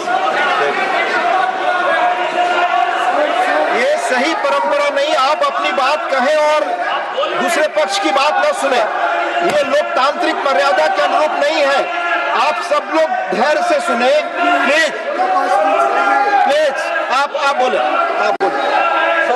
Sir, now if we come to how the world responded, I think please नहीं, record पे नहीं जा रहा है। आप दूसरे की बात सुनने को तैयार नहीं है, आप दूसरा पक्ष सुनते नहीं है। प्लीज, आप अपना पक्ष कहते हैं, दूसरे का भी सुनिए, please please. In terms of the UN, in terms of the global response, I think most noteworthy was the UN Security Council statement. That statement was very noteworthy because Pakistan was a member of the council. We are not members of the council. Despite not being members of the council, we were able to get the UN Security Council to issue a statement. बार मैं आपसे अनुरोध कर रहा हूँ, कृपया seat पर बैठकर इस तरह से न चिल्लाएं, न कमेंट्री करें। मैं अनुरोध कर रहा हूँ, do not force me, please. नहीं, प्लीज प्लीज असंसदीय शब्दों का इस्तेमाल न करें, प्लीज बैठ जाइए। आप बोले, please. So the UN Security Council on the 25th of April, और ये सर आप सोचे कि हम सदस्य नहीं थे, पाकिस्तान सदस्य था, उसके बावजूद our diplomacy was able to get the UN Security Council to issue a statement underlying the need to hold the perpetrators, organizers, financiers and sponsors of Pahalgam act of terrorism accountable and bring them to justice. Not only that, sir, in this period, if you look, because a lot of comments were made yesterday, how good was Indian diplomacy? आपके कितने लोगों को समझा पाए, कितने लोगों को उनकी अंडरस्टैंडिंग सपोर्ट क्या थी? Sir, we had a statement from Quad, we had a statement from BRICS, वो बहुत अलग-अलग ग्रुप थे, but yet Quad was specific in condemning the terrorist attack in Pahalgam and repeating the call of the UN Security Council to bring the perpetrators and organizers to justice without any delay. In the case of BRICS, so the very BRICS which after Mumbai 26/11 could not even use the word cross-border terrorism. आप लोग diplomacy की बात कर रहे हैं, आपने मुंबई की बात उठाई नहीं वहाँ। अब वो लोग जो मुंबई पे चुप रहे, आज सर ज्ञान दे रहे कि हम लोगों को क्या करना चाहिए। और अगर आप ब्रिक्स में देखें, BRICS has a specific reference to cross-border movement of terrorists, terrorism finances and safe havens. Sir, आगे देखें sir, we were able to get Central Asian countries. Please. We were able to get Central Asian countries to oppose providing safe haven using terrorist proxies for cross-border terrorism, terrorism financing. We were able to give Indian Ocean rim countries. We were able to get Germany. We were able to get France. We were able to get European Union. We were able to get Russia. Sir, अगर आप Russia का देखें, President Putin has said that this brutal crime has no justification whatsoever and its perpetrators will face a deserved punishment. So sir, I want to say that in terms of diplomatic support, we were able to get a wide range of countries, including our neighbors. Every one of our neighbors, barring Pakistan, issued a statement expressing solidarity, condemning Pahalgam. So, a lot of them said explicitly that people should be brought to justice. So, I do want to say that in terms of diplomatic understanding of what was happening, that let me speak. In such kind of noise, it's all people are on this matter. No. आप सभी लोग एक साथ खड़े होंगे। मैं point of order किसको allow करूं? क्यों ना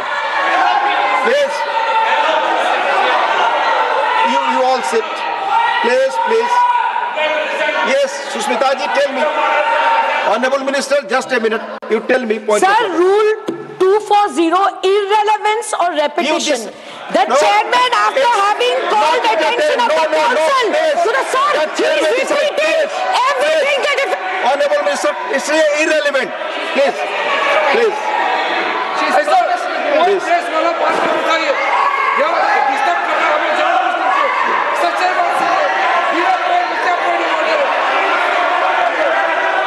Please take your seats.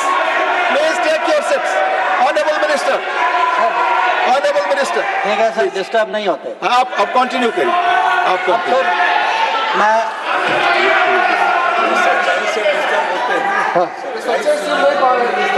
Sir disturb वो लोग होते हैं सर, वो डिस्टर्ब वो लोग होते हैं जब सर हम हिस्ट्री की बात करते हैं, सच्चाई की बात करते हैं, रिकॉर्ड की बात करते हैं, जब तुलना होती है तो बहुत डिस्टर्ब होते हैं, तो सबको समझना चाहिए। Sir lot of questions. So questions have been raised about how Operation Sindhur progressed. I don't want to say very much. I just make 4 points. One, anybody who wants to see, who wants to judge what was the success of Operation Sindhur, please go to YouTube and look at the funerals which were taking place in Pakistan. When you see whose funeral, who's attending, you get the answer. Number 2, if you are still not satisfied, please go to YouTube again and please look at the pictures of Pakistani airfields. Please look at the Pakistani airfields. Please see the destruction of Pakistani airfields and you will see how successful Operation Sindhur was. Now, sir, there were 2 great centers of terrorism. 2 great centers of terrorism. दुनिया जानती है sir, हम सब लोग जानते हैं, पिछले 25 साल से सब जानते हैं सर, भावलपुर और मुरीद के, they have been the biggest centers of terrorism directed against India. Today sir, Bhavalpur and Murid ke are reduced to dust. Point of order, disorder create करने के लिए I am not entertained. Please, Honorable Minister, Mirza Randeep Singh Surjewala जी, आप अपनी जगह बैठ जाएं, आपको बोलने का जब मौका आएगा अपनी बात कहेंगे. No, equality. Please. So, sir, I want to say this. Nothing is going on record your words. For decades, Bhavalpur and Muridke were considered the biggest centers of terrorism, not just in Pakistan, for global terrorism. So let me tell you, when we hit Bhavalpur and Muridke, the whole world thanked us for what we did. We did a global service. When we reduced it to dust, when those funerals were taking place, when people came to cry over those dead terrorists lying around, that was the success of Operation Sindhur. Now, sir, sometimes people are determinedly skeptical because if government does something, wo us side baithe, they cannot bring themselves to believe it. So I want, sir, to quote from people who are involved on the other side. So Prime Minister Shehbaz Sharif says, our armed forces were prepared to act at 4:30 in the morning after Fajr prayers to teach a lesson. But before that hour even arrived, India once again launched a missile attack using BrahMos, targeting various provinces of Pakistan, including the airport in Rawalpindi and other places. This is the Prime Minister of Pakistan admitting. People are skeptical. कि भाई success हुआ नहीं हुआ. Now, he says again, sir, General Munir called me on secure line and said India's ballistic missiles have hit the Noor Khan air base. So when people ask, sir, what brought end to fighting? What brought cessation of fighting? Sir, the Indian armed forces did not require anybody else. The Indian armed forces achieved that. Anybody, I want to say this, sir, Anybody who says that some other party brought this about is disrespecting the Indian Armed Forces. The Indian Armed Forces ensured this. It was our bombing, it was our strikes, it was our destruction of the airfields. That is what happened on 10th May. That is why the phone call came. That is why they said, okay, we are now willing to accept this. So I think when people, for scoring political points, should not get so carried away that they then decry the great achievements of the Indian Armed Forces, for which we are all gathered here. I mean, how low can your politics go? So, sir, I want, sir, to now come to where we are. Now, I used, sir, the word new normal. I understand there were some objections. Some people thought it's not the right word. I will rephrase it, sir. There are two normals. There is a Congress normal, which I spoke about, and there is a Modi normal. Okay? And let me tell you, sir, what is the Modi normal? The Modi normal is terrorists are not proxies. Number two, cross-border terrorism will get appropriate response in our way at our time. 3, talks and terror will not go together. John Britas. If there are talks, it will only be about terror. Number 4, we will not give in to nuclear blackmail. And number 5, terrorism and good neighborliness cannot go together. And therefore, sir, blood and water will not flow together. And I know some members raised some issues about it, but I want to say, dams may have taken years to build before. This is Modi government, things are different, you will see the change on the ground. And again I repeat, blood and water will not flow. Now, sir, some issues have been raised in the debate. With your indulgence, I would like to address some of them, sir. Many of them related to China. That there is a China-Pakistan nexus. And today, sir, people are offering great wisdom on China. In fact, some people have even said that I am not that well versed on China. Sir, I've only spent 41 years in foreign service, only been the longest serving ambassador.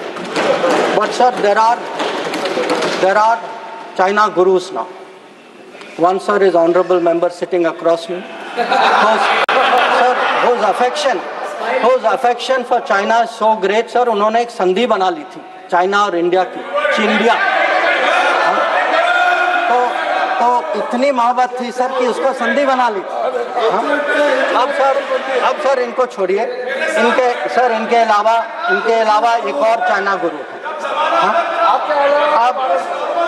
अब sir अब ऐसा है sir, Jairam जी sir, हो सकता है कि China पर मेरे यहाँ से कुछ कमी हो, क्योंकि sir, one, I did not get China teaching by going to Olympics. किसी ने मुझे बुलाया नहीं sir. I was not a special person. तो कुछ लोग जो हैं उनका चाइना ज्ञान जो है ओलंपिक्स जाने से हुआ। अब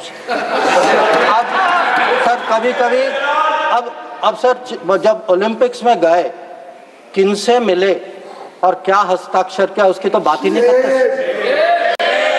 और सर जो मिले वो खाली चाइना से नहीं थे सर, कहीं और से भी थे, तो उसको मैं छोड़ देता हूँ सर, मैं बात नहीं करता उसके बारे में। पर सर कभी-कभी क्या होता है कि जब ओलंपिक्स की क्लासरूम होती है ना, जब ओलंपिक्स की क्लासरूम होती है कहीं सर कुछ बातें छूट जाती तो प्राइवेट ट्यूशन भी लेना पड़ता है। तो ये प्राइवेट ट्यूशन चाइनीज एम्बेसडर से लेते हैं, तो चाइनीज एम्बेसडर को घर में बुला के प्राइवेट ट्यूशन लेते हैं। तो अब ये चाइना गुरु का कहना है सर कि चाइना पाकिस्तान आज बहुत नज़दीक आ गए। सर है, हकीकत है, पर कैसे पास आए सर, कैसे नज़दीक आए? नज़दीक आए क्योंकि हम लोगों ने बीच में पीओके की धरती छोड़ दी थी। हम लोगों ने सर, ये चाइना पाकिस्तान की बात कब से शुरू हुई? 62-63 से शुरू। 63 में पाकिस्तान ने चाइना को शशगम वैली दिया। 67 में काराकोरम हाईवे की प्लानिंग शुरू हुई। 88 में काराकोरम हाईवे खत्म हुई सर। 88 में 86 आप जानते हैं सर किसकी सरकार थी। 67 में पाकिस्तान चाइना का मिलिट्री कोऑपरेशन 67 में शुरू हुआ सर। और न्यूक्लियर कोलैबोरेशन 76 10 साल बाद। तो जब सर यहाँ के प्रधानमंत्री पाकिस्तान और चाइना 80s में जा रहे थे और कह रहे थे कि इन दोनों के साथ समझौता होने वाले हैं, that was the very time when the nuclear collaboration was at its height. अब आगे बढ़िए सर। 2005 में Pakistan treaty of friendship, Pakistan China treaty of friendship. 2006 में Pakistan China free trade agreement. 2013 में ग्वादर पोर्ट की ट्रांसफर। 2005 में हम्बनटोटा पर हस्ताक्षर। 2008 में काम शुरू हो। तो जब आज बात करते हैं सर कि चाइना पाकिस्तान नजदीक आ गया है सर, हमें पता है, हकीकत, हम इसके साथ डील कर। पर यह कहना कि ये अचानक हो गया और मैं चेतावनी दे रहा हूं और किसी को पता नहीं है, साहब आप हिस्ट्री क्लास में सो रहे थे, आपको को पता है। तो इसके अब सर मैं ये भी कहना चाहता हूँ, आप जो चेतावनी दे रहे हैं सर, वो 10 साल, वो यूपीए के दशक में देखिए क्या हुआ।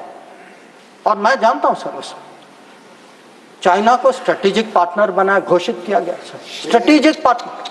सर हमारे यहाँ एक जनरल थे, ईस्टर्न कमान के जनरल थे, जब मैं राजदूत था चाइना में, उन्होंने मेरे से पूछा कि देखिए मैं फौज का आदमी हूँ, मेरे लिए सब ब्लैक वाइट होना चाहिए, आप मुझे समझाइए कि ये पड़ोसी जो आज भी हमारे धरती पर इसकी क्लेम है, जिसके साथ हमारी युद्ध हो चुकी है, जिसके साथ रोज तनाव है, इसको आप स्ट्रेटेजिक पार्टनर कैसे घोषित कर सकते हैं। और मैंने कहा कि भाई मैं डिप्लोमेट हूं, पर मैं भी हैरान, मेरे पास भी एक्सप्लेनेशन नहीं था, क्योंकि सर ये आया कहीं और से।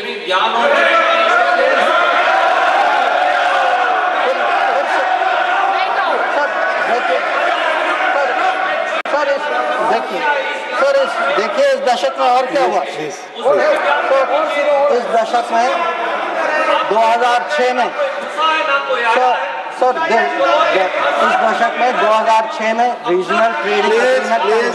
बैठकर कमेंट्री न करें, कोई बात रिकॉर्ड पे आपकी नहीं जा रही। Sir 3G 4G Chinese companies ने यहाँ उनको निमंत्रण किया कि भाई आप आइए, 3G 4G बसाई कर यहाँ बसाइए। रीजनल ट्रेड सर 2006 में जब प्रेसिडेंट हू जिनताओ भारत आए थे, उस समय निर्णय हुआ कि हम चाइना के साथ रीजनल ट्रेडिंग एग्रीमेंट FTA जैसे करेंगे।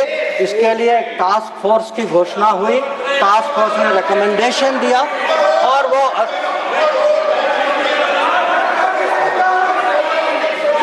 सर आपने telecom Please take your seat. Please take. No, you cannot. Telecom. When your opportunity comes, you speak. No. Telecom जैसे सेंसिटिव क्षेत्र में चाइनीज कंपनीज को आपने निमंत्रित किया। फिर सर सम्मान पर आज sir Mr. John Britas, please take your seat. आज सर लोग राष्ट्र सुरक्षा की बात करते हैं। सर सबसे बड़ा नुकसान सर हमारे लिए। Please take your seat. सही रिकॉर्ड पे जा रहा है, बैठ करके आप खुद स्वतः खड़े होकर कुछ भी नहीं बोल सकते। आप please follow the rules, please. आप बोले, आप बोले। अगर समुद्री क्षेत्र में सर, अगर समुद्री क्षेत्र में भारत को कहीं पिछले 20 साल में कहीं नुकसान पहुंचा है, आपको मौका आएगा तो बोलेंगे, आप डिस्टर्ब ना करें। आपको मौका आएगा बोलिएगा, प्लीज। सर अगर आपको मिल चुका है आपकी पार्टी को, please do not disturb, please. अगर समुद्री क्षेत्र में भारत को पिछले 20 साल में कहीं नुकसान, कहीं चोट पहुंची है सर। सबसे बड़ी चोट जो है हम्बान टोटा बंदरगाह बनने के कारण, और ये सब 2005 में तय हुआ। और आप हैरान होंगे सर कि जब 5 और 8 के बीच में ये बंदरगाह बनाई गई, और उस समय सर आपको पता सरकार ने क्या कहा कि हमारे लिए ये चिंता का विषय नहीं है। ये बात उठाई गई थी, इस सदन में उठाई गई थी। इस सदन में जवाब दिया गया कि हमारे लिए ये विषय नहीं। और सर नेपाल की बात करते हैं लोग, आप जानते हैं सर कि पहला एग्रीमेंट हथियार देने का चीन से नेपाल 2008 में तब तय हुआ जब सरकार पलट गई नेपाल में। ग्वादार को देखिए सर, 2013 में चाइना ने वहां ऑपरेशन शुरू किया। तो आज सर जो चाइना गुरु हमें ज्ञान देते हैं, चाइना गुरु ज्ञान देते हैं कि भाई ये कुछ होने वाला है, ये दोनों जुड़े हैं। अरे कैसे जुड़े, किसके समय में जुड़े, किसने जुड़ाया? और आप जब ओलंपिक गए, आप किन किन से मिले इसको डिस्कस करने?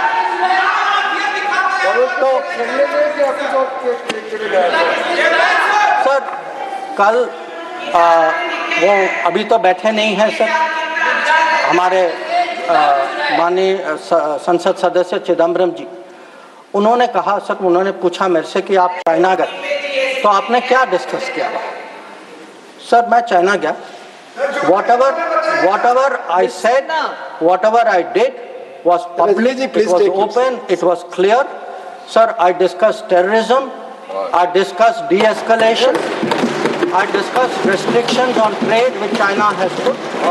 I made it clear that relations with China will develop only on the basis of 3 mutuals: mutual interest, mutual sensitivity, mutual respect. Sir,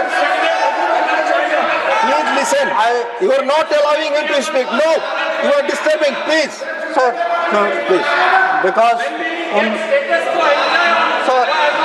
उन लोगों की आदत है. I want to make one clear. Unlike some other people, I had no secret meetings. I did no secret agreements. ये मैंने नहीं किया. वो खाली ओलंपिक वाले करते, वो नॉर्मल लोग नहीं करते. चाइना गुरु किया. चाइना गुरु करते.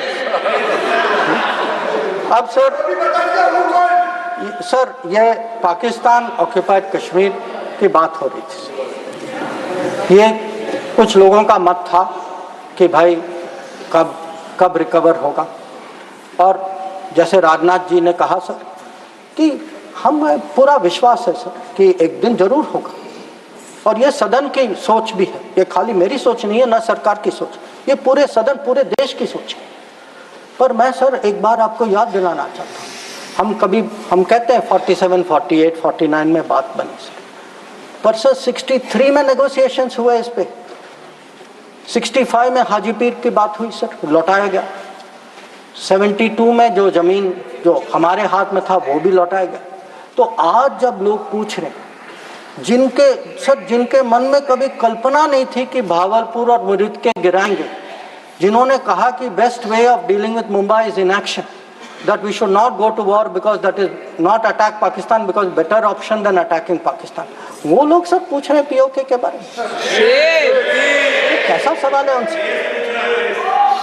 और सर यूएस और पाकिस्तान की भी बात कहीं जिक्र हुई सर. यूएस और पाकिस्तान, अब सर ये कोई सीक्रेट नहीं है कि पाकिस्तान के बारे में हमारी सोच कुछ और है, अमेरिका की सोच कुछ और है. ये आज की बात नहीं है.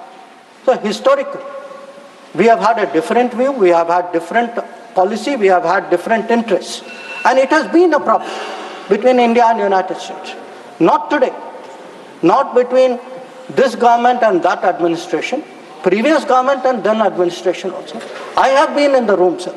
I have been in the room when America was taking up the case of General Musharraf and asking for concessions on Kashmir.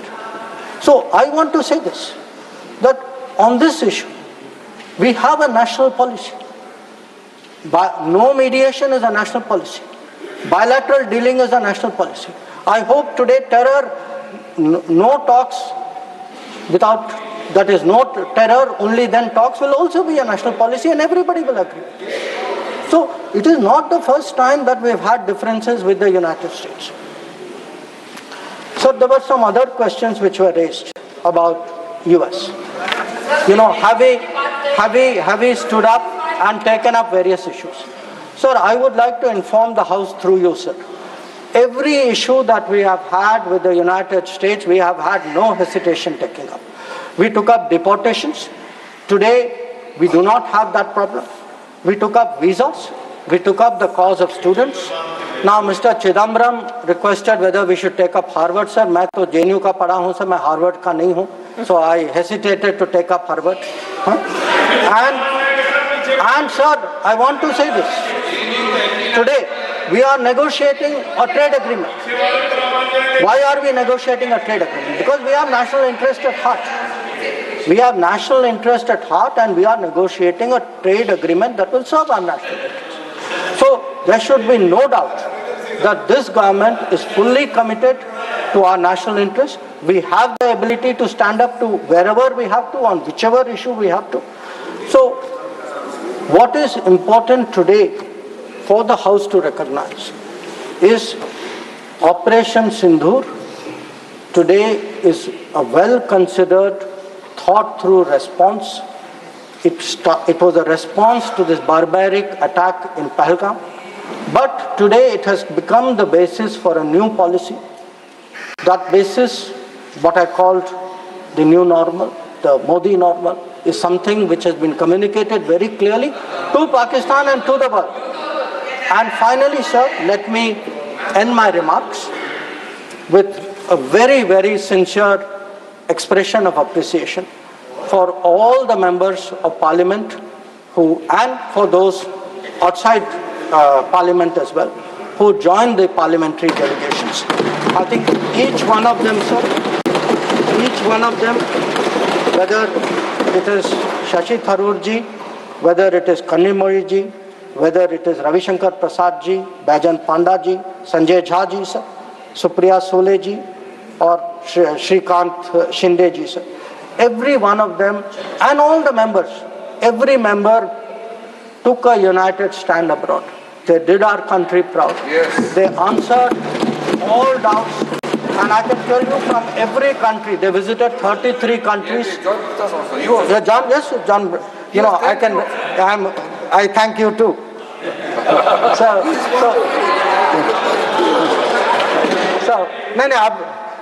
sir, I don't want to read out everybody's name. I would like to read out, but sir, samay ki seema hai.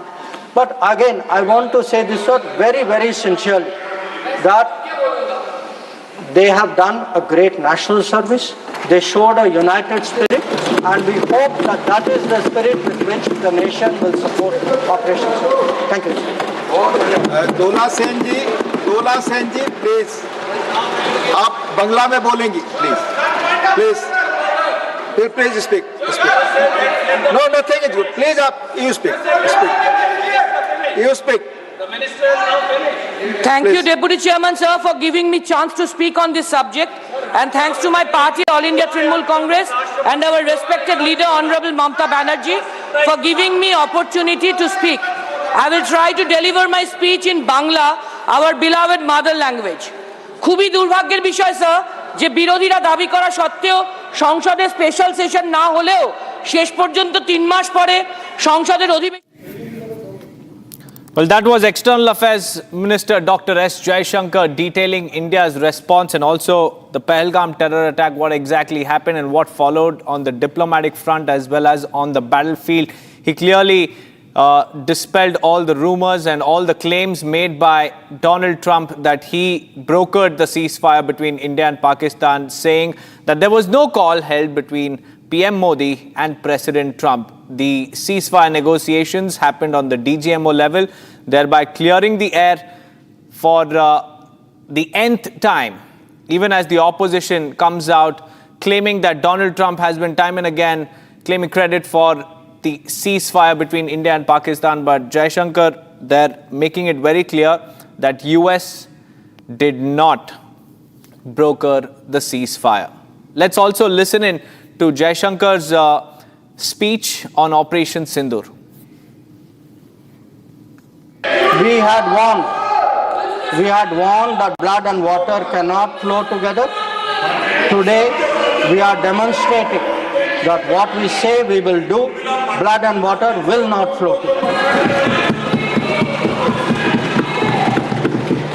Now, sir, let me come to Operation Sindhur.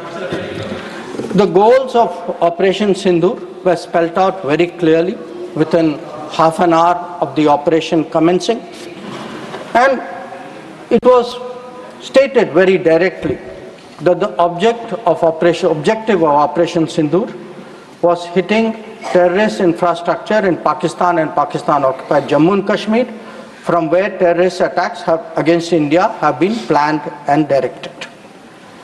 It was also said that our actions are focused, measured and non-escalatory in nature, and we are living up to a commitment, I will come to that commitment, sir, in the UN Security Council, that those responsible for the attack will be held accountable.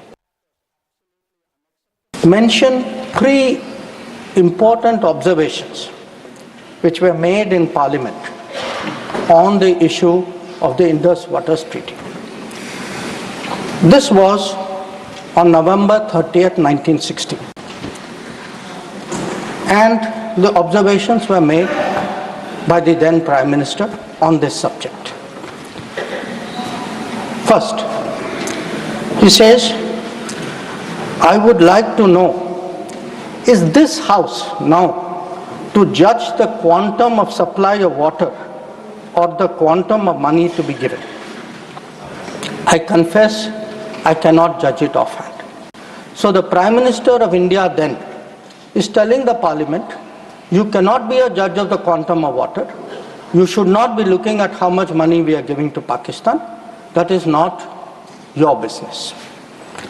Let me, sir, give you a second quote. The Prime Minister then goes on, sir, because many members objected to the Indus Waters Treaty. He says, honorable members have been saying that there was a partition. What has happened is none of our lookout. We should not give them anything. That is neither, now this is the Prime Minister's view, sir, then Prime Minister's view. That is neither a strictly legal, constitutional, or just approach to this problem. If we follow that approach, it would mean turning a great part of West Punjab into almost a wilderness. West Punjab is Pakistani Punjab. So the Prime Minister is saying, let us do this treaty because the Indian Parliament, the Indian government, the country should put the interests of Pakistani Punjab. So not a word about the interests of the Kisan of Kashmir, not a word about Rajasthan, not a word about Himachal, but it is turning a great part of West Punjab. Then I'll give you the third quote. Please. He now says, because people are saying, you are paying money. We felt that in the circumstances, this is the right payment, and we purchased a settlement, if you like. We purchased peace, and it is good for both countries. 1960, sir, he says he purchased peace. We did not purchase peace, sir. It was a purchase of appeasement, because within 1 year, the same Prime Minister accepted that with Pakistan there was no peace. That very treaty mentions in the preamble that the Indus Waters Treaty is done in a spirit of goodwill and friendship. Sir, since 1960, we have had neither goodwill nor friendship. We've had terrorism, we've had attacks on our population, we've had wars. Such a treaty had to be dealt with, and this government dealt with it. Meanwhile, viewers, we are also getting in exclusive responses from the Parliament on External Affairs Minister Dr. S. Jaishankar's statement. Let's listen in. एक चुटकी सिंदूर की कीमत तुम क्या जानो प्रणीति। आज जो उन्होंने बोला उससे सारा देश आहत हुआ है। सिंदूर को तमाशा कहना मतलब उन वीर योद्धाओं ने जिन्होंने अपना प्राण अर्पण इस मातृभूमि की रक्षण के लिए किया है, उनको आप उनके मुंह पे तमाचा मार रहे हो। जो 25 लोगों ने अपने परिजनों को खोया है, उन माताओं के ऊपर आप आक्षेप कर रहे हो। मैं निश्चित रूप से प्रणीति जी के इस बयान का निषेध करना चाहूँगा, कड़ी शब्दों में निंदा करना चाहूँगा कि उन्होंने ऐसी बात कही। शायद उनके ग्रहों में राहु बैठा हुआ है, राहु बैठा हुआ है जो उनसे ये सारी बातें करवा रहा है। निश्चित रूप से आप अगर थोड़ी भी संवेदना रखती है तो आप उन सैनिकों की और इन माताओं की माफी मांगिए जिनके सिंदूर को आपने तमाशा कहने का काम कहा। एक और बात है ऋषिल, आप मानते हैं कि होम मिनिस्टर ने और प्रधानमंत्री ने विपक्ष को आईना दिखाया कि कैसे विपक्ष की गलतियां रही हैं, पूर्व में यूपीए की गलतियां रही हैं, जिसकी वजह से आज उनको ये कहने का भी हक नहीं है कि पीओके क्यों नहीं भारत ले पा रहा है। देखिए, जिनके वजह से पीओके बना, पाक ऑक्यूपाइड कश्मीर उनके शासनकाल में बना, सरकार उनकी थी, और जिन नीतियों का वो आधार दे के बात कर रहे थे, उन्हीं नीतियों के वजह से ही आज हमें उनके साथ लड़ना पड़ रहा है। भारत का एक अविभाज्य घटक आज पाकिस्तान के कब्जे में है। उसका सबसे बड़ा कारण है कि उन्होंने जो नीतियां बनाई उसका खामियाजा आज भी देश भुगत रहा है, और उसको कल पार्लियामेंट में उजागर किया गया। अगर आप हमारी तरफ उंगलियां दिखाओगे तो आपका इतिहास वैसे ही है जिसका उदाहरण आज पार्लियामेंट में कल प्रधानमंत्री जी और गृह मंत्री जी ने दिया है। Viewers, the UN Security Council's sanctions monitoring team has reported that the Resistance Front, TRF, which is an elite offshoot, twice claimed responsibility for the April 22nd Pahalgam terror attack in Jammu and Kashmir, which killed at least 26 civilians, and even published a photograph of the attack site. And in its 36th report, terror associate groups, the UN team also referenced claims that the attack could not have occurred without support from Pakistan-based terror outfit Lashkar-e-Taiba.